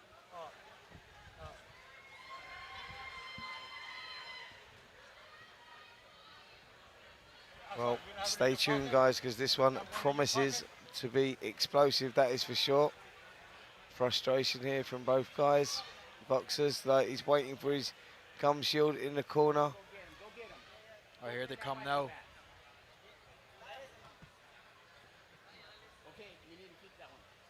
Okay, I think we're ready.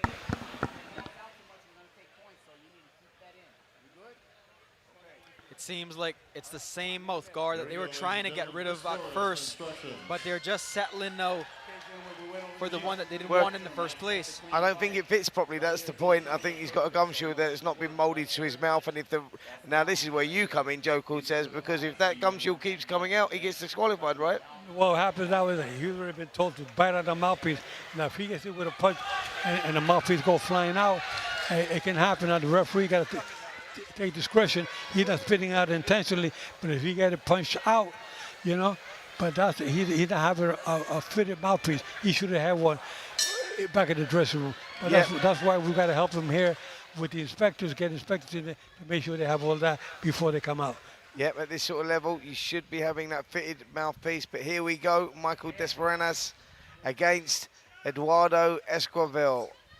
And Dasmarinas, the southpaw from the Philippines, stands taller than his opponent and already on that front foot. I'm telling you, he's not going to take a back step. He is going to come forward this whole fight, and he just landed a staggering left hand to the body.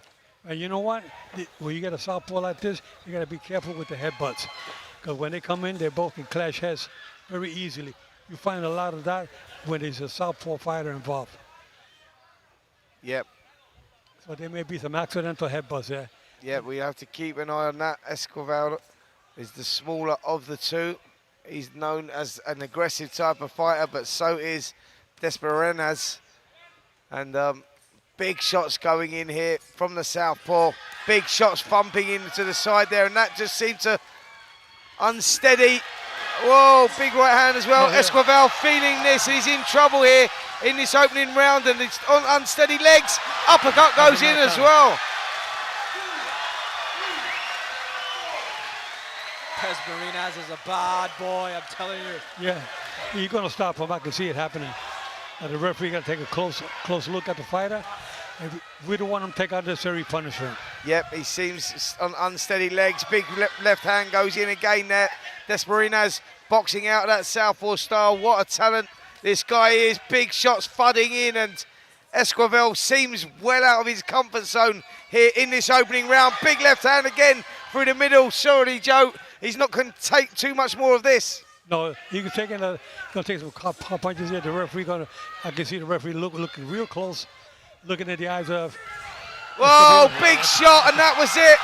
Landed left hand, he stepped back, and Esquivel felt that one. The legs are totally gone, and Joe Cortez, I'm not sure he's going to beat the count here. No, he's in desperate trouble. The referee going to stop it. That's it. Good stop. That's it. What a performance by Michael Dasmarinas. Just an absolute clinic he put on just now. Michael is definitely world championship material. Yep, he really is. No disgrace in losing to Naoya Inoue back in 2021 in Las Vegas. That was a few years ago. He would have learned from that. That was for the IBF bantamweight title. Naoya Inoue, of course, pound for pound, one of the best in the world right now. But Dasmarinas, on that sort of performance, will give anybody a run for their money. Out in the southpaw stance, timing was brilliant. The finish was savage. What a performance. In the first round, he did it all in the first round. Yeah, showing his caliber there, man. Yeah, he lost that Japanese sensation there. That was his only loss since 2015. This guy has been on a tear. Absolutely, and he will get that opportunity again. Like I say, it is all about opportunity, and he's been waiting now. He's winning on a run of a few wins now, and he's waiting for his time. He's waiting for that opportunity. Esquivel's a tough guy, but this game is all about levels, and I think we found that out tonight with Michael Dasmarinas. What a sensation, southpaw, Filipino, and boy, don't they keep producing them, Joe, these lighter weights, the Philippines. They're unbelievable. Michael has a great knockout power. You can see his record speaks for itself. Has a high percentage of knockouts, and he did it again today. He didn't waste any time. Yeah, brilliant performance there. As you can see, they're all very happy. Thankfully, looking over at Eduardo Esquivel, he looks okay now. The corner just taking his gloves off, which is always good news. But we witnessed something very, very special there. Seaford, you've been talking about him anyway. You know him very well. There's a lot of Philippines here in the Cayman Islands, so he's brought good support with him here, and he delivered, didn't he? I mean, look at that performance. Was clinical, savage, and we talked about that beautiful brutality there. That was it in abundance. 100%. He is a special fighter, this guy, and I really would like to see him get a tougher opponent next. Maybe someone in the rankings or something that'll propel him closer to that title shot, because he's a special boxer. He really is. He has all the talent. He has all the makings of a champion. He got good defense, good offense, good punching power, and he's hungry. Well, Joe, listen, we've seen it over in our time, and we've seen worse champions than Ladies that. and But now gentlemen, down to our MC. After 2 minutes and 14 seconds in the first round, your winner by TKO, your new WBF International Featherweight Champion, Michael Hot and Spicy Dasmarinas. Well, what a performance there from Michael Dasmarinas. As the referee raises his hand.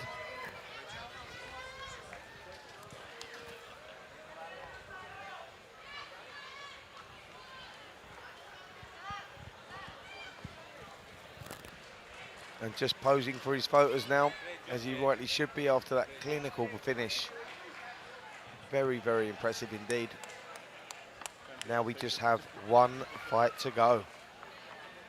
And this one is quite special, guys, so please, please, please stay with us. If you're watching from the UK, I know it's very, very late now, but it's going to be worth staying up for. 12 3-minute rounds for the WBF Featherweight title, vacant title.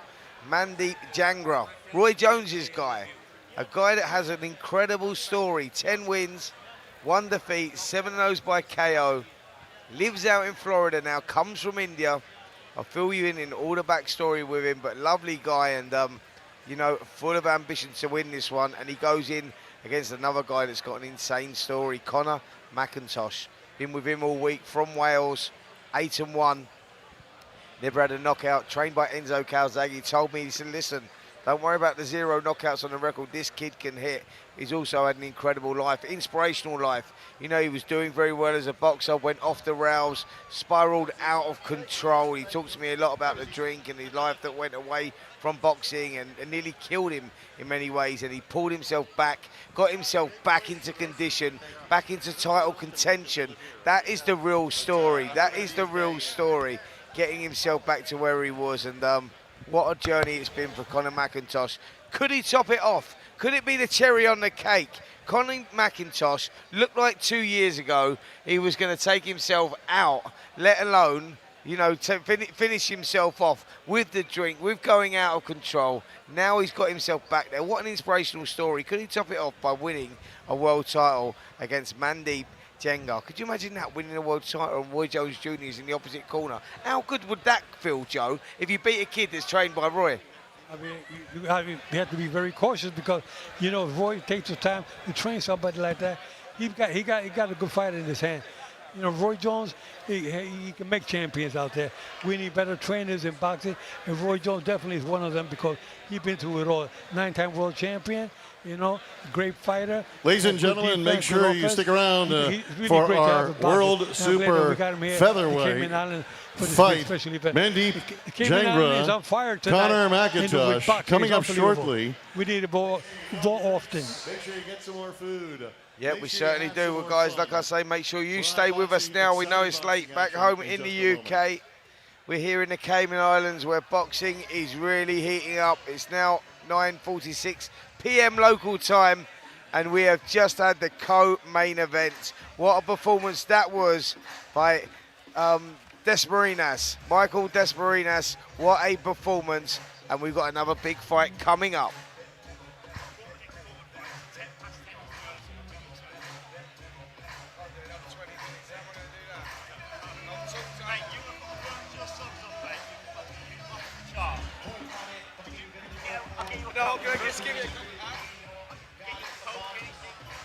fans out there, you know, the boxing is really booming here in Cayman Islands. Tonight's event was really special. All the fights so far, another main event coming up.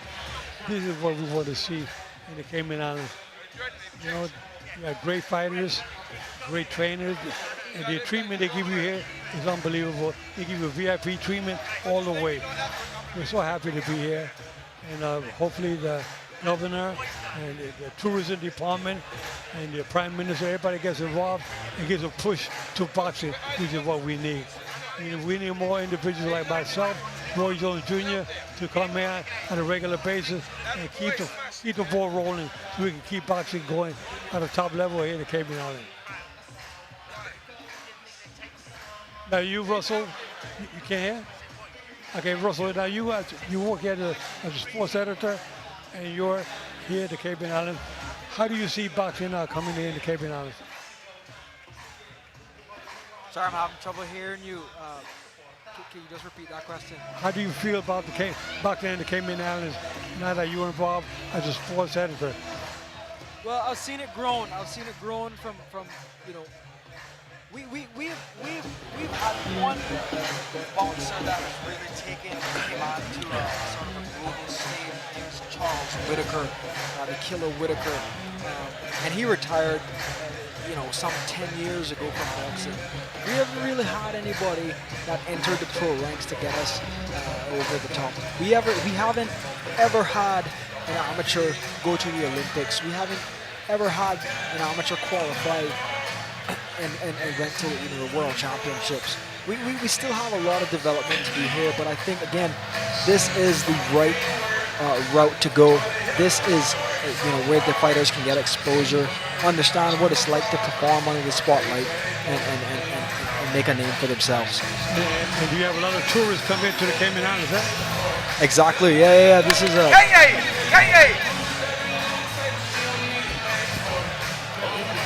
It's a very busy destination in the Caribbean for sure. Well, listen, we're just about to be joined actually by Katie Healy. I think she's just coming over, and she's coming over with her belt. So let's just get a little word with Katie Healy. I wanted to catch up with her. We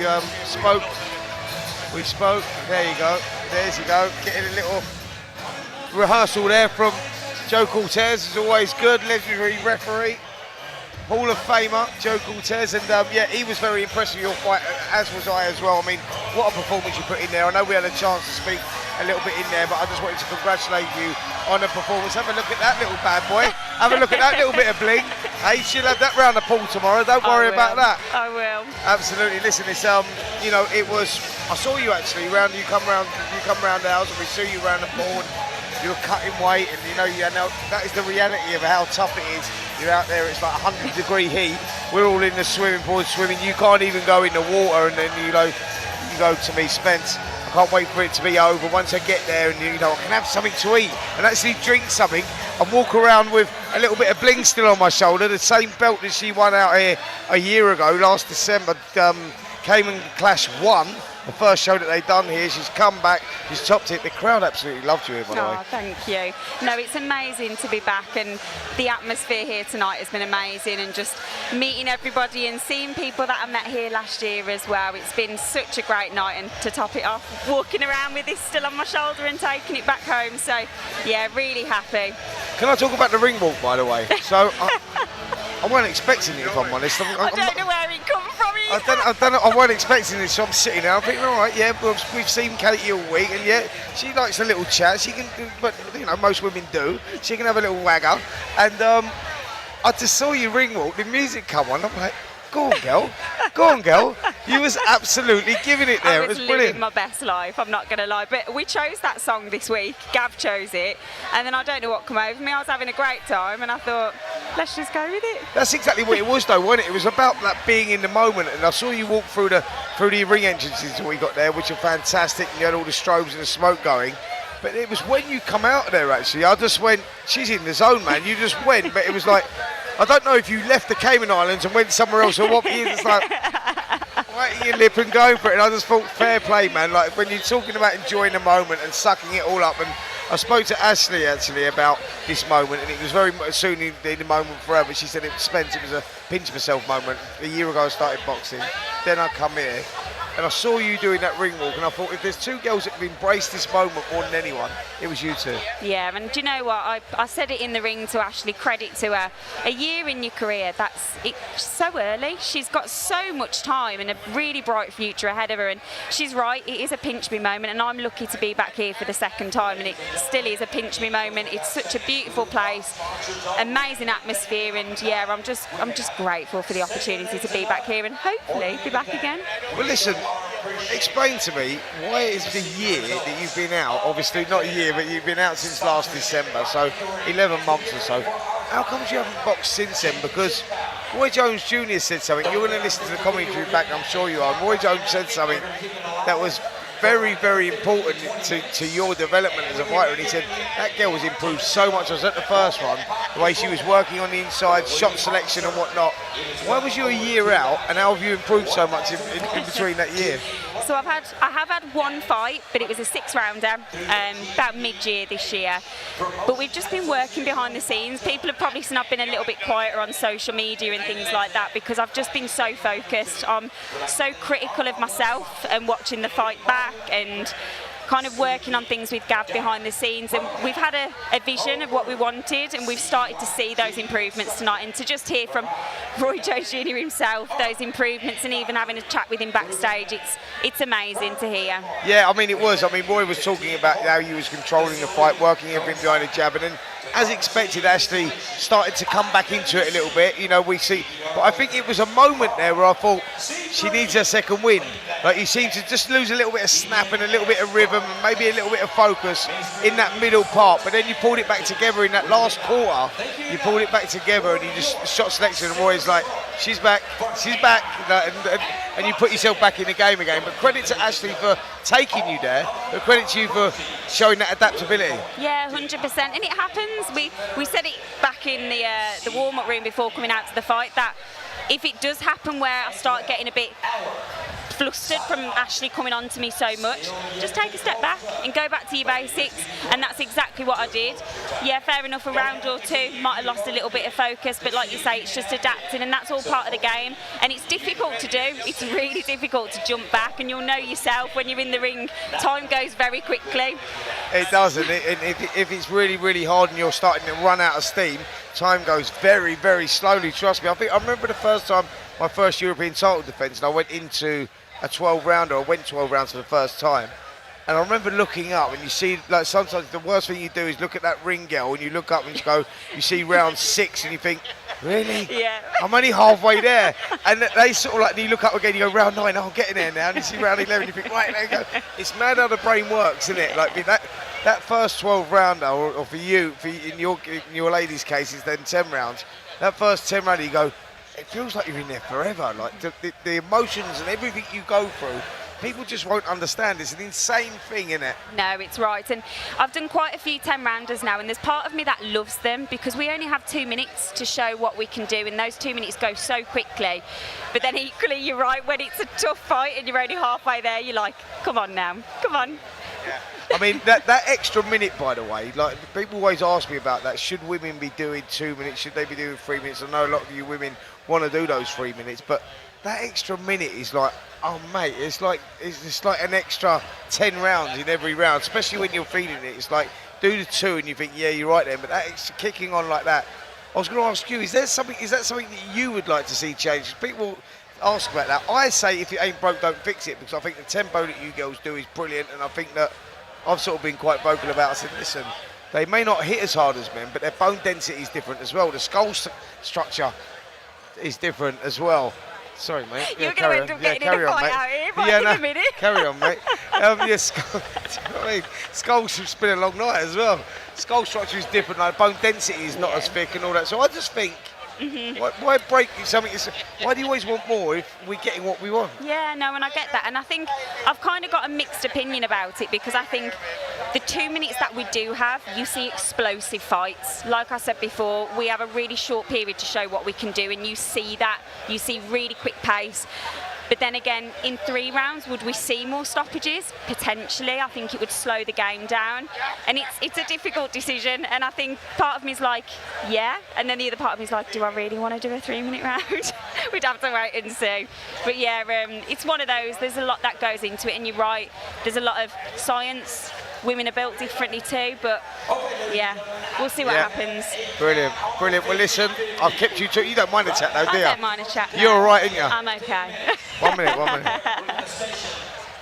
Yeah, I think we're nearly ready to go now anyway, so I think, yeah, shall we let you go? Do you want to go? Yeah, Do you want to stay? You want to go? I'll go. Yeah, go on then. She's earned the right to go. I'm not going to argue with her anyway. Listen, you go and enjoy that. This week, absolutely, absolutely. Listen, congratulations. You enjoy yourself, and we'll speak to you soon. Thank you. Thank you. Round figures 2,400. A lucky winner is going to be taking home $1,200. $1,200. If you've yet to have a ticket, all it takes is 1 ticket to win. 1 ticket. I've got the ladies coming out shortly. They're going to be right here on the top level stage, stationary. They're going to have their 50-50 caps on. You need to buy your 50-50 ticket at 10:15. We close the gate. We close the ability to buy any more. Well, there we go. Katie Healy and that great performance that she put on this evening. I thought that was very, very impressive indeed. If you're still with us back home, it's 10 p.m. out here, so I know it's getting very, very late for you guys out there now. 3 a.m. your time, but this main event is coming up. All down to local TV station time that we are just having a little pause here in this waiting for this main event to come up. All because we're just waiting for 14 minutes until we get this next fight on. So I believe that we're going to be with you by 10 past. So there you go. Stay with us. Stay with us, please. Here at about 10:20. You have till 10:15. We're going to get the final count. Again, ladies and gentlemen. You've done a great job. You helped support the nonprofit.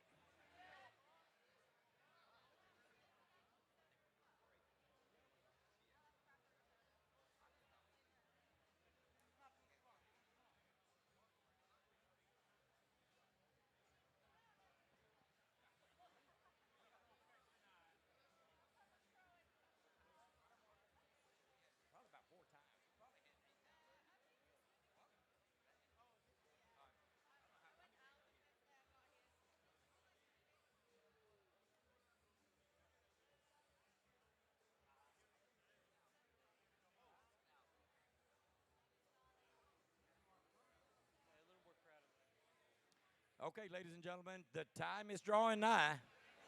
If you want to buy any tickets, come up here on the stage. I'll have the ladies here shortly. Going to give everybody a fair opportunity to buy those last-minute tickets. Make this a fabulous event within our event, and that is the 50-50 draw.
Ladies and gentlemen, again, I'm going to have Howard right here, stationary. We're going to be looking for the ladies. They must be selling right now, but we want to get you those tickets at 10:15. We need to shut it off so that way we can get the rightful owner, their rightful win names in their hand.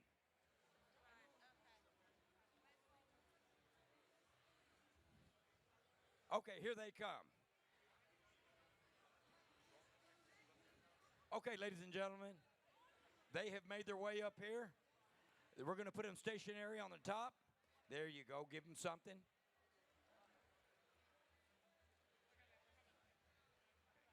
Oh, love it.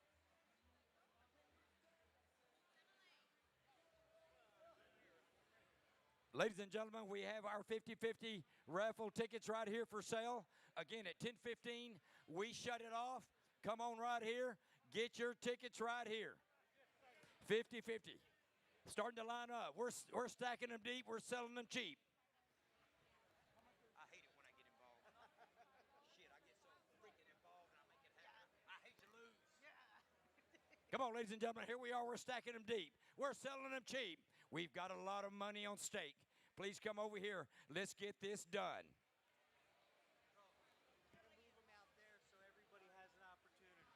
Okay, we're going to move them back over here, ladies and gentlemen, right here by the silent booth. Y'all come over here. We've got some great opportunity here. Like I said, at the minimum, it's going to be $1,200 to the lucky winner. Please come by. We're about to get the main event started. We're going to get this raffle done here shortly. Oh, we got people coming through now. They're going to be right outside in front of the silent auction booth. Please come and see them right here. Here they are, right outside in front of the silent booth. Come on and get your tickets right quick. Don't forget, ladies and gentlemen, it's $5 a ticket. It's 5 for 20. It is 8 for 30. 8 for 30. You get some free ones there.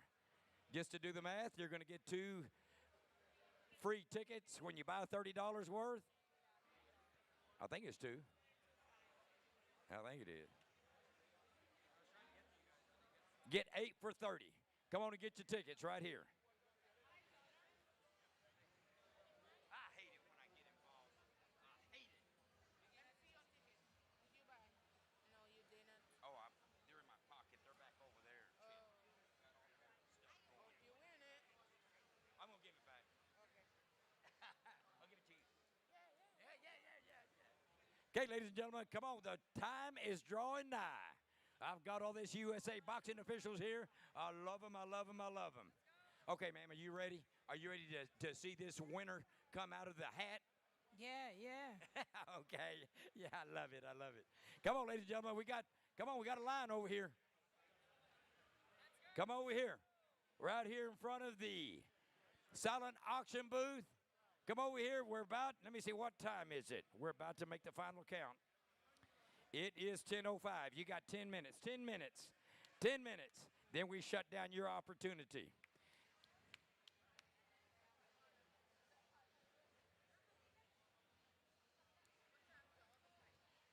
I'm sorry, man. What time is the other fight?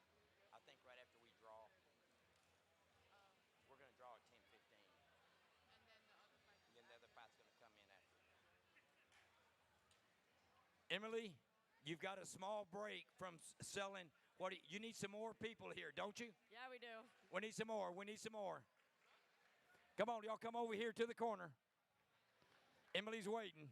She's got her tickets ready. You got 9 minutes. 9 minutes. Stand tall, Emily. Stand tall, baby. You're doing good. Holding it high. Stacking them deep. We're selling them cheap. Got them high. We'll sell them low. It's all it takes is one ticket. Emily has it down. All it takes is one ticket to win. One ticket. Come over and see. Let me go ahead and give you the latest update on our silent auction. Even though it's silent, the big storm party basket, we had a number of people bidding on it. 1, 2, 3, 4, 5, 6. If you're not Faye, We are $75 in. Oh, who is this young lady? Remember me? Yes, I do. Yes, I do. Yes, I do, ma'am. I bet you don't. Okay. I do know you. I'm sorry, I'm sweaty. Oh my God. Okay, ma'am, what's your name? It's Faye. Faye, you are winning on one. How many did you bid on? 3. 3. Come on, ladies and gentlemen. This lady out here is trying to take home the whole stack. Is that what you're trying to do, Faye? Trying. Roy Jones, Jr. glove. Confirmation picture. Our high bidder is Vlad Latvinas. Okay, whoever it is, huh? Oh, heck. Our Omega men's watch. If your name is not Kevin, you are not the high bidder. Kevin, you are after that. I can see you've already bid that a couple of times. Here we go.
Somewhere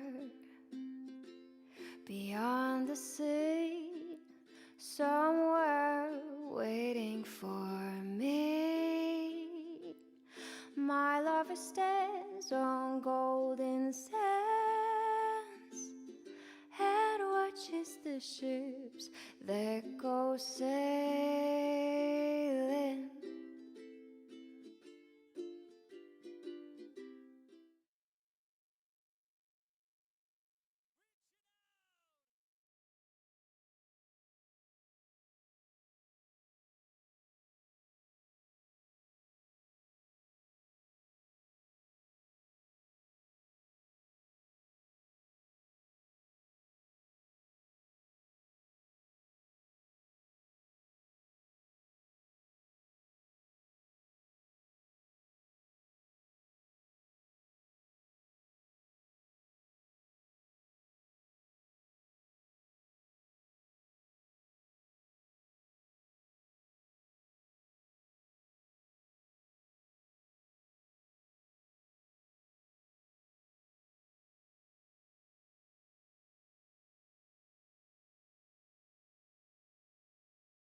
But yeah, great fight, and just on to the next now. Absolutely. So you go away. You're going to have a nice. Are you out tomorrow? When do you go home? Monday? Yeah, we're going Monday, so we'll enjoy tomorrow. So you're going to go, are you going to have a drink, you're going to go on the boat, you're going to go and see the stingrays, you're going to enjoy yourself, you deserve it. What a performance. By the way, I want to see you dancing in here as well. Sweet Caroline, if Joe Cortez can do it, I'm sure that you can, Ashleigh, and it was a great performance. Well done. I wanted to congratulate you on that, and I'm glad that I called you over. So go and enjoy your rest of your time now in the Cayman Islands. Thank you so much. Thank you. Well done. Thank you so much.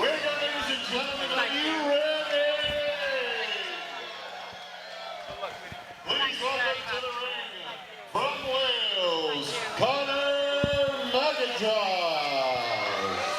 Well, here we go, Conor McIntosh. What an event, what an evening we've had so far. And now we're down to the final contest. 12 3-minute rounds, WBF Super Featherweight title on the line. Mandeep Jangra event, Conor McIntosh. This one promises to be good. Conor McIntosh gets his opportunity. Looks like his career was over. His life spiraled out of control.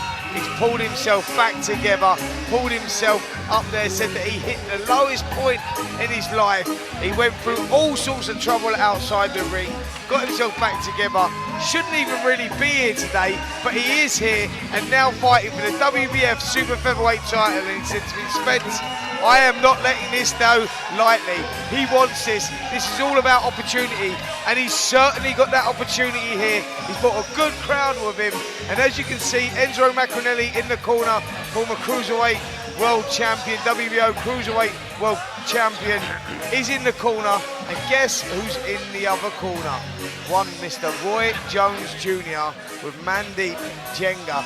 This one, Joe, promises to be a great fight. It should be a great fight. I mean, they're both in great condition.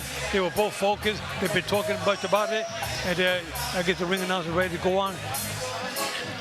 Yep, and here we go. Here's the announcement for Mandeep Jangra. Please welcome from India, Mandeep Jangra.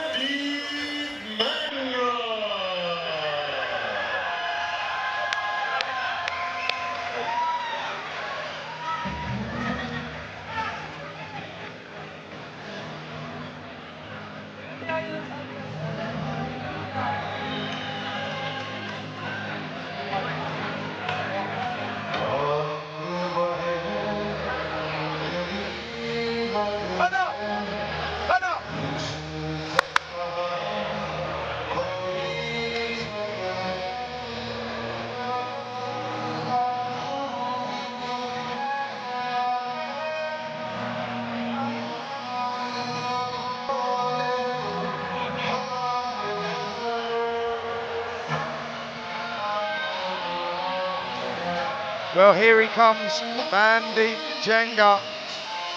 10 fights, 1 defeat, 7 of those wins inside the distance. Great boxing IQ, incredible story. Moved into Roy Jones's home in Pensacola. Lived there for 8 months. That shows you what Roy Jones does with his fighters. He took him in, he taught him, he built him, developed him as a fighter. Jangra lost his last fight, unexpected loss in his last fight, split decision. He now gets that opportunity again to right the wrongs of that decision. Been around him this week, he's oozing confidence, incredible story, moved into Roy Jones's base, like I say, now lives in Tampa, works at a 7-Eleven store, says he wants to get out of that, change his life. Well, he's changed his life already, moving from India, now finds himself in a WBF heavy super featherweight title. Please stand for the Union National Anthem.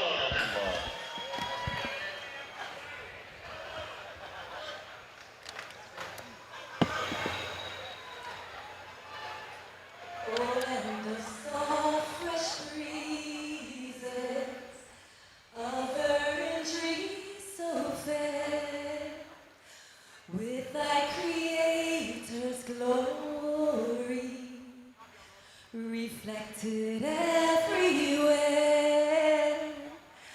O sea of palest emerald, merging to darkest blue. When in my thoughts fly Godward, I always think of you. Dear verdant island set in blue Caribbean Sea, I'm coming, coming very soon. Oh, beauteous sign to thee, although I've wandered far, my heart enshrines thee yet, homeland fair Cayman Isles. I cannot thee forget. Thank you.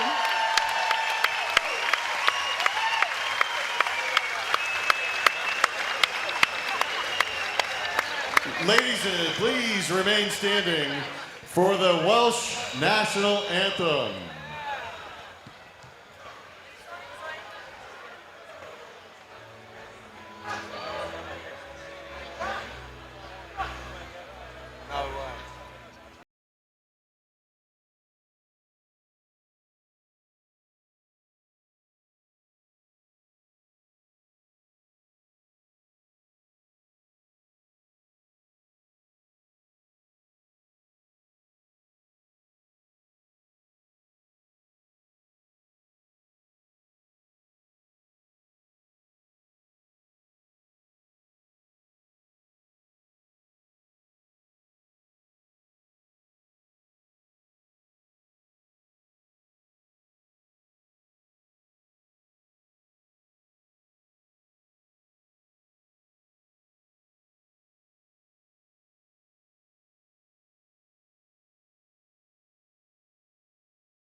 Remain standing for the Indian National Anthem.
Exclusive on FightZone, GBH Promotions in association with Dennis Hobson presents 12 rounds for the WBF Super Featherweight Championship of the World, sponsored by Elite Marble and Granite. Here from the WBF World Boxing Foundation, America's Vice President Jason Vincent. Your judges at ringside, Ed Pearson, Joel Scobie, and Dale Ramoon. And your referee in charge of the action, Stephen Blear. Ladies and gentlemen, this is your main event of the evening. Cayman, make some noise!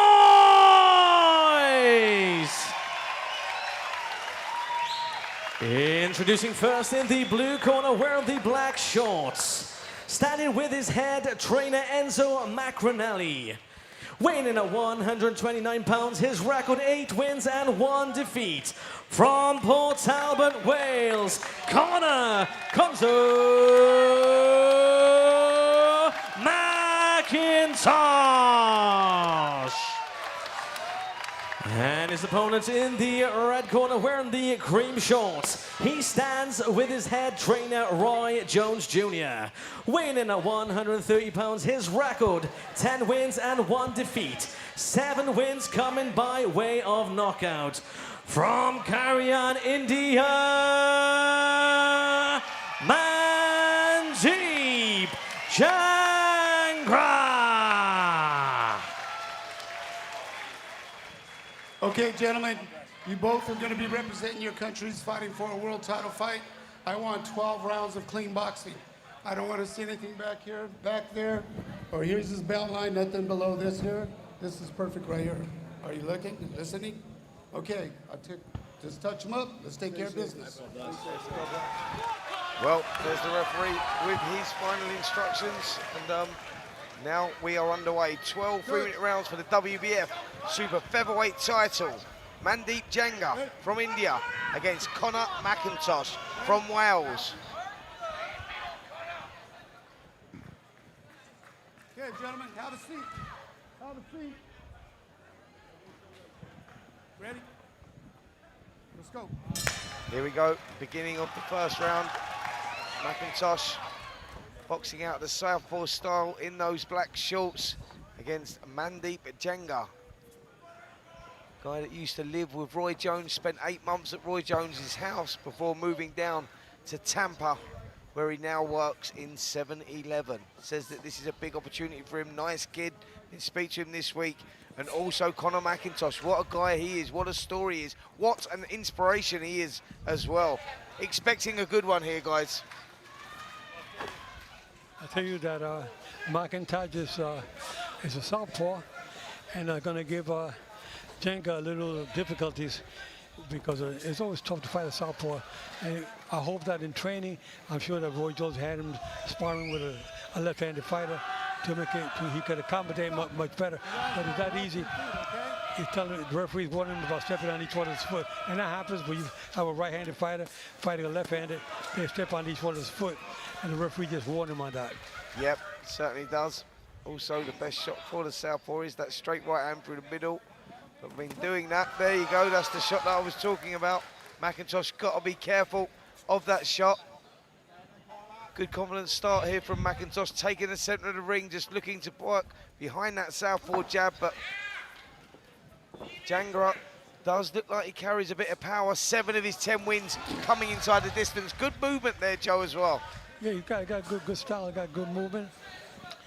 And I remember Amir Khan from United Kingdom, a great Indian, from his parents from India. Yeah. He was one of the great ones. I refereed him several times in Las Vegas.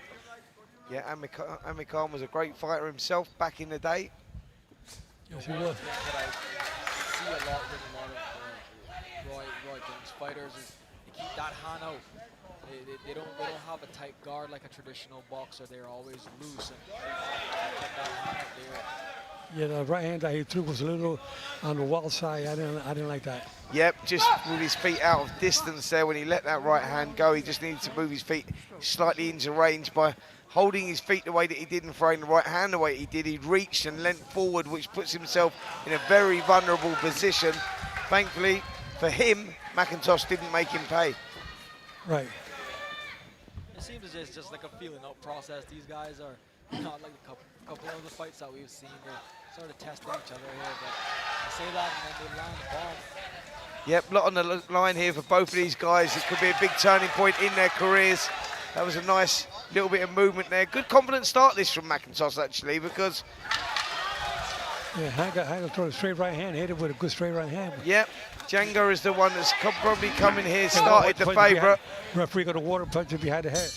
I don't know if there's a little clash of heads there as well, but yeah, bit naughty that punch behind the head, but I think they'll be pleased with that round there. Conor McIntosh started very well, but Jangra does look dangerous, does look heavy-handed. This one really could all be in the balance here, Joe. It's going to be a difficult fight. When you fight a southpaw, it's always difficult. But the referee, Stephen Blair from Denver, Colorado, has 30 years experience as a referee, and I'm sure he'll be watching him with the punches behind the head. Yeah, very close round that. Both guys. Very close. Both guys, you know, working well behind that jab. Big right hands or big left hands coming in. Right hand, sorry, from Jangra.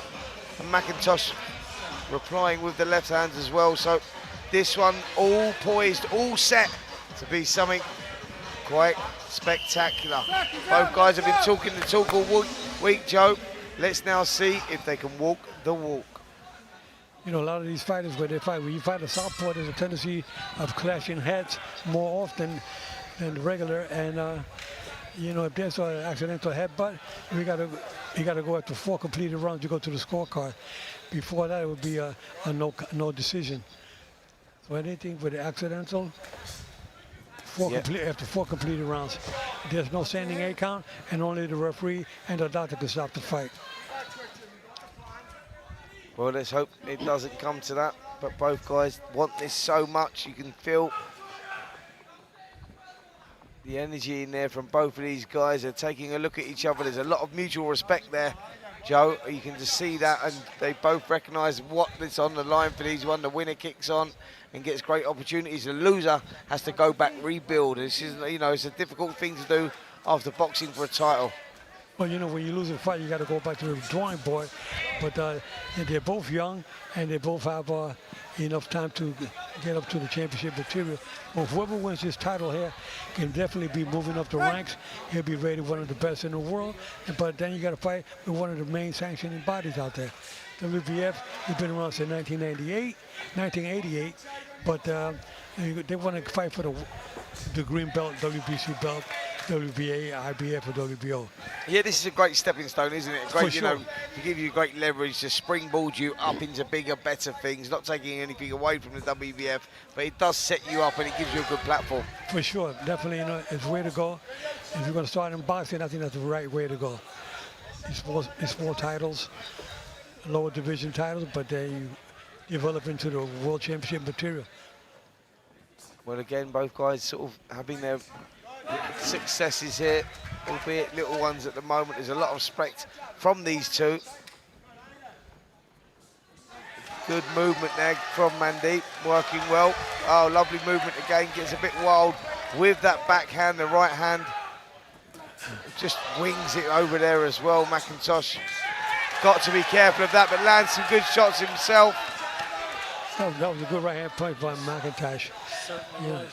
And you know, that punch like that, the harder punches, the judges got to look at a punch like that. That's the punch that can get you over. A little competitive round, but that punch there can sway for the win of that round. Be that we're close to the end of the round now. McIntosh was acknowledging that strike there from Mandeep, but he was not going to give him any time to breathe. Yeah, he's had a better second round here, McIntosh, to be fair. He's sort of made a bit of ground up from that first round. Lovely straight left hand through the middle again there from McIntosh. Here we got 10 seconds to go, and it looks like McIntosh put this round out.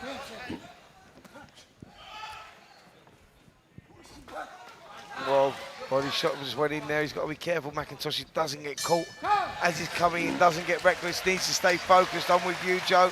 That could be 1 round apiece there. I think that Jangra may have edged that first round, but McIntosh definitely winning that second round on my scorecard. Punch selection was good, patience was good.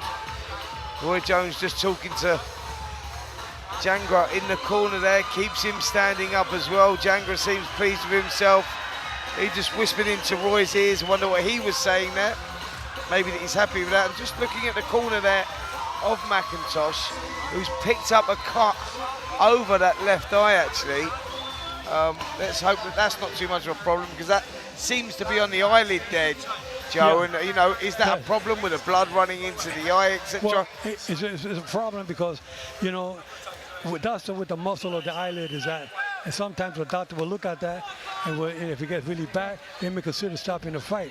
And when it's on the end of the eyebrow, or on the right side or left side, it's not too bad, but in the eyelid is more dangerous. I want to ask you, Spencer, you think with an eye injury like that, you feel like Mandeep should go on the attack with the doctor? Oh, well, listen, that will always inject a bit of energy and a bit of adrenaline into you when you see that you've cut your opponent like that, and you're going to target it. Of course you're going to do, but the secret is not to get reckless, not to get complacent, because boxing, 1 second, 1 punch, and the fight is turned around. At this level, you stay switched on 3 minutes of each round. You make that fundamental mistake, you pay the price. So for Mandeep, yeah, of course he's going to spur him on his do that cut, and he'll head for it, but he won't get reckless in his approach. And it's also very important who's the cut man in the corner.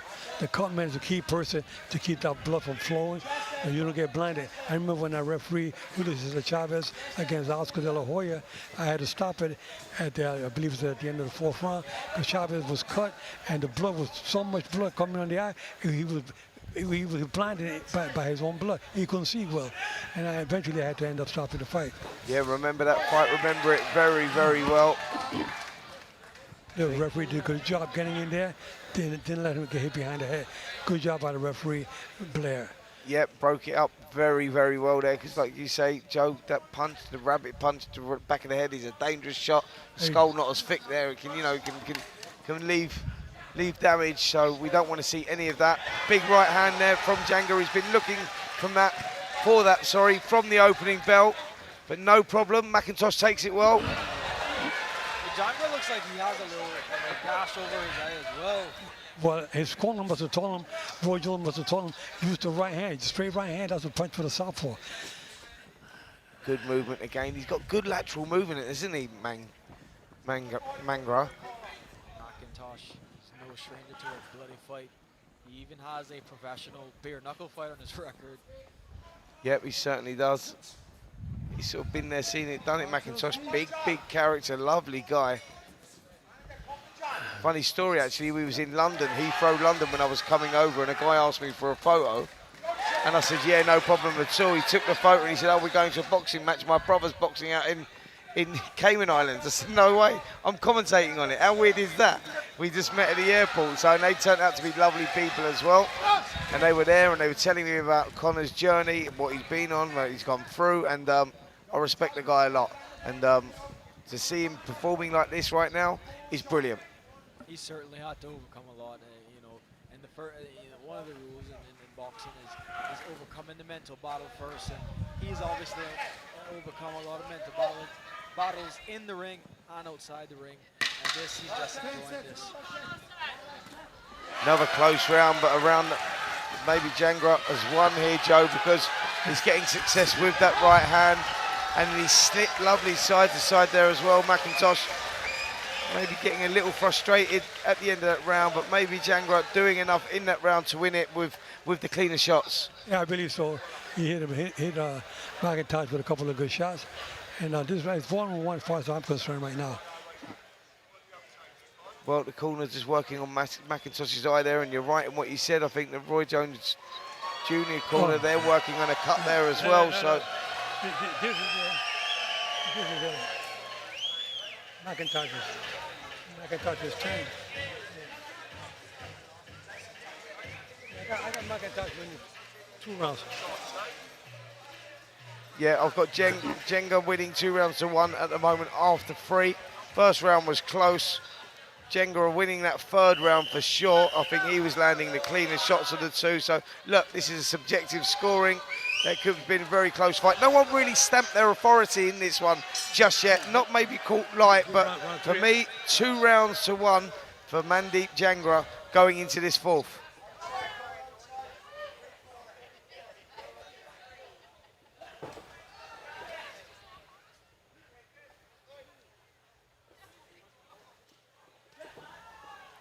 Jangra looking for that right hand, that looping right hand over the top, which can be a dangerous shot, and then he throws it through the middle, very, very clever. And there's the response from McIntosh. He tried an injection of pace himself there.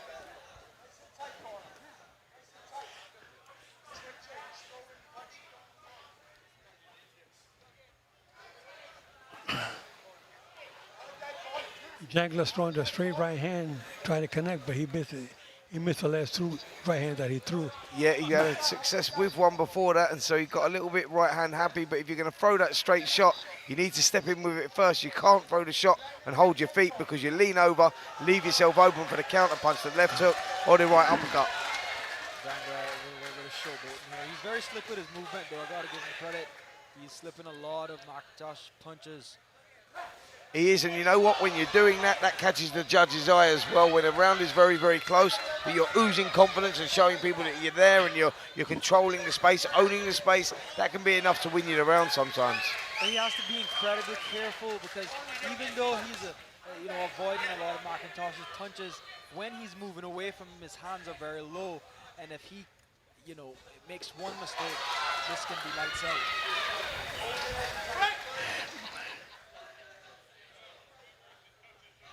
I remember referee Prince, I seen I met several times. He was like that, his hands over down, but he had good movement. He got away from a lot of punches. Except when he fought Marco-Antonio Barrera. Barrera took him to school. Yeah, he certainly did. I grew up with Nassim Hamed. We used to box together for England, spar together a lot in the younger days, earlier days. We roomed together. He'd become a very good friend of mine, Naz, and we're still good friends to today. But you're right. I think when he boxed Marco-Antonio Barrera, the fight had left him then. He was still only a young man, but he'd been there, seen it, done it, earned a hell of a lot of money. And I think the desire, that burning passion had left him, and you could see that. I agree with you 100%. I refereed him 3 times. Yeah, great young fighter. And we've got 2 good young fighters in here as well. Mandeep Jangra from India taking on Conor McIntosh from Wales for the WBF super featherweight title that is vacant at the moment, so both guys want to get their hands on this. Joe Cortez saying great springboard to move you on to bigger and better stuff, and you can see, Joe, that both guys want this. Real seesaw of a fight, this one. Difficult because neither guy really stamping their authority. Right. And Jangra gets to the straight right hand. That was a big shot, and he felt that one. McIntosh. He hit him twice. The referee put him away. Rightfully so. He wanted the fighter to keep punches up at the belt. He really felt that shot. That was a huge right hand that went around the side. Yeah. A huge shot that went in there, and he's standing up, and they're working on that eye now of McIntosh in the corner. And it seemed like after Jangra landed that punch, he wanted to go in and on the attack, and the bell rang. They haven't called in the doctor yet to check the cut. It's not that bad. They're doing a good job in stopping the blood there. But it's not that serious yet, but they got to watch it close. At this point, would you have initiated somebody to get the doctor? I will call in the doctor just to be sure, Yeah. To be precautionary measures. You got to take safety first. But at the moment, it doesn't seem like the cut is bothering either of the fighters too much. No blood is coming out. No, it's not. So the cut man, all credit to him, he's getting that Vaseline in there pretty good. Well, they put the coagulant, the adrenaline 1,000 to stop the bleeding, but they got to be careful they don't get inside the eye because it can burn the eye too. And that can blind you if you come out with a burning of your eye. So you got to be careful how you apply the medication on there. Good movement again here from Mandeep Jangra, slipping out the way of the shots, showing great lateral movement actually. Would like to see him coming back with those shots after that movement. You make your opponent a miss, you make him pay, and he's not doing that enough for me. It lands a good right hand there that just forced McIntosh to hold there. The referee said break, and the guy threw a punch, and he warned him to be careful. You can hit a fight on a break, and he goes down, and you can't continue, you can't be disqualified. You can just tell that Jangra is oozing confidence here. And he's in a flow, he's in a steady flow. But I tell you what, McIntosh is not going to be intimidated at all by him. No, but Seaford, you're right there. It's about the old confidence, and at the moment, he seems to be using that at the moment, like you say. Mandeep, very, very tough guy. And he's stalking forward and he's starting to really sit down on those shots, Joe, now. He's planting his feet and really throwing everything into every shot. Yeah, he's trying everything he can to throw the punches, but McIntosh is moving well, but that was a slip right there. He twisted his ankle a little bit, and the referee's watching it real close. Yeah, good work again there from Mandeep, landing that straight right hand through the middle and then slipping and sliding. Jab goes in as well. McIntosh needs to start changing it up here, showing us something, showing us that you can adapt from it a little bit here, because what McIntosh is doing wrong is he's now holding his feet because he's getting caught with some big shots. Yeah. He's not committing himself enough, and when you don't commit yourself, you leave yourself vulnerable and open to, you know, counter punches. But he landed a stiff one there And on McIntosh. Jangra.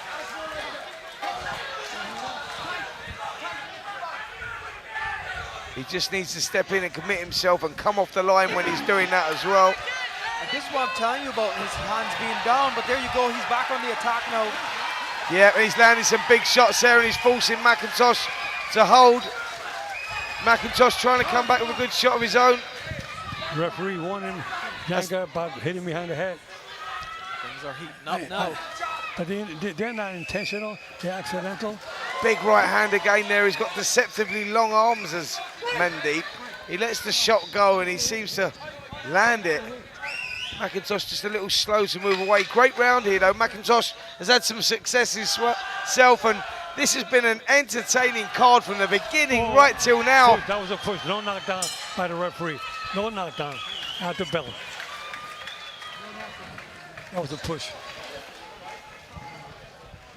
I tell you what, that was probably the hardest round to score. Yeah. Both guys found success in that round there. I felt like Jangra has been winning the fight thus far, but McIntosh certainly turned it up there, caught him with a nice counter late in the round. Yep, I'm totally with you on that, Seaford. I think that, you know, it was a good round for McIntosh, and a round that he needed actually, because I had him losing the last couple. Jangra just seems to be getting in a rhythm, getting in a flow, showing some confidence, hands low, driving the right hand through the middle, but McIntosh sort of turned it around a little bit there, and he needed to, didn't he, Joe? Like, he went there and he needed that good couple of right hands landed there to grow in confidence himself. If he needed, for sure. It's a very competitive fight. I mean, both fighters are throwing good punches. They both had good moments in that last round, but this next couple of rounds will tell the difference. Now we're into the... yeah, we're coming into the sixth round now.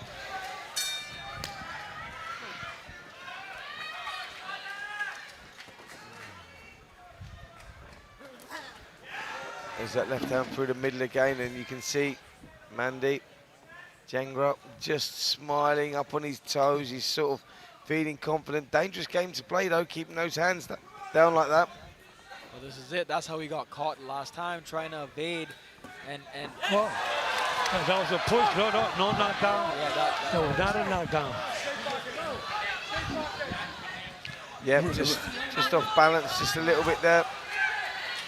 Referee Blair doing a good job, keeping control, making the right calls. Well, body shot goes in there, really whipped that one in. Good body shots again there from Jangra, switching his attacks. Strong guy, isn't he? Very strong guy. He's very aggressive. He's putting the pressure on. He's putting the pressure. And his poker face, Jangra's poker face, you could never tell if you're hurting him or if he's his face. There he goes. He lands a stiff right hand there on McIntosh, but yep, it's the left hand he's throwing through the middle. That's the effective shot. That was good from McIntosh. Both guys now rolling the dice, starting to trade. They're both banging away. Yeah, they certainly are. This is rough, tough, and now this is sort of turning into a little bit of a dogfight, isn't it? It's going to, Joe, come down to now that psychological battle. Who wants it? Who, you know, because when it gets tough like this, it becomes a mind game as well. Exactly, for sure. You don't want to lose that confidence in there, and they're both really trying to keep it. Yep, not just a physical battle, but a mental one as well. And you just feel that these guys are going to have to visit that place for sure. You know, when a fight is this tough and this is turning into a real seesaw, one guy having a bit of success, then the next guy. This is all in the balance right now. Yeah. Very, very tough fight to score. Just as you think McIntosh is getting on top, Jangra comes back, vice versa. There's a lot of battles going on in this fight. In fact, fun fact, the two coaches, they got a bit of a bragging rights going on here as well. Can you speak a little bit about that? Absolutely. Absolutely. The referee wanted him to hit him behind the head. Not intentional, but the referee did the right thing by giving the warning.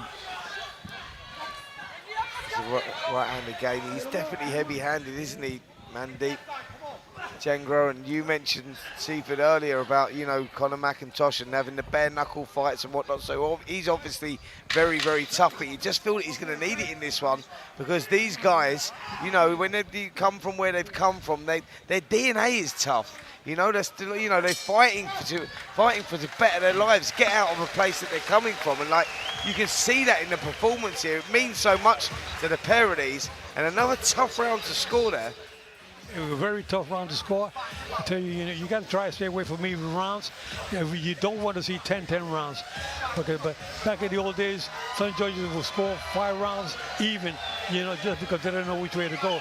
But you have to try to narrow it down to who had the better defense, who had the best ring generalship, the cleaner blows, the harder blows. You got the 4 criteria: defense, effective aggressiveness, the harder blows, and ring generalship. Well, first half of the contest gone. Very difficult to separate these two here. Fight could be very much won and lost in this last 6 rounds for sure. Joe Cortez already pointed out it's subjective scoring, what you like, what you go for. Both guys have definitely had their successes.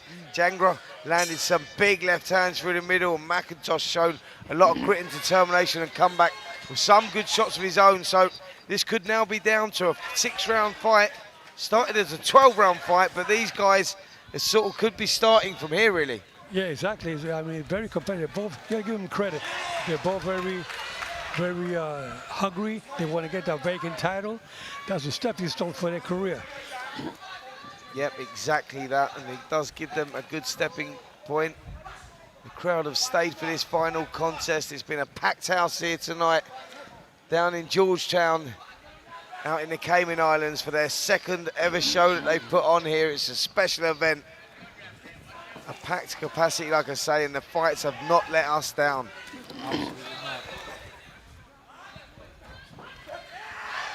You can see that they're both in great condition. I mean, here we are, you know, halfway through, and you can see neither one of them is really perfect. They're still throwing good hard punches. They're going to keep their guards up good. I mean, it's going to be a tough fight to score, but the last 2 or 3 rounds will tell the difference. Yep, I sort of agree with that, Joe. It's one of those fights that's very, very tough. You know, both guys very focused. You can see that what it means to them here. They know they're at that crossroads of their career. Right. It's an important fight to win. Well, I'll tell you what, the judging tonight is incredibly questionable, but these 2 guys are giving them something that'll be split right down the middle, at least up until this point of the fight. Oh, good right hand by. Yeah, and then yep. Jangra with a left hand, or right hand through the middle, sorry. And when he lands shots like that, another good right hand. Big shot. And McIntosh bringing his left hand up because he knows he's getting hit with the right hand. Yeah, he's got to be careful, McIntosh, because Jangra switching uppercut. the attacks there, and he'll loop that right hand over the top. You can see it. He's bringing the hands down there. He's trying to take the focus down to the body, so he lets the shots go over the top. They call it setting a trap, right. And that's what Jangra is doing right now.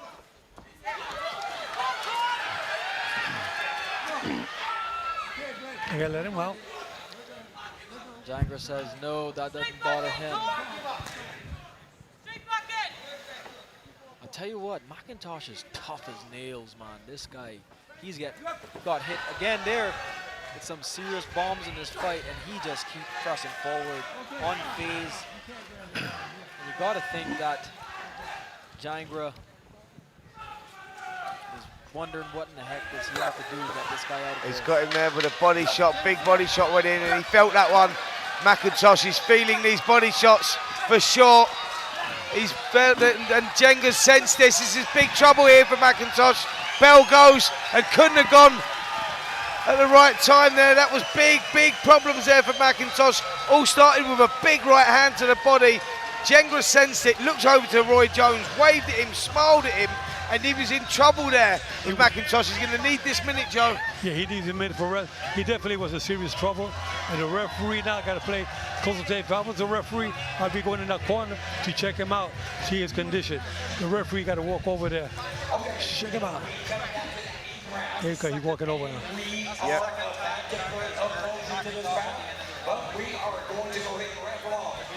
Well, the referee doing what you said, Joe, and he's started to look into the corner, he's looked into the eye. Good. You already told the doctor to watch it over there. Yep, very good stuff. Okay, good.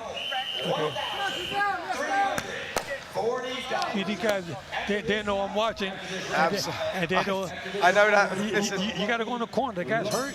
You know, call in the doctor just because. Listen, people called the people called Roy Jones Jr. the GOAT, and we call you the GOAT of refereeing. That is for sure. Yeah. You've been there, seen it done. It's not a story you can't tell, and there's nothing that you don't know. And I think that these referees respect that, Joe. Well, and he looks at you there for that little bit of encouragement. Well, they know that I'm there to help them out. I look at things from a referee's perspective. I look at it different than everybody else. And that's a beautiful insight we've had tonight from this commentary position where we've never really heard that before, and it's just fascinating to hear you talk about the third man in the ring, the guy that no one ever talks about. Right. The third man in the ring is very important. Absolutely. Especially when the fighter's hurt or there's a cut. You know, you got to watch real close. You want these fighters to leave out of here, go back to their families, safe and sound. Right hand again there landed, and it just seemed to take the legs away. McIntosh maybe slipped on the canvas. It is getting hot in there, and so the sweat is dripping down onto that canvas. That makes it very slippery, but Mandeep's a difficult guy to read, a box of tricks. He just led off there, body shot gone in again, and McIntosh has to be careful of that. I think it's a smart thing for him to do to go back to that body. Obviously, he was hurt in the last round, heading into the corner there. I think that he's smart. He'll go right back to that body and try to get that. Yeah, but this is where McIntosh doesn't want to be. He doesn't want to be sitting on that ropes. Now he's waiting. He's getting a little bit too negative. He needs to take the play away from Jangra, because, Joe, right now, Jangra's in control. He's controlling the space and the pace of this fight. He is, definitely he is. And what it is that McIntosh getting a little winded. I mean, Ganta is putting the pressure. Look, he's showboating a little bit, but he's in good shape though. Yeah, he certainly is. He's, you know, got lots of energy, and you can see he's just sort of growing in confidence. Body shot again there, and McIntosh felt that one. He wanted to hold. One thing's for sure: win, lose or draw here, Joe, McIntosh is going to be sore tomorrow around that rib area. Somebody going to be peeing blood tomorrow. Absolutely. There you go. Body shot again, and he's felt that one. Yeah.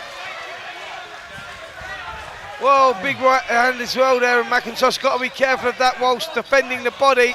He's going to leave his chin exposed, and that could be problems, because Jangra's doing a great job of going up and down, punching up and down. Yeah, the referee's watching real close. He's watching real close. He knows, you can see that McIntosh is in a little bit of trouble. Yeah, he's in big trouble here. You can see the fight is now starting to get knocked out of him. He's feeling the pace just a little bit now. He's showing incredible resilience and great determination.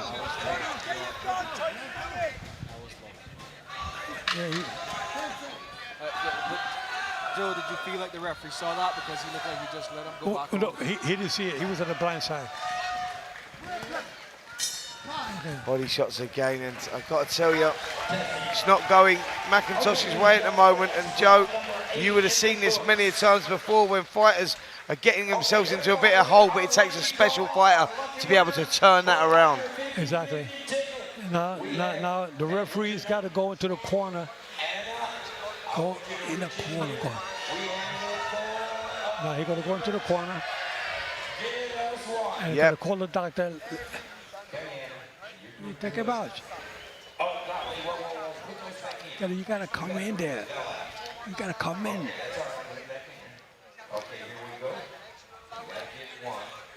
The Legendary Joe Cortez pulling double duty Okay, okay, the doctor, he's coming in? Okay, call it the doctor's coming in.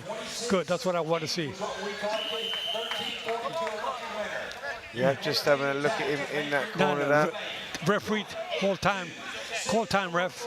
Get the guy to the neutral corner, let the doctor check him out. He already checked him out? Yeah, he checked him out. Referee checked him out. Great work there.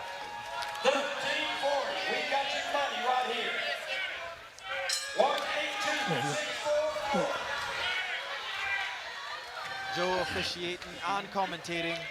Absolutely, listen, best in the business, and he knows well, you know, when he spots something. I'm watching for the safety of the fighter, okay?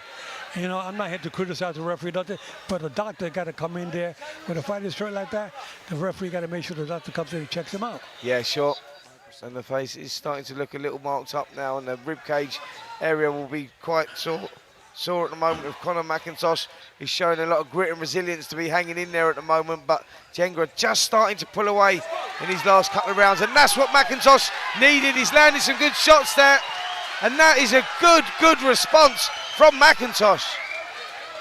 Well, you know, he saw the doctor came in to check him out, and kind of woke him up. He said, you know, I better get back into it. Yep, that's exactly what he needed to do, Joe, was roll that dice, and I think that he'd done that there, and he's been very effective with that. Very impressive. Jangra just hit it with a good right hand.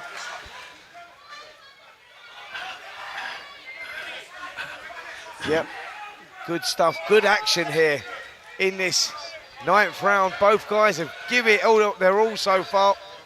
You know, this is a vacant title. They both want to get the belt tonight, and they know this will be a stepping stone going in the right direction. And so far, McIntosh is getting hit with a right hand right there. Jangra, good left hand by Jangra.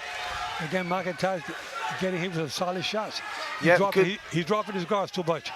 Yeah, this is a good round here from McIntosh, just as he was letting things slip away from him and he needed a good round. He seems to have got that. He's turned it around, he's sort of rolled the dice a little bit, showed a lot of character actually there as a fighter when things are not going your way and you can turn it around like that. I like that. I like that bit of grit in someone. Well, I think his coach told him in the corner there, listen, you got to pick it up if you want it in this fight. And he's came out like a bat out of hell for this round. Okay, don't let it. One stop. Okay. There you go. Oh, big right hand there again from McIntosh, but look at the response. Oh, big left hook gone in now from Jangra. Body shots as well. McIntosh feeling that, and he's going to have to bite down a little bit here. McIntosh doing the right thing, holding on, but they were big, heavy shots going in there. Yeah, McIntosh is hurt for sure. Was. Good response again from McIntosh there. Just where is he finding this from? Brilliant body shot goes in there from Jangra, right underneath the elbow, right into the rib cage. McIntosh takes it well. Joe, what action we've got here? Jangra hit it with a 3. That's a slip. That's a slip at the bell. But Jangra hit it with a solid left hook.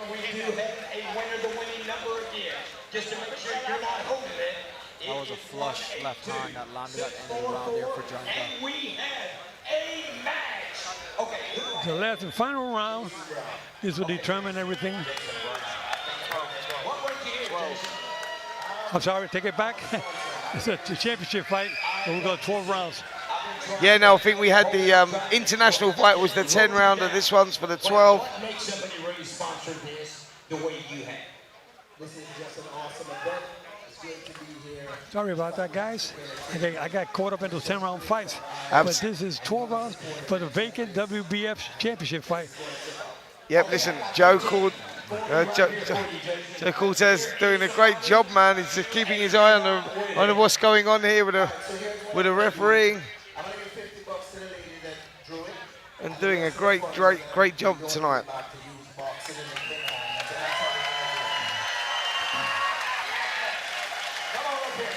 Well, we're coming into the 10th round. I'll tell you what, it's been an incredible event thus far. All credit to Yeah, it really has. Both guys have put it all on the line, left it all in the ring here as well. Still 3 rounds to go. And when you have a fight like this is the championships rounds. This is where they show the character, Joe. This is where they have to bite down on their gum shield. Now a psychological battle. The physicalities have left the ring now. This is the mental strength. And who wants it? McIntosh putting the pressure there. Almost had Jangra in trouble, but Jangra came out of it. It was more of a push than a punch. See that? Wait a minute, ref. You can't do it. Tell the ref. Referee telling him off there. Becoming a bit of a pushing fight now. Well, it's going to get physical, it's going to get rough, because that's where we're at now. Like I say to you, when it gets like this, you know, and the boxing leaves you because the tiredness, fatigue sets in, it starts getting dirty. It's a dogfight.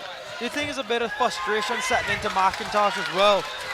McIntosh knows he got to do something, but he got to keep it clean.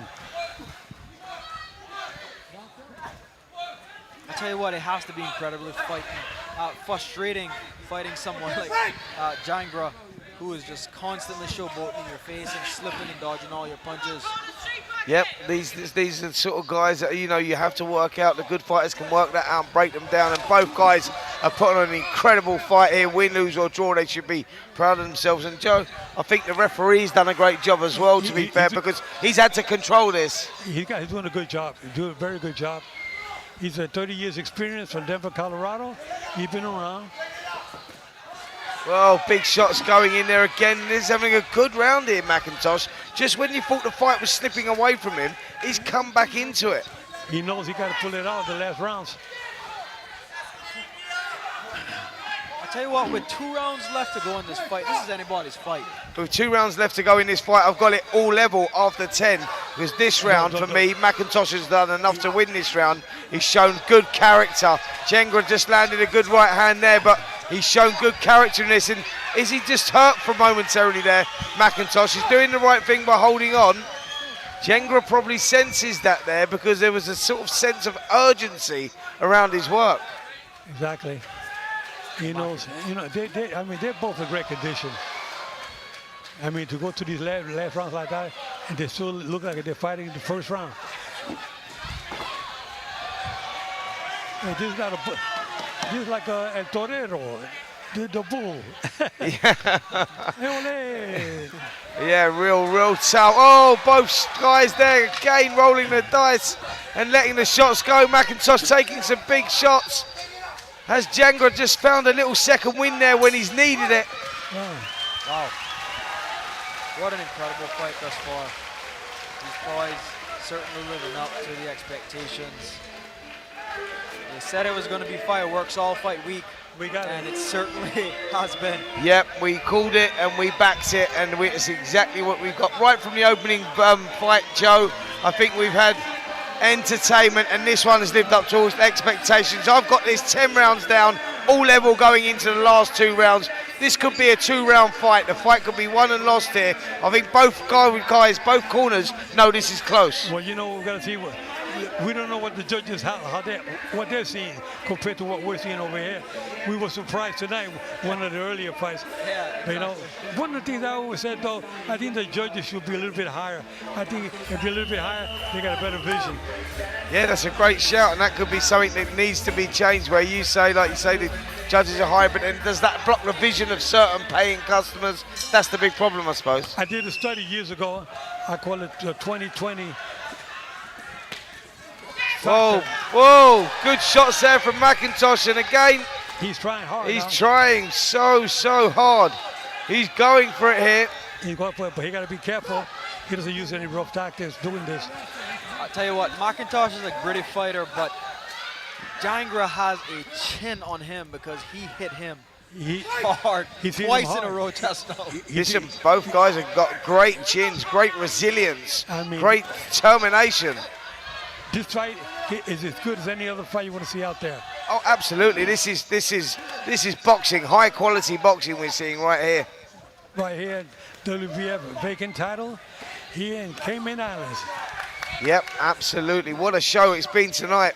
Right from the opening bell, we've had entertainment, we've had thrills, we've had spills, we've had knockdowns, we've had stoppages, and now we are getting guys going to war, standing toe to toe and leaving it all in the ring. That's it. We got the 11th round. I remember I refereed George Foreman with Michael Mora. If George Foreman was losing every round, the first 9 rounds he was losing them, and in the 10th round he called Michael Mora, and I counted on Michael Mora. So anything can happen in boxing. Yep, they call these the championship rounds, and this fight, the fight's never over till it's over. That final bell rings in that 12th round. These are the tough ones. These are the ones where now you're not thinking about anything. This is the mental battle now. Yeah, exactly. And I tell you what, this is a close round to score again. It's what do you go for here? You know, McIntosh looked like he's hungry at these last 2 rounds. He's really showing something. Yeah, he's maybe just for the first time in the contest here. If he wins this round on my scorecard, it'll be the first time in the contest I've had him up on my scorecards. I tell you, McIntosh got a big heart. Oh, he has a heart of a lion. He definitely does. Great young fighter, that is for sure. You know, you've got to know this kid's journey to get to where he's got here tonight, and a lot of people have written him off in life, not in boxing, in life, and he turned it around. Respect where respect's due.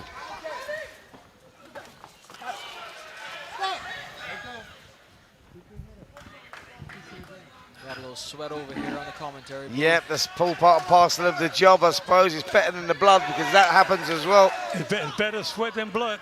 Yeah, absolutely. Absolutely. Oh, Jangra, just injection of pace here. He's got to be careful, McIntosh. Get his hands up. He holds on. I think that's the right thing for him to do.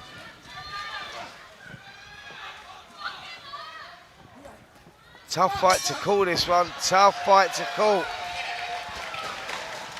It seems like Jangra is always picking it up right at the end of the rounds. Well, that's smart. That's where you've got Roy Jones Jr. in your corner, and he says, listen, whatever happens, last 30 seconds, if this round's close, catch the judge's eye, because that's the one that nicks the round, and that comes from experience. You can only get that from someone like Roy Jones, and he'll know that. Yes, Enzo Macronelli's in the opposite corner.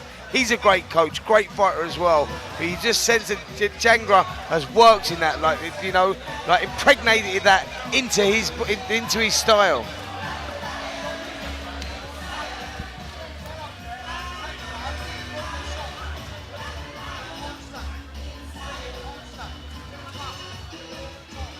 Very, very close fight here to score. Both guys have given it everything. What a fight we've had, Joe. You've been around many, many fights, and you know, this is high quality. These guys are both fighting championship material, both of them. Okay, it's the last round.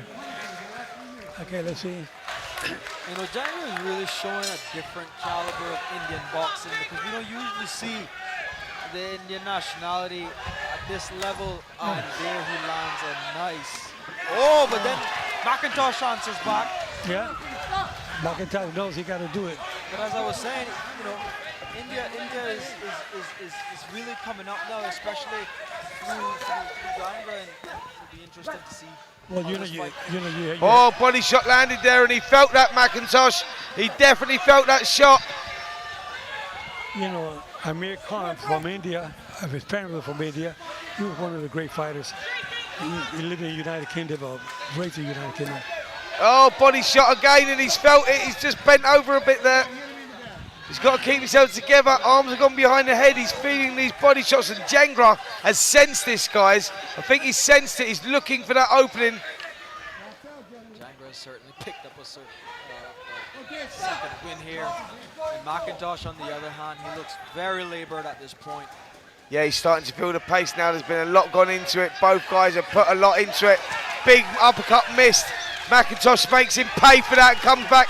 Good right hand as well. Oh, good finish to the round. No, big right hand back. These boys are some serious warriors. What a fight. What a fight. These fans are getting their money's worth tonight. Wow, they really, really are. What a fight this is, as you say. Like, both guys here have given it everything. Oh, big shot there. Again from Jangra, and he lands the right as well. How about it? Good job, referee. Good job. Yep, referee doing a great job there. Left, right hand going in. McIntosh comes back with a left of his own. Nothing left with these two now. This is all the mental battle. They are both standing toe to toe in the, giving it everything. What a fight. McIntosh got hit with some shot. Yep, he's been hit with a big shot and body shot again.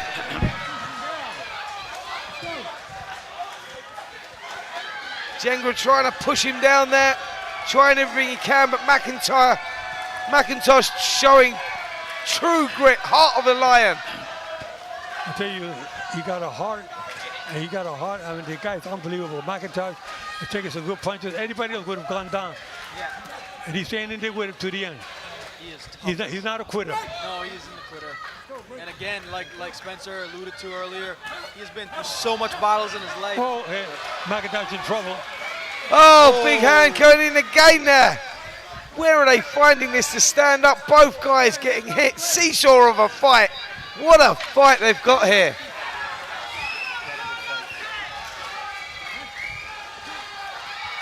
A win or lose for McIntosh. His hardest battles has been won already. I've got it a draw. I've got that a draw. I cannot split them. I think that Jangra started very well. McIntosh come back in the middle rounds. Then Jangra had a round. Then McIntosh come back. I've got it all a draw there. Very, very close. What do you go for? Jangra had his moments. He had the eye-catching stuff, but the grit, the determination and resilience of McIntosh, you can't be denied. Anybody else would have went down. He stood up all the way to the end. He thought he can do it. It was a very competitive fight. You know, we're going to see now who takes that belt home tonight. WBF Super Featherweight title. Well, whoever takes it home has earned that fight, earned that belt tonight, that is for sure. This fight is razor close. You know, I felt I had it, a draw in the end. I've got it.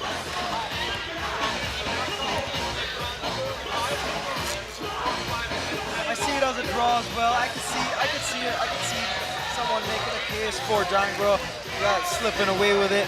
But I can also see McIntosh slipping away with it as well. This fight is anybody's fight. Yep, 114, 114 on my scorecard. That's where I'm at with it. 114 apiece. I'll tell you what, it certainly lived up to the expectations. These boys came out and they left it all in the ring, left it all on the line. Through 12 rounds, from start to finish, it was all fireworks as promised. Well, me, I saw this Joe here. I saw Jangra winning this fight. It was close, competitive on both sides, but I think Jangra pulled it away. Yeah, very, very close. But McIntosh got nothing to be ashamed of. He got a heart of gold, and I think he got a championship future ahead of him as well. He's not finished. Both of these guys can go all the way, both of them. He showed a lot of bollocks, man. He showed a lot of bollocks, a lot of grit, and he come back, mate. I've got it. Yep, what a fight, what a contest there. No one knows which way this is going to go. Listen, the great Joe Cortez is here. He's unsure. You know, it's one of those fights, a real seesaw of a fight where you go, the rounds were close. The guys were showing a lot of character, a lot of grit. They were both hurt. They were both coming back to show resilience. They were showing the mindset of champions in there. I think the referee did a good job, and he kept control. There was some pushing, some foul tactics in there. He took control of it. He didn't have to take any points, and I'm glad he didn't, because you don't want to see a fighter win a fight because of a point deduction.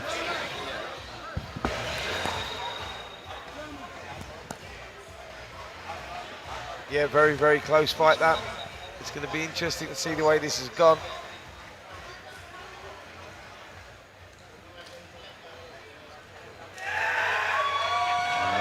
Ladies and gentlemen, as the referee calls both the boxers to the center for the official decision, let's cheer for both warriors. What an epic contest in tonight's main event. And at the 12 rounds of boxing, we go to the judges' scorecards. Ed Pearson, 117 to 111. Joel Scobie, 118 to 110. And Dale Ramoon, 118 to 110. That's way too All wide. three in favour of your winner by unanimous decision. And now your WBF Super Featherweight Champion of the world, from India, Mandeep Jangra. Well, Jangra gets it far too wide on the scorecards for me. You can't argue with the decision. He may have nicked it with a cleaner work, the heavier punches, but you can't deny what a good performance that was from young Conor McIntosh. He can come back from that, guys. I think that, you know, you can look at that, come back from it, but what a fight, what a performance from both guys. What a beautiful fight indeed. I tell you what, I thought the decision was a lot closer than that, but I don't argue with who the winner is. I think Jangra certainly did enough to get the win here tonight, but I did thought it was a bit closer than the judges had it.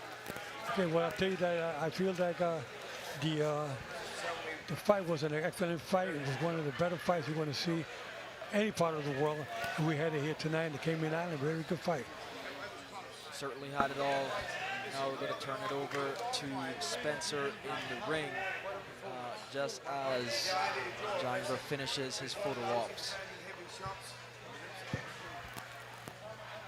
Well, let's just catch up with the loser here tonight. I'm sure you ladies and gentlemen will put your hands together for a gallant performance, brave performance, showed the heart of a warrior. What a gladiatorial fight that was, and this young man played his part in that. And I want to speak to you about that, Conor. What a performance you showed in there, mate. I thought the scorecards were ridiculous, by the way.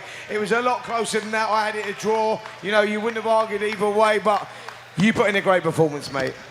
Oh, I just want to thank everyone at FightZone, Dennis Hobson, yourself and the boys for giving me this opportunity to be on this big stage. Mandeep Jangra and his team, Roy Jones Jr., Jason, everybody. I'm just really thankful that you've given me the opportunity. I mean, 3 years ago, I didn't think I'd ever walk into a boxing gym again. So to be here and perform under these lights, you know, in front of my idol, Roy Jones Jr., and against a top guy, and I held my own. I didn't feel out of place in there.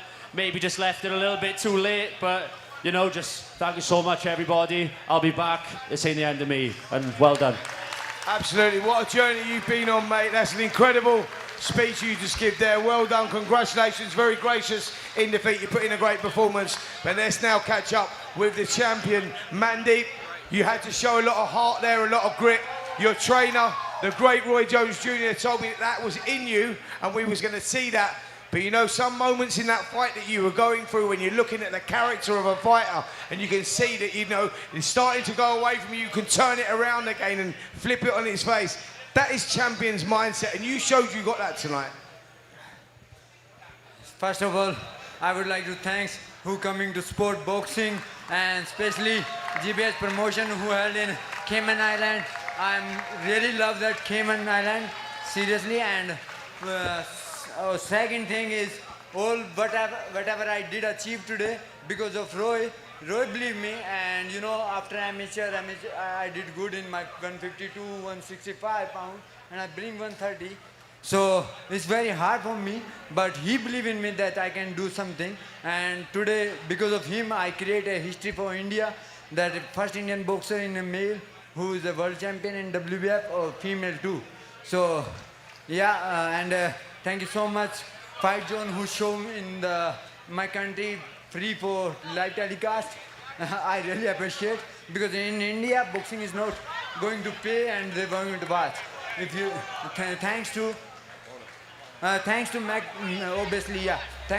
my opponent McNally Conor, he did a really good fight and he showed willpower. His after whatever we did, whatever we have did in training, we show over here, and which one is the best, who gonna win. That's the thing. And especially I love to say that coaches Aisa, Roy Aisa Angel, and my sponsor Nash Build Construction, and his wife who came to support me here direct to Pensacola. So that is really, I love it. And thank you so much once again, Cayman Island. We will be back soon. Thank you so much. And I want to say to coach that please say something about my part. I thought Mandeep did a great job. For me, it's very inspirational because now, as far as I know on record, that where I've checked, he's the first Indian world champion. And that's a hell of an accomplishment. So I love that. I thank FightZone for coming out, helping us make that happen. Dennis Hobson, everybody involved. And we're on to the next, Oliver. We're on to the next. Absolutely, this is a global trip that me and Roy Jones Jr. are on. I think we're out there again. We're back in London. We're going to California. So watch this space. Keep watching FightZone, TalkSport, Boxing YouTube channel because it's all happening with me and the great Roy Jones Jr. But this night belongs to these two gentlemen here, Conor McIntosh and the new champion of the world, Mandeep Jangra. What a performance. Guys, ladies and gentlemen, please put it together for both of these guys. What a fight.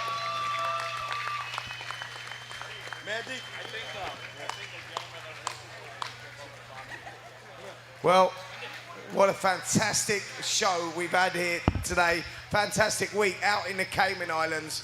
FightZone Promotions, Dennis Hobson Promotions put on a great event out here. TalkSport Boxing YouTube channel. And look, before we wrap it up, I knew he was going to do it. I knew he was going to steal the show. I was trying to give it there. I thought that was the only good-looking man in the house. Clearly not. Dennis Hobson, what a week, what a fight, what a night.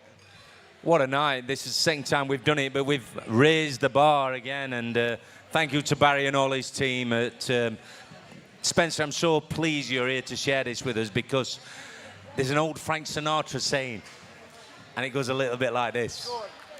The best is yet to come, won't it be fine? Listen, what we're going to do with TalkSport and FightZone is groundbreaking. You've been here to witness this. We've been in Texas. You and Roy are made for each other. Do you know that? Absolutely, absolutely. I totally agree with you, mate. I think it was a great event you put on, a fantastic week. We was only a couple of weeks away a couple of weeks ago in Texas. We're now here in the Cayman Islands. Watch this space, watch this journey. 2025 is going to be a huge one. But from me, Spencer Oliver, and him, Dennis Hobson, it's see you later.